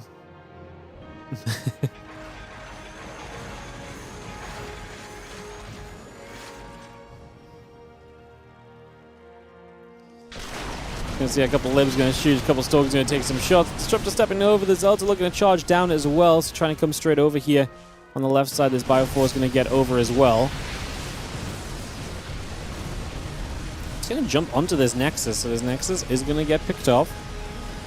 And take that down already.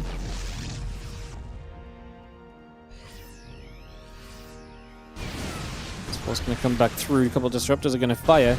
Obviously, ByuN with a little bit of a split along that left side, trying to see what else is going on. ByuN will hold in the upper right, holding that position. A couple of disruptors are going to be here again. Liberated ghosts.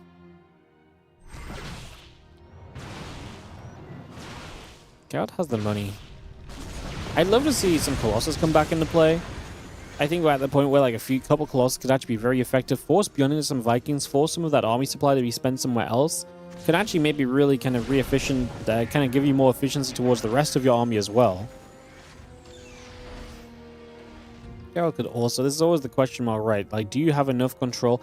I think the issue that Geralt has here is the state of this game is that you're not going to break through ByuN. You've tried to break the 5th base multiple times, and you're not able to. So I think this is the point where Geralt actually should probably say, at the very least, let's try and start building a Stargate and a Fleet Beacon. You don't even have to go into it. Give yourself that kind of tech switch option.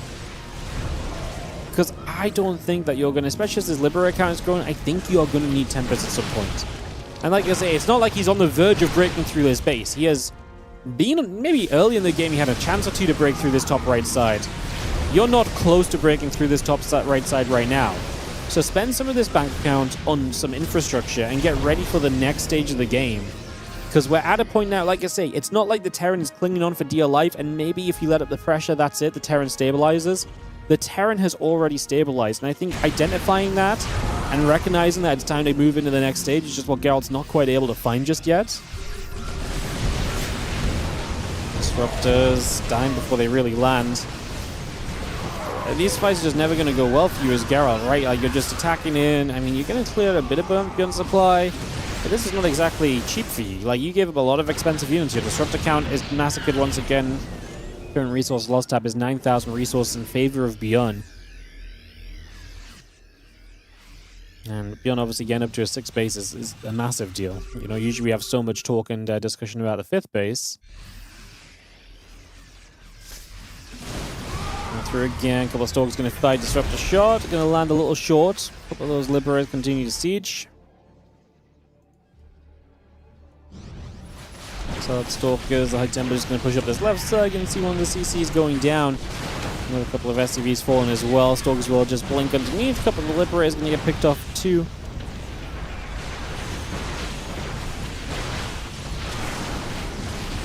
There's just, I mean, maybe you can cancel this command center, but there's no way the planetary dies. Geralt's maybe a bit busy trying to push up over here, but again, Liberators are the continued bane of his existence. And yeah, the Stalkers might pick off one here and there, but this was multiple Stalkers taking damage just to get one Lib because it was in an awkward spot and Geralt didn't find the right blink, so... I wonder if Geralt does just, I mean, I find it baffling that we're not making the progress to the next step.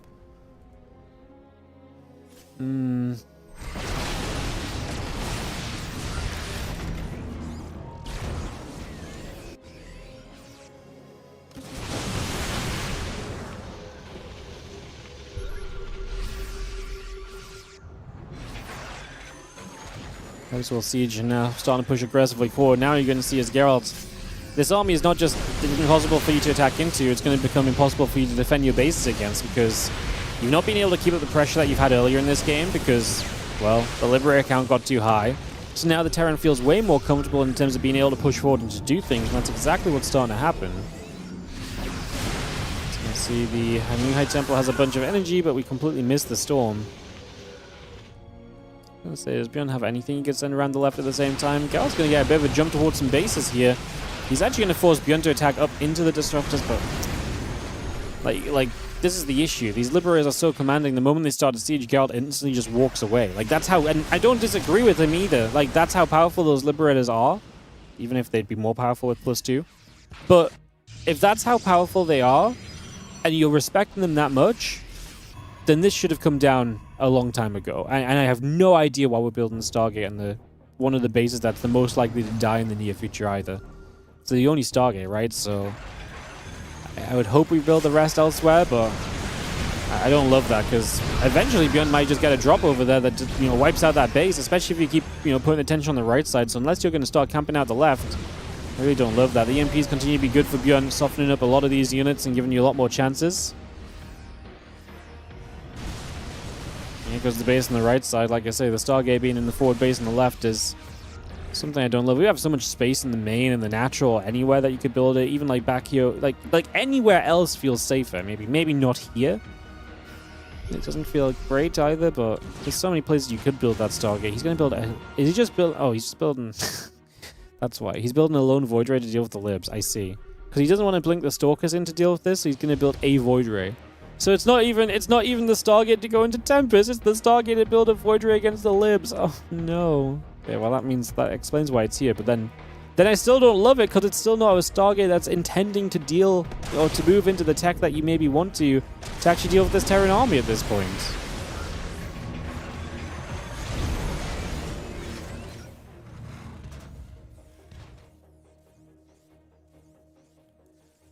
ByuN's gas starved. He's not gas starved though. He has tons of gas remaining. He has 2k gas over here. He has, okay, only 100 here. Does this have gas on it? 350. This base should be pretty fresh though. ByuN still has 6k, 7k gas to play with in total. That's pretty fine, considering a lot of your tech units just don't die in these fights. And in theory, it's going to become very difficult for Geralt to hold these left and right side bases, and ByuN is probably going to get a hold of one of those bases himself very soon. There's disruptors flying en masse. ByuN does eat a few of those shots, but he got a few disruptors as well.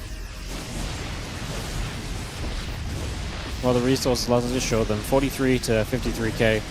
Now, the problem is that 6 bases from the Terran is more than good enough in this scenario. And, like I say, 5 bases usually gives you the freedom to kind of survive against this mass Protoss base setup. Now ByuN works through both of these bases. Eventually you can maybe push forward to try and expand to one of these as well. But even just making it difficult for Geralt to mine off of either of these bases is going to keep him in a good spot. Geralt right now, with these 2 bases gone, is on his bank and extremely low amount of resources left to mine. He has about 3k gas maybe left to mine, and obviously a handful of minerals on this base, a handful of minerals on this base. So if Geralt doesn't keep mining from the 9 o'clock and 3 o'clock, he does not have a way to stay in this game either. And again, his army is not built to trade evenly. Yeah, I don't think Geralt can win from this position. That might be a brave statement. I don't think it is. I actually think this is one of those late games where you think, oh, it's late game, that's cool, right? But the reality of this late game is that it's just too far gone already. Like, it's one of these ones where ByuN isn't going to win in like the next minute, but he's probably already won, barring an absolute micro disaster or something, you know. Now, like I say, obviously micro disasters can happen. People can mess up, people can make mistakes, but I think this is a scenario where ByuN has to make a lot of mistakes consecutively to lose this fight, to lose this game at this stage. I think it's that bad for Geralt. Unfortunately, I'd love it to be more competitive. Bio, Ghost's going to step over Nexus, will be getting picked away at. Stalkers coming through again. Liberator is going to siege, pushing a lot of the Stalker Zealot away.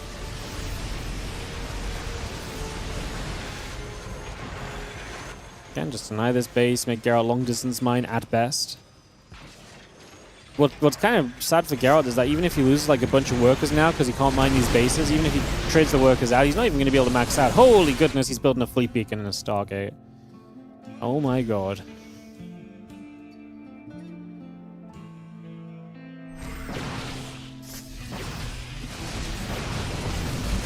ByuN here gonna get a couple of the Storks that blink in. The rest of the Bio gonna fight back. The Storks trying to come through. A couple of disruptors will not quite land.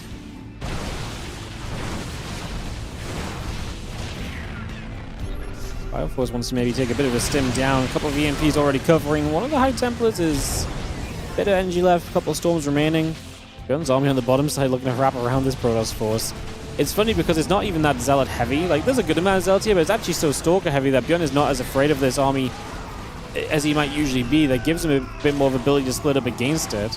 Like I say, it's not like there's no Zealots. It's just, you know, if this was like half these Stalkers became Zealots, there's no way he's trying to push in on two sides to wrap around that force, you know? ByuN is going to lose a base. Okay, I mean, that planetary doesn't mean much. I mean, this base doesn't mean much either. It's 1,000 gas, which is something. But if ByuN wants to give up the right side a little bit and defend more the left side, then he has a much fresher base over here. This base has 3,500 gas available, and obviously a pretty good set of patches still. So if he just wants to take this base and prioritize the left side, that's absolutely worthwhile. You know, one of the difficulties you can have as a Terran is defending both sides of the map, and typically what you see late game is that Terrans crawl toward a base, and they just slowly take the next base, you know, in the line, essentially. And this is going to be him doing that on the left side of the map. And if he mines a good amount from that left side, again, Geralt is not really in a position where he's mined enough to trade the way he has against the ByuN who gets access to, even if you call this like a half base, right? And ByuN in the end of this game is 6.5 base versus, let's say Geralt gets this one against 7.5 base because he got the half on the left side. The one base difference is not enough for Geralt at this stage. 14k resources lost, and again, that's still going to continue more so into ByuN's favor with efficient trades here.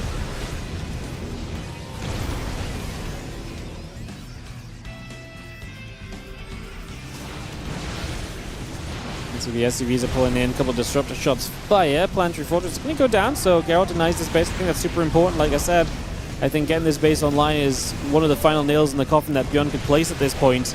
Although, this is pretty good for him as well. He does need a disruptor shot there. Geralt and ByuN both have the resource to build back up. That Geralt bank has been draining, of course. At one point it was a lot more thousands of minerals and gas available than it is now. Couple more Libs sieging up. Libs and the Ghosts on the way. The Marauders too. 6 Archons. The fact we have a massive Archons against such a high Ghost count is terrifying to me as well. We've had a high Ghost count a lot of this time. Archons can be good in the right scenarios, but I just don't know if this is it. Especially when you have Liberators, which the Archons... Okay, the Archons can hit Libs, but for the Archons to hit the Libs, they have to get into reach of the Libs, right? And ranged Liberators are not going to let Archons get close to them unless you do these kind of massive wraparound scenarios, which Archons are a bit slow to really make work. ByuN is going to be out of resources here, so this is maybe a moment where Geralt has a chance.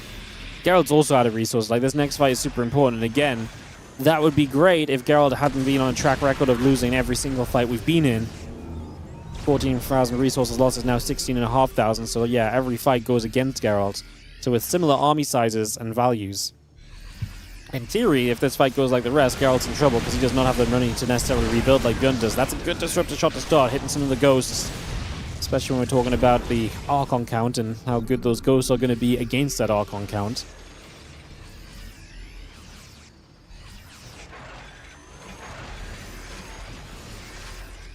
The Liberators will siege once again.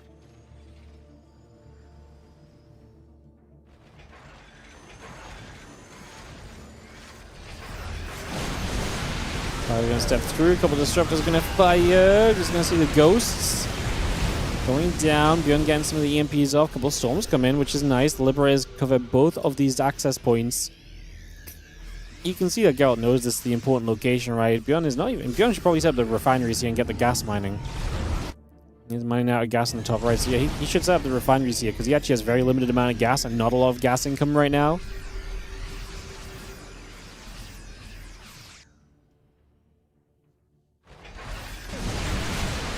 EMPs go down, a couple of Archons picked off. Geralt out of resources more or less. He actually has about 1,000 gas, maybe some High Templars for more Archons. I don't think that's going to be the answer though. Fire splits. You know, a Ghost going to get available some EMPs, and so High Temple on the left side pulls back a little bit.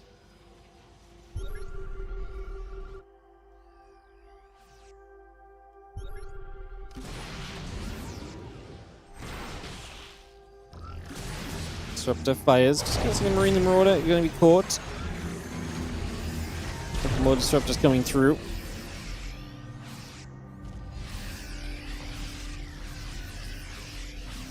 Wonder how different you would have had it if you had plus 2 ship weapons. Yeah, me too. He's had enough EMPs that maybe it wouldn't have been that impactful, maybe. I mean, yeah. Maybe Geralt doesn't survive as long, but like I say, it's kind of just been a slow death for Geralt anyway, as GG is finally called, this final attack comes in. ByuN had, like I said, at some point, what to me was a nigh-on unkillable army, essentially, for a good portion of this game, with what Geralt was playing. I can't believe we threw that Stargate down to try and clear the Void Rays. And then we just, again, the Stargate and the Fleet Beacon could have happened so much sooner. Just crazy business not to have committed to it. This is one of those long games where it's like, cool, that game didn't need to be that long, you know? Like, this game could have been much more comfortably like a, this could have been like a 30-minute game, I feel like. Not a 30-minute game, a 20-minute game, you know?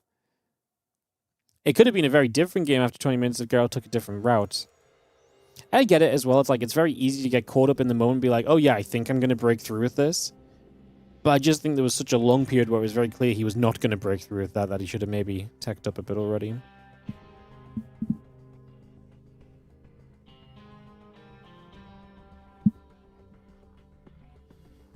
Boom, boom, boom.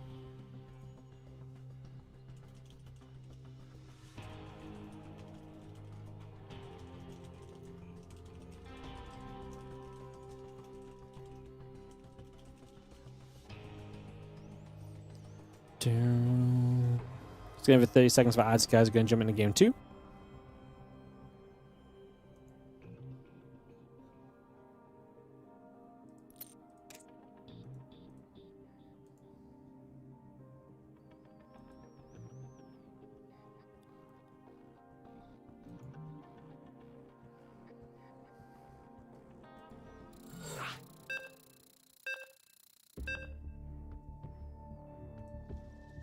Countdown. Get this away. Tourmaline going into place. Alright, guys, kicking this off. Tourmaline, as we say. Let's get this started. Game number 2. Starting off in the bottom left corner. The Red Brawlers player is going to be Geralt.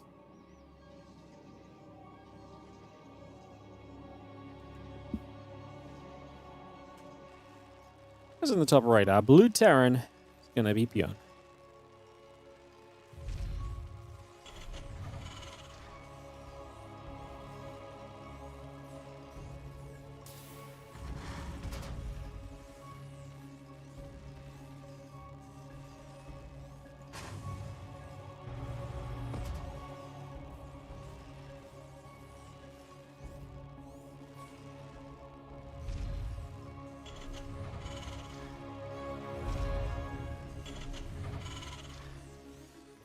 Game 2, the best of 3, as we chrono boost on the Nexus for a few moments. Simulator and the Gateway coming around.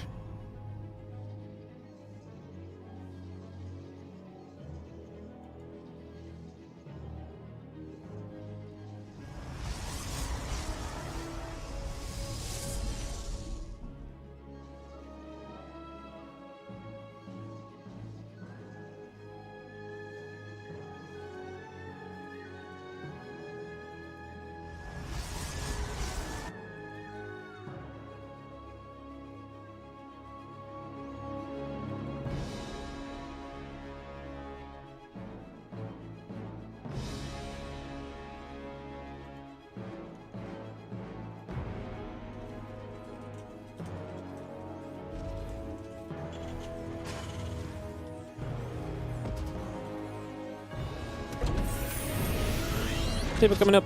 Factory will build. Coming through as Probe gets locked in, I guess, is why we're sad. Sorry, I was typing chat. Reaper is going to chase. Probe is going to get taken down in the corners. That Probe falls already. We just have the Reaper coming out onto the map here from ByuN, heading across down to the bottom left. Away we go for the moment. Warpgate coming through. Stalker and the Nexus all coming about. Reaper is, again, continue to produce in. That factory will finish. The command center building up. And the SCVs coming through as well. So we're going to get some Reaper Heli in this game.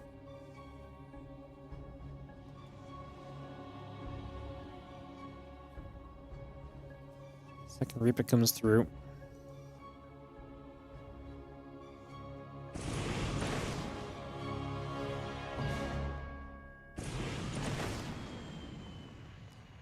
Let's see what we can do here as ByuN as he steps forward to be a little aggressive for a few moments, coming straight across. Trying to see what's going on.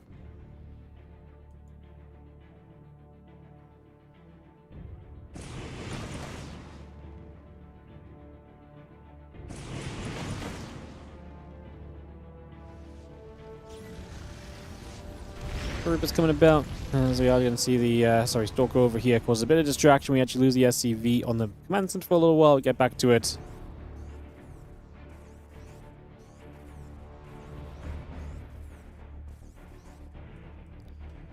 Two Reapers and the Helene coming down to the bottom side, and we are just going to be seeing Blink, Sentry, all coming up, Gateway Probes coming by as well. These units will gather in. The Stalker's going to be in position straight away, hitting that Hellion. Two Reapers going back the other way. Medevac and the Marines are still coming into place.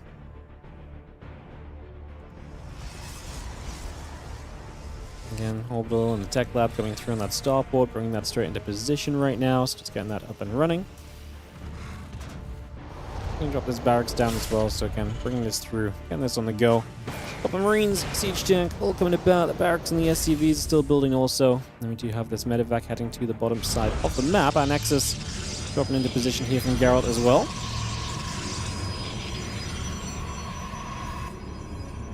That Stalker of Geralt just warping in onto the natural. Gonna throw a robotics facility down into position. Again, Banshee, the Marines coming through, Interference Matrix and the SCVs all coming along. A couple of Marines just chipping through this hallucination for a little bit. As the we're taking a bit more damage. The Marines and the Widowmine are going to settle in. A few more shots coming through. Widowmine good for the Stalk kill. Just going to get that grabbed. And back has a few Marines inside and everything killed so far. 2 mines, 1 Stalk, a couple probes, lost an SCV. Pretty chill for a moment or two.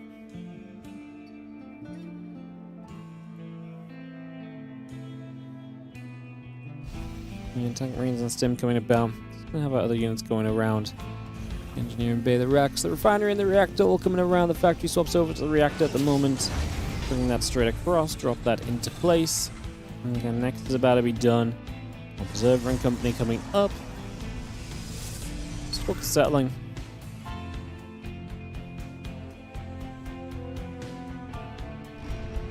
So this army from ByuN is going to try and come forward a little further. We'll get the Hellions, the Marines and the tanks are going to be there, so we continue to push a little. We are going to have our charge build and 2 more Stalkers warping in. This Adept is going to shade around also. Stimpack, +1 attack, building through. The Adept is going to get caught in the center as well.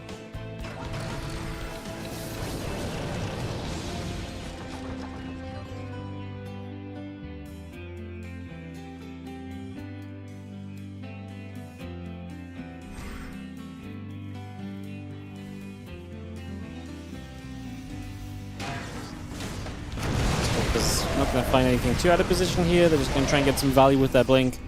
Gun pulls back. Well, actually siege the tanks.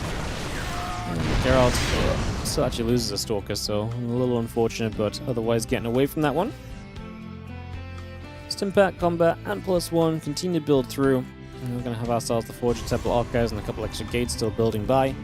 That charge still coming up. Extra gates coming into play as well. Fire will gather about, a couple of tanks will join together, +1 combat shield, concussive shell still building, Marine Marauder Medevac producing. Our Stalkers will settle on the right side.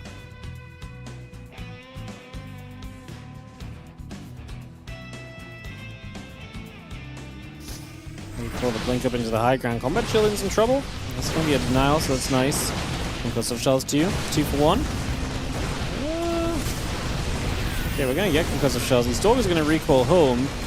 Well, Stalkers have to recall home. ByuN is going to have a pretty large army coming across the map. Immortal Corona boosting feels necessary right here. Zealots. Not a lot of Zealots. I actually think ByuN can take this fight right now. The Wooden Mine's going to be a big factor in this as well. We'll see what they can do as they set up. The Zealots are not in very high numbers. We will maybe get a tank here. Can we get the other one? We're going to try for it. Force fields are down. Doesn't really do anything.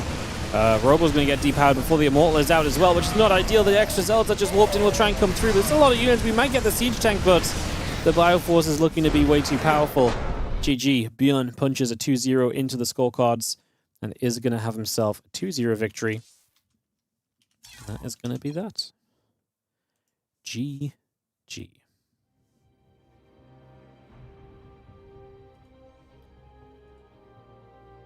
Alrighty, guys. What a day. What a day. What a wild one in the Spring Championship. Let's have a little, just a little recap of what went on again, shall we?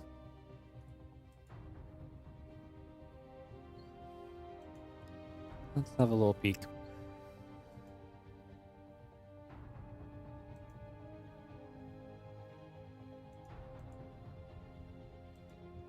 So, obviously yesterday in Group A, Cure finished at 2-0, Zound 2-1, Shameless 2-3, Percival and Shin 2-1-1, Lambo 0-2.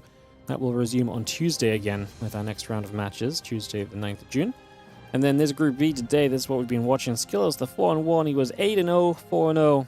He took the first map of Solar. Probably had Game 3 as well, but couldn't quite make it happen. Kind of crazy. It was a really wild...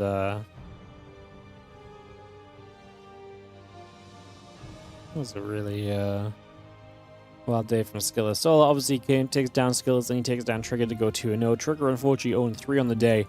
Hoping he can bounce back next week. Geralt will sit at 0-2 with the loss to ByuN. And Rogue will be 1-1 here in this Group B. Does Lambo need to get top 3 in the group to advance? Yes, both these groups are top 3 advance into the playoffs. So, for Lambo, it's still very possible. He plays Shin, Percival, and Cure. It's tough, but it's possible. 3-2 is very safe. 2-3 is possible, but you'd have to have good tiebreakers. You don't seed into low. No, it's just upper bracket that gets seeded in. It's just top 3 of these groups that advance through. There is prize money difference finishing 4th, 5th, and 6th. So even if you're kind of like, if you're in Trigger's position, you think, oh, this is dismal for me. There's still incentive to win your 2 matches. Maybe you get 4th place instead of 6th place, and you get some more money still. So there's a bit of incentive there as well. Alrighty, guys, so that's gonna wrap us up here on this one. Appreciate you guys hanging out with us and enjoying some games today.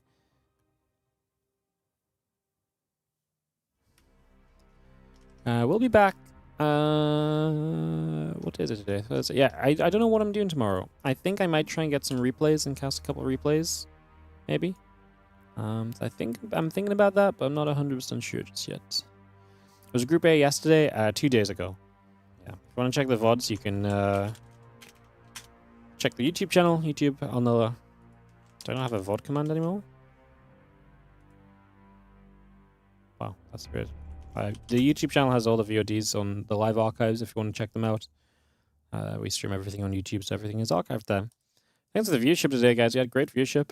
Obviously, shout out to the players giving us some great games, helps with that. And, yeah, I appreciate you guys. I'll be back tomorrow. I'm not here Saturday and Sunday, which is why I'm definitely going to do something tomorrow. I'm going to, so basically next week, Thursday through Sunday, I'm at a big tournament for Riftbound, which is the card game I've been playing. So this weekend, there's a couple of local tournaments. So I'm going to take this weekend off to play the local tournaments. So I can just be prepped for next weekend's big tournament. But we will be here tomorrow with something. I will cast something tomorrow. And then Monday, Tuesday, Wednesday next week, we're going to be here as well. And then I'll be gone Thursday through Sunday. But then the rest of the month, I'm here for the majority of it until we get to Home Story Cup pretty much. So yeah, Riftbound's fun. Yeah, it's super fun. I've said this a lot, but it kind of reminds me of playing StarCraft. Like, it's very interactive. It's very, very, lots of thinking, lots of potential, lots of interesting things. It's a really cool game. I'm loving it. Having a good time. It's been a lot of fun. A lot of fun.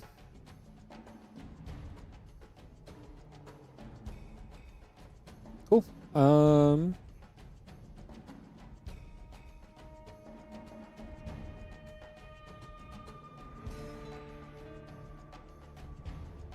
I think if there's anything else. I don't think there is. Cool. I'm going to run some ads on the outro, guys. They support the channel. Obviously, if you want to support the channel otherwise, like, subscribe, follow. We are past the 49,000 mark on YouTube, so we're now on the countdown to 50k YouTube subs, so help us out with that. We're on 49,021, 980 to go. And yeah. Am I playing AoE like the other StarCraft people? No. I don't really like RTS games. I kind of like StarCraft. Every time I play other RTS games, it just doesn't vibe the same way. StarCraft's just too unique. It's a very commonly shared opinion of like StarCraft is kind of its own game. It kind of steps aside in the RTS genre. I don't really have much interest in AoE or anything, unfortunately. Do not have much interest. I know a bunch of them are doing the because they're doing like a creator invitational thing, right, with AoE. I know Logo's doing it and other people. So yeah, but A, didn't get invited, and B, I probably wouldn't have taken part anyway, to be honest. So yeah.